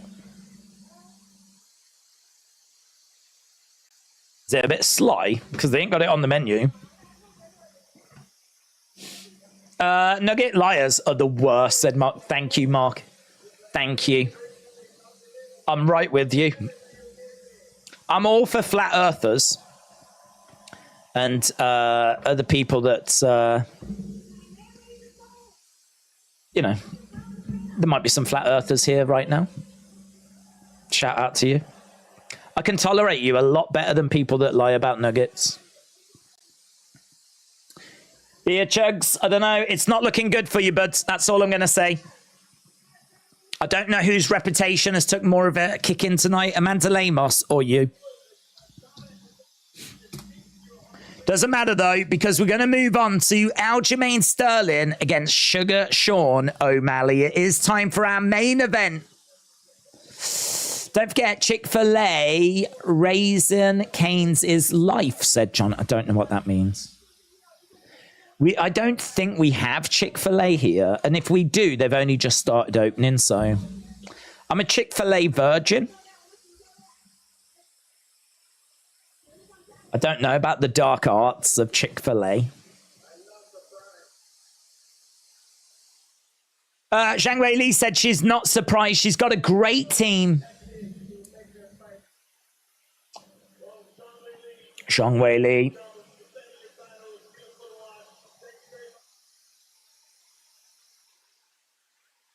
Thank you, everyone. Thank you. Thank you, Zhang. Right, final fight coming up. We've had 2,288 votes. 52% of people have said that Sugar Sean O'Malley is going to get the victory. 48% of people think it's going to be Aljamain Sterling. Right. People that lie about nuggets, said Nick, should be... People that lie about nuggets should be pushed off the edge of the earth. There's a restaurant that's called Raising Cane. Ben said, Days can get nuggets by the 20s. Aljo doesn't know a nugget. Well, yeah, I mean, that's true, actually. I could buy boxes tomorrow. I might go flipping mental tomorrow, I don't know. Definitely feeling 2 boxes of 20 tomorrow. Just saying. Do you know what? You only live once, don't you? I might go 2 boxes of 20, but we'll see. It's time for the main event. It is. We are 31 away. 31 away. I feel like I've moaned, pleaded, sold my soul, completely abandoned my dignity, but it was all worth it because we are now just 31 away from hitting that big 1,000. And even though I've got no friends, and even though my dignity and my reputation is in the absolute toilet, down in the gutter, if we can get 1,000 likes, it will all be worth it. It will all be worth it. 30 to go. Let's go. Let's go. Smash that like button, says Galactic Conqueror. That's a good name. Erica said, Raising Cane is fire. Big Chug said, Raising Cane is chicken strips. It's not nuggets, but they definitely are the best. Why are people... I don't understand why people are lying about nuggets. Why are people saying that Raising Cane is like a great place to get nuggets, and then it turns out they're not? They're chicken strips. I don't know what's going on, man. I don't know what's going on. I choose Aljamain Sterling. There we go. That's what it's all about. Yes. That's what it's all about. I'm going to get me 40 chicken nuggets tomorrow to celebrate. It's going to be a big day. It's going to be a big day. No, we are there, Ken. We are there. It has been done. I very, very much appreciate everyone that's left a like, and I appreciate everyone that's joined us tonight. One more fight to go. We've been streaming for 7 hours, 10 minutes. 7 hours, 10 minutes. So I think you can excuse us for dabbling in a chicken nugget conversation for 10, 15, 20 minutes, half an hour, whatever. But we're not going to do that now. We are going to leave the nuggets where they are. A big thank you to everyone that's left a like, though. It is genuinely appreciated. And everyone that joined us as well as we move on to our main event. And our main event is very tasty. Just as nuggets are very tasty. As we've got Aljamain Sterling taking on Sugar Sean O'Malley. 71% of people on Tapology have gone with Aljamain Sterling. 29% have gone with Sugar Sean O'Malley. Sterling has got great grappling. He's got explosive power and speeds. Great wrestling. Great timing on his shots. Really good volume. Stays on the outside. Looks for takedowns. Hits and moves. He's got good rear naked chokes. He's a high-level collegiate wrestler. He can tire a little bit. And we know that he struggles with weight cuts as well. He's got great kicks. He's mobile. He's agile. He's got great single legs. He's just got really unorthodox, really good striking. He's going to need to try and back O'Malley up. He needs to try and outwork O'Malley. He's the better wrestler. He's got better jiu-jitsu. He uses clinches to try and look for his takedowns. But he does present openings. When he's coming in for those takedowns, there is an opportunity to get some uppercuts, get some knees, really exploit down the middle. He can leave himself open down the middle. This is where O'Malley can really get some success. So O'Malley is a striker, again, unorthodox striker, very confident. hits hard. He's long, he's tall, he's powerful, he's athletic, he switches stances. He's had plenty of time to prepare for this. He hasn't fought in a while. He's very fluid. He's got good footwork. He's the larger fighter. He is probably the best striker in the division as well. So I think that O'Malley has got plenty of opportunity here. And certainly you lot seem to think that as well. 52% of you have gone with O'Malley. 48% of you have gone with Aljamain Sterling. I'm leaning Aljamain Sterling. I'm leaning towards Aljamain Sterling. But there's, on the feet, O'Malley can cause some big problems. Let me know in the chat which way you're going. Grappler versus striker. -270 favorite. Aljamain Sterling, 15-3 in the UFC. Is on, I think, like a 10-fight win streak. We are just seeing the bantamweight division. It's the champ against number 2. AB said, I choose Aljamain Sterling at -250. He's got an ironic mounted elbow drop and an accurate fight IQ. Sterling will implement the dark horse. Steve said the first round is going to be fire. Matt said, I've loved the fights tonight. Going for either one in the main events. Chrome Cobra said, if O'Malley wins, then I will. If O'Malley wins, then I will never watch a day stream again. Come on, O'Malley. Come on, O'Malley.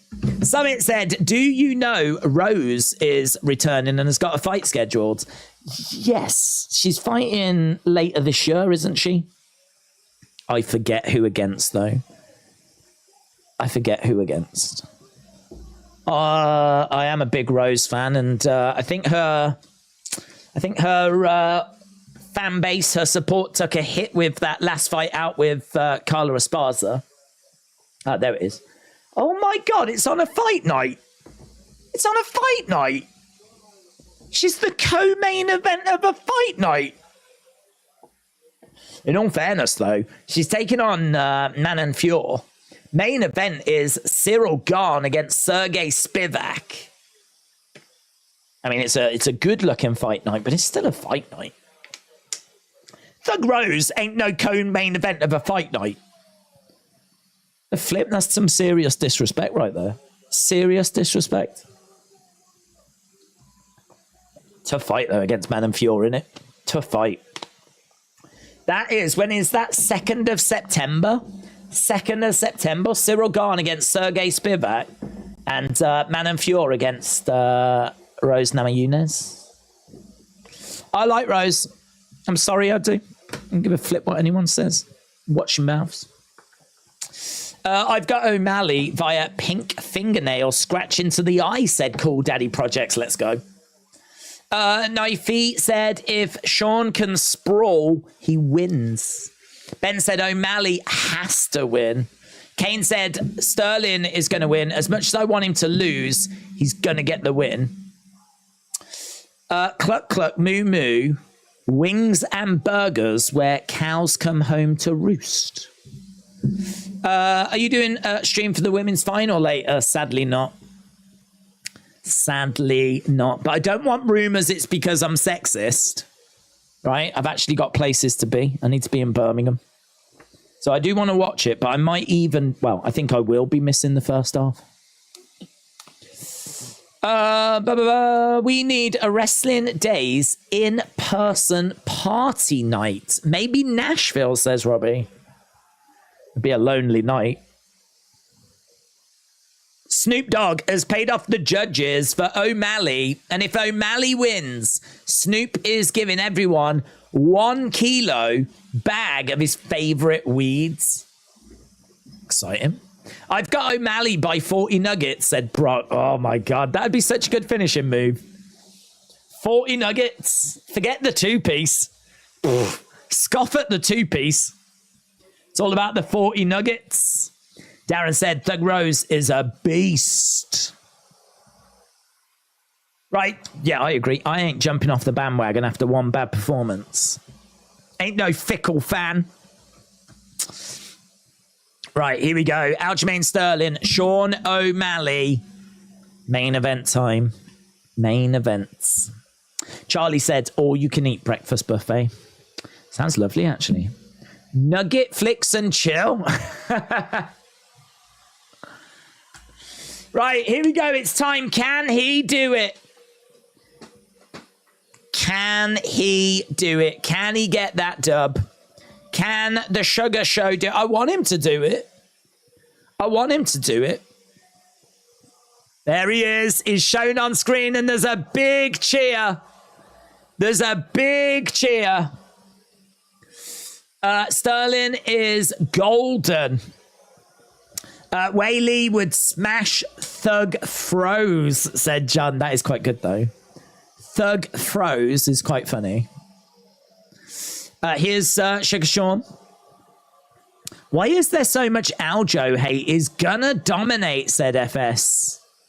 Bob said Thug Rose got removed from UFC. That's not true. That's not true. She's flipping #1 on the pound for pound in my heart. Let's go, Aljo. TKO this clown, said Mr. Pineapple. Oh, I didn't expect so much Aljo love in the chat, but there's a bit of Aljo love in there. Aljo is a nerd. Okay. Sugar O'Malley, Dana's favorite clown.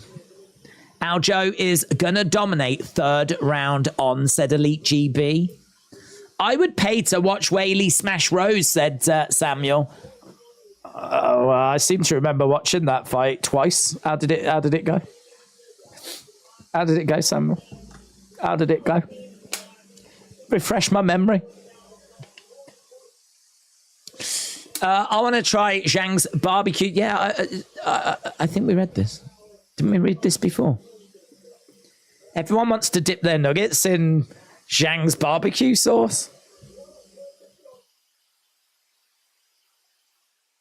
Has people got the hots for Zhang Weili? I don't see it personally, but there is something sexy about dominance, isn't there? In all fairness, and she was just pretty dominant in that last fight. I could see a few guys being like, I see you, Zhang. I see you. With your very uninspiring haircut. Not only do we love the fighters, but we love you as well. Sneaks, shout out to you, my friends. Elite GB said, I'll always root for Thug Rose. Also, moving up after this. Yep, moving up. He beat Jan fairly the 2nd time, said Jordan. Rose left the strawweight division and is fighting at flyweights. Yes, I did know that. Aljo should win with wrestling, but O'Malley has got great timing. I think people hate Sterling so much because Yan fans wanted Yan to win so badly. Did Lemos quit her day job, says Ben.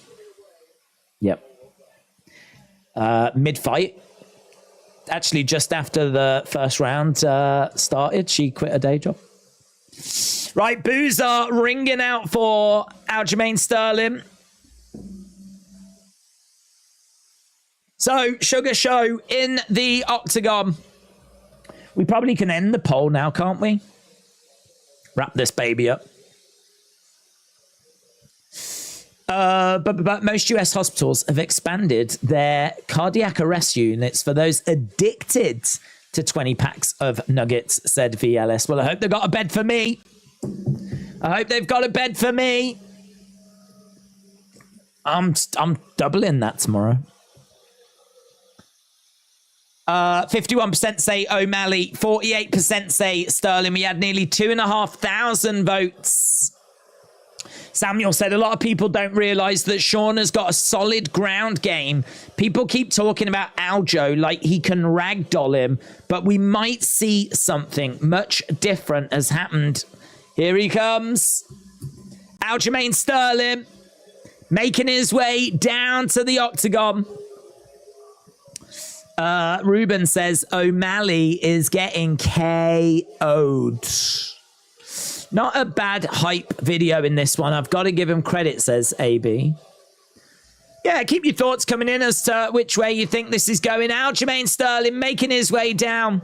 He's got plenty of people booing him, but there's plenty of people that want to touch his hand as he walks past as well.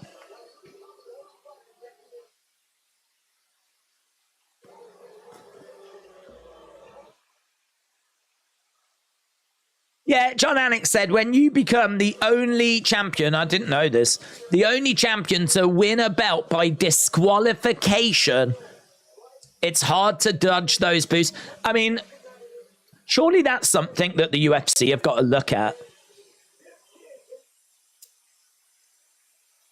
If there's a DQ, then, you know, should the belt change hands? But then you could make the argument that a champion could get DQ'd just to ensure that the belt is like stays with them. I think the belt should be vacated. If you get DQ'd, the belt's vacated. I don't know that the other person should get it. It's changed the perception of Aljamain Sterling, and it's a bit unfair on him. But he was losing. He was losing that first Yam fight. Did you know that you are awesome, said Sadir. Sadir, shout out to you, my friend. I appreciate the kind words. I don't feel comfortable with the kind words, though. Feel free to put me down. YOLO said, have a cup of coffee. Skoden. YOLO for Sholo. Oh, I like that name. That's a great name. YOLO for Sholo. That's a great name. Well done. Shout out to you, my friend. I appreciate the support. That will be going to my nugget fund. I ain't going to lie to you. It ain't going to coffee. I do drink coffee, but I ain't going to... That's going to my nugget fund tomorrow. I'm all about them 40 nuggets. Okay, Aljamain Sterling steps inside the octagon. Beer Chug said, I don't think it was that. It was how he went on celebrating wearing the belt. Aljo was wishy-washy with the DQ win. He was really losing, said Southern Rockies Self-Reliance. John Anik is the Dave Meltzer of UFC. Oh. O'Malley is looking super nervous, said Jay. Drew, the YouTube Adobe, will win. Spencer, shout out to you, my friends. I appreciate the support. David said, will you do a victory dance if O'Malley wins? I don't think I'll do a victory dance. I think you've got me confused with like an 8-year-old girl on TikTok. But I will definitely be pleased inside, if that helps. I tell you what, I don't know if he is nervous, but he's... these two have definitely come face to face in the octagon. You know, these two haven't even had their announcements yet. Normally, both fighters tend to be up against the cage, but they've both come into the center of the octagon. They're trying to get O'Malley to back away. Aljo still standing his ground in the middle. These two have come right into the center. We're nowhere near time ready to start. Both guys have still got to have their intros. Sean just moved back a little bit. He doesn't put up any fight, any resistance. You can tell mentally he's trying to get into a certain headspace. Aljo standing his ground in the center. This is a big task for both guys, in all fairness, but it feels like a bigger task for Sugar Sean. This is what it's all been building towards, though. This is what everything's been heading towards. Sterling hugged the ground twice as long as Ben Askren was down, says John. How long ago was that DQ win? Like, grow up, says Harsh Truth.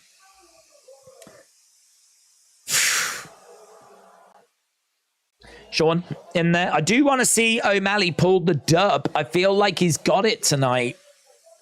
Zachary said, if that's why people hate Aljo, because he got a victory over a dude that threw an illegal knee, they don't just give him credit because he beat him fair and square and dominated him after, said Zachary.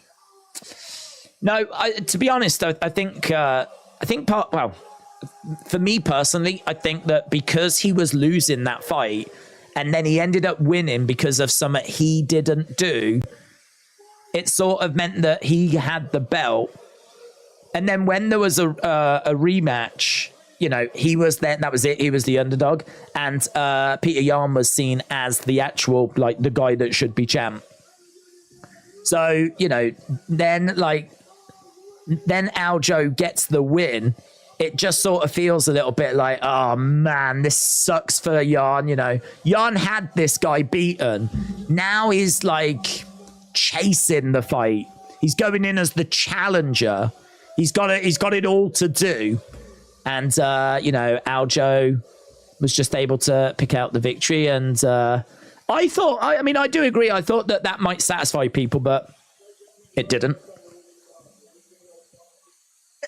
I mean, I do not remember these boos, and feel free to correct me if I'm wrong, but I do not remember these boos before that fight. I think people were really with Aljamain Sterling before that fight against Yan. Good point was made, though, that the fact that he was celebrating like he had just, you know, climbed Mount Everest, that was a really bad look for him as well. So I do agree with that. I think that definitely was a factor. But listen, we can sit and talk about why we hate Aljamain Sterling for hours, but we're not going to. We're going to get underway with the actual action. This is our main event. So Sterling putting the pressure on O'Malley. O'Malley staying on the outsides. Sterling is going to get that KO, said Dakota. Sterling looks too confident, said John. Beachug said, you thrive on hurt feelings. Me? Oh, I do. Yeah, but I knew that anyway. Right, we've got O'Malley on the outside. Sterling standing his ground in the centre. Kick coming in there by Sean. Kick coming in again there by Sean. Crowd are olaying away. Aljo standing in the centre. Kick coming in there by Sean. Standing his ground. We know that Sean's got the better striking. Aljo is looking for that takedown. He's trying to find that takedown. It's going to be tricky. It's going to be tricky. Oh, that was good work there by O'Malley. F you, Aljo is the chant of the fans. F you, Aljo. I mean, what I will say is that Aljo has definitely played up to that heel persona. Joe Rogan said they love cheering against someone as much as they love cheering for someone. And they certainly love cheering against Aljo. O'Malley switching stances as Sterling throws in a kick. O'Malley again moving forward as Aljo circles around. It's very even at the moment. Both guys 3 significant strikes each. Aljo is back into... Looked like he was going into the centre, but he's still circling around. He's right back up against the fence here, Aljo. Aljo trying to come forward, but O'Malley, it's very cool, calm, collected. Kick coming into the body there by Sterling. O'Malley again just edging forwards. Sterling staying on the outsides. O'Malley backing up a little bit as Sterling again throws in a shot. Kick coming in there by O'Malley. Switching the stances there by Sterling. Leg kick coming in there by Sterling. Another leg kick there by Sterling as well. Another leg kick coming in by Sterling. Kick coming back there by O'Malley. Sterling being quite watchful. So some good leg kicks. 6 leg kicks, giving Aljo the advantage at the moment. Very slight advantage. There's not much in it.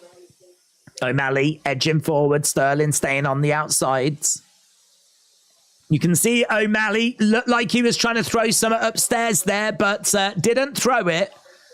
We've got Sterling circling rounds as O'Malley continues to put that pressure on. Sterling on the outsides. O'Malley switching stances. Sterling again circling round O'Malley, just having a little look as Sterling looks like he's fainting to come forward. No joy. O'Malley is stalking Sterling. And Sterling just being very watchful at the moment. There's really not much in this. Crowd are getting restless and there's boos from the crowds. The crowd wanted a bit more action than this. Low kick coming in there by Sterling. Low kick coming in again as O'Malley takes a step backwards. O'Malley being quite watchful. I mean, O'Malley has done really well. We've seen no takedown attempts. 8 leg kicks to 1. I think Sean is going to have the cardio advantage, said AB. Steve said mixing it up, feeling each other out. Well, Sterling looking for the takedown, gets a single leg. He's got O'Malley up against the fence. He's got 12 seconds. I mean, he's grabbed the one leg. He's got O'Malley on one leg. He's throwing in some shots. He's gonna look for that takedown, but no joy. End of the round. End of the round. I think it's the Sterling round. Aljamain Sterling takes it. Not much in it, though. Not much in it. Not much in it at all. 10-9 Aljo, said Shannon. He needs to check those, said Beer Chunks. Those leg kicks are going to add up, said Jay. Vicky said, Aljo, in great shape. I'm a Sugar fan. AB said, I hope UFC fans finally will start getting behind Sterling after this fight. They won't. The turnaround to get back in training camp to defend the belt right after competing against the Hudo. No, they won't. They don't like him. Don't like him. And they ain't going to like him more if he beats Sugar Sean O'Malley, are they? The guy that they really like, that they want to see be champion. This ain't gonna win the hearts and the minds of the fans. Can't stand and bang. Sterling is a boring champion, said Charlie. Right, here we go. Round number 2. We're about to get underway. Nearly 2,000 people joining us live right now as we're in the main event. Big shout out to everyone that's joining us. Close. Oh, Sterling grabbing O'Malley, driving him back against the side of the cage. So right now, Sterling has got O'Malley up against the fence. He's got a single leg and O'Malley trying to get out, and he does, but he gets tagged. Gets tagged a couple of times there by Aljo. Aljo in the middle. 10-9 Sterling, but not much happening. Sugar Sean. Aljo down, hammer fists. Sugar Sean looking for the finish. Sugar Sean has got Aljo down. He's not out. Aljo's not out. Oh, big heavy blows though. Oh, that's it. New champion. Sugar Show. He caught him. New champion.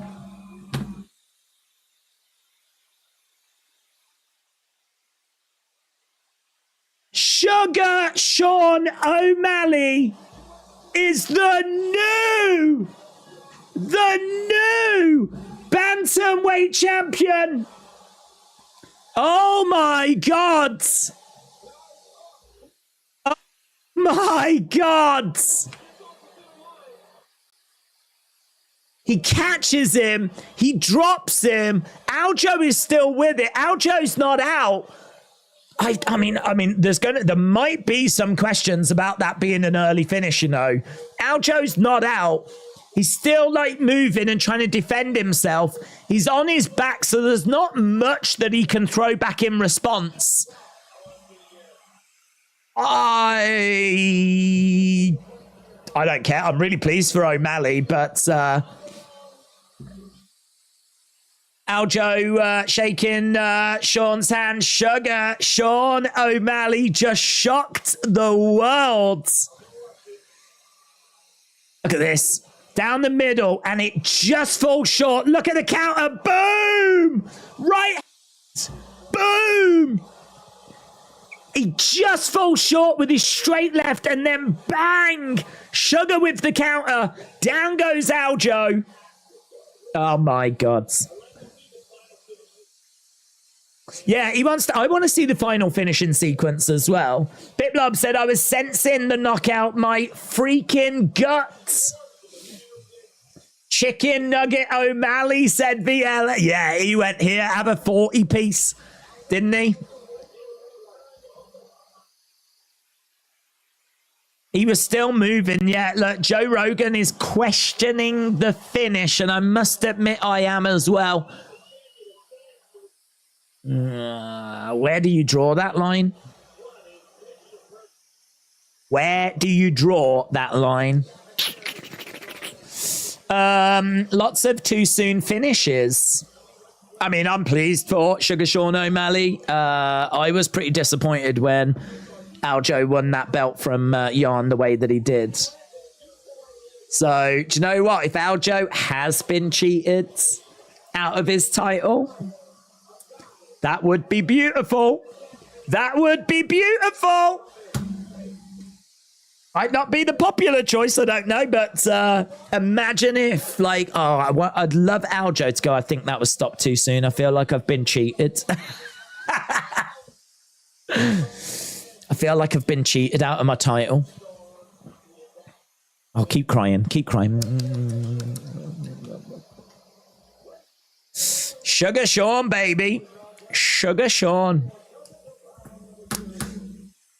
That is, in all fairness to Aljo, he is applauding. He's taking it very gracefully. And brain damage. That's why you draw the line, said Virgo. Yeah, but when's brain damage coming into it? I mean, he was still conscious. He was turning over to his side to try and roll and get out the way. Like, when do you... I don't know. I mean, if you draw the line at brain damage, he didn't get brain damage. So the fight could have continued. I must admit, I'm fine with them drawing the line a little before brain damage. For me personally, I would cut it off before that, but this was the most nervous I've ever been for a fight, says the new Bantamweight champion, Sugar Sean O'Malley. Welcome to the Sugar Show, baby.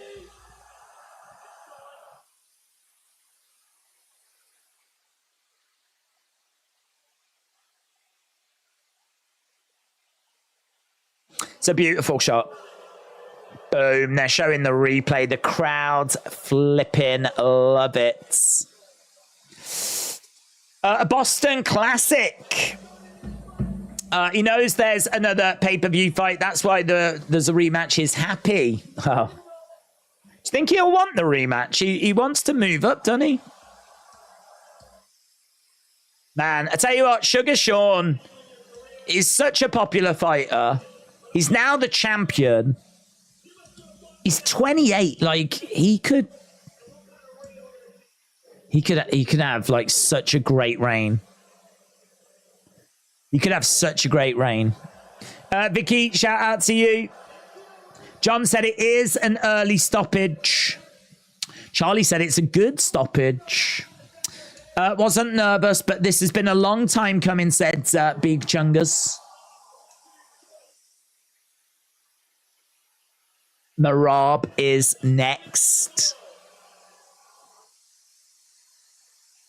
Sugar Sean O'Malley getting it done.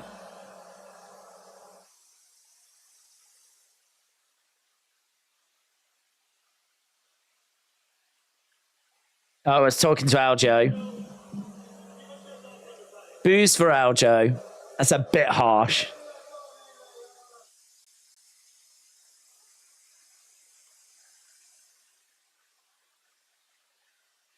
I knew the feints and the timing. He did a good job.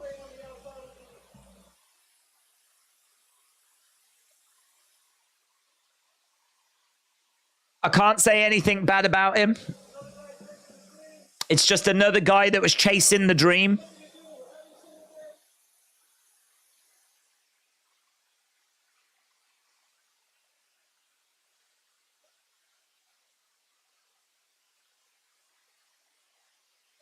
I've lost before. I've picked myself up before.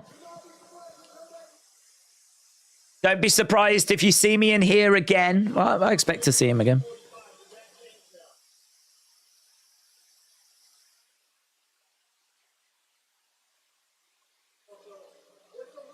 Aljo said, if Sugar Sean can catch me like that, I can only imagine what Volkanovski would do. So Aljamain Sterling said he needs to go back and really reassess some things. Sugar Sean, man, he's got that belt around his waist. It looks good on him. Merab is going to destroy O'Malley. That is going to be a challenge.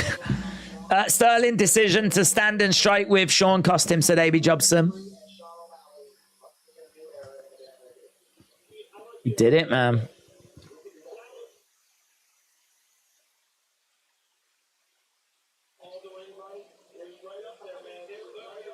It was a beautiful shot. They're saying, like, could it be McGregor-esque? McGregor Aldo. Oh, my God. Look at it. It is perfect. What's great about it as well is that Sterling, because he's trying to land his shot, he's moving forward. You know, he's extended and he's putting everything into landing that strike. So his momentum is still bringing him forwards as he's reaching and trying to land, and he falls short. And that allows O'Malley to then throw his shot on a target that's coming towards. So not only has it got the power of O'Malley's hand, it's also got the fact that Sterling is moving towards him. And so those two opposing forces just make it good night, Irene. Amazing. He should run it back with Cheeto. J-Man said it's early stoppage BS. Sterling was winning the fight. He took the first, said John. J-Man said, I'm tired of UFC. It's turning into WWE. Mr. Pineapple said, this sucks, but respect where it's due. People saying that they're expecting a rematch between these two. Sugar Sean O'Malley, man. Sugar Sean. Sugar made it look easy, said A.B. Jobson. It's amazing, isn't it? He's making his way to the back. The crowd obviously going crazy. There we go. Right, well, it is late. That's main cards went a little long. It's 3 hours and 20 minutes for that main cards. 7 hours 45 in total. It's a hell of a main event. It's a hell of a way to top off what has been a really fun night. A big thank you to everyone that's joined us tonight. I hope you enjoyed the action. Whether you are a Sugar Sean fan or you are a Aljamain Sterling fan, that was quite the spectacle. And Sterling could come back and get that rematch, of course. You know, it might not be completely over for him at this stage. He said he was making noises about moving up as well. So this was a division that it didn't seem like he wanted to stick around in anyway. So I don't know. We don't know. I don't think he knows what the future holds for him. We'll have to wait and see. But it's very exciting that the Sugar Show is now the champion. Sean O'Malley, top of the division. And that's going to make for some very exciting fights. But he might not have that belt for long if Merab is next. That's going to be a hell of a challenge. So, don't know, exciting, really exciting. Appreciate the support as always, guys. Thanks a lot for joining us. And hopefully I'll see you again next time. Have a great weekend. Bye for now.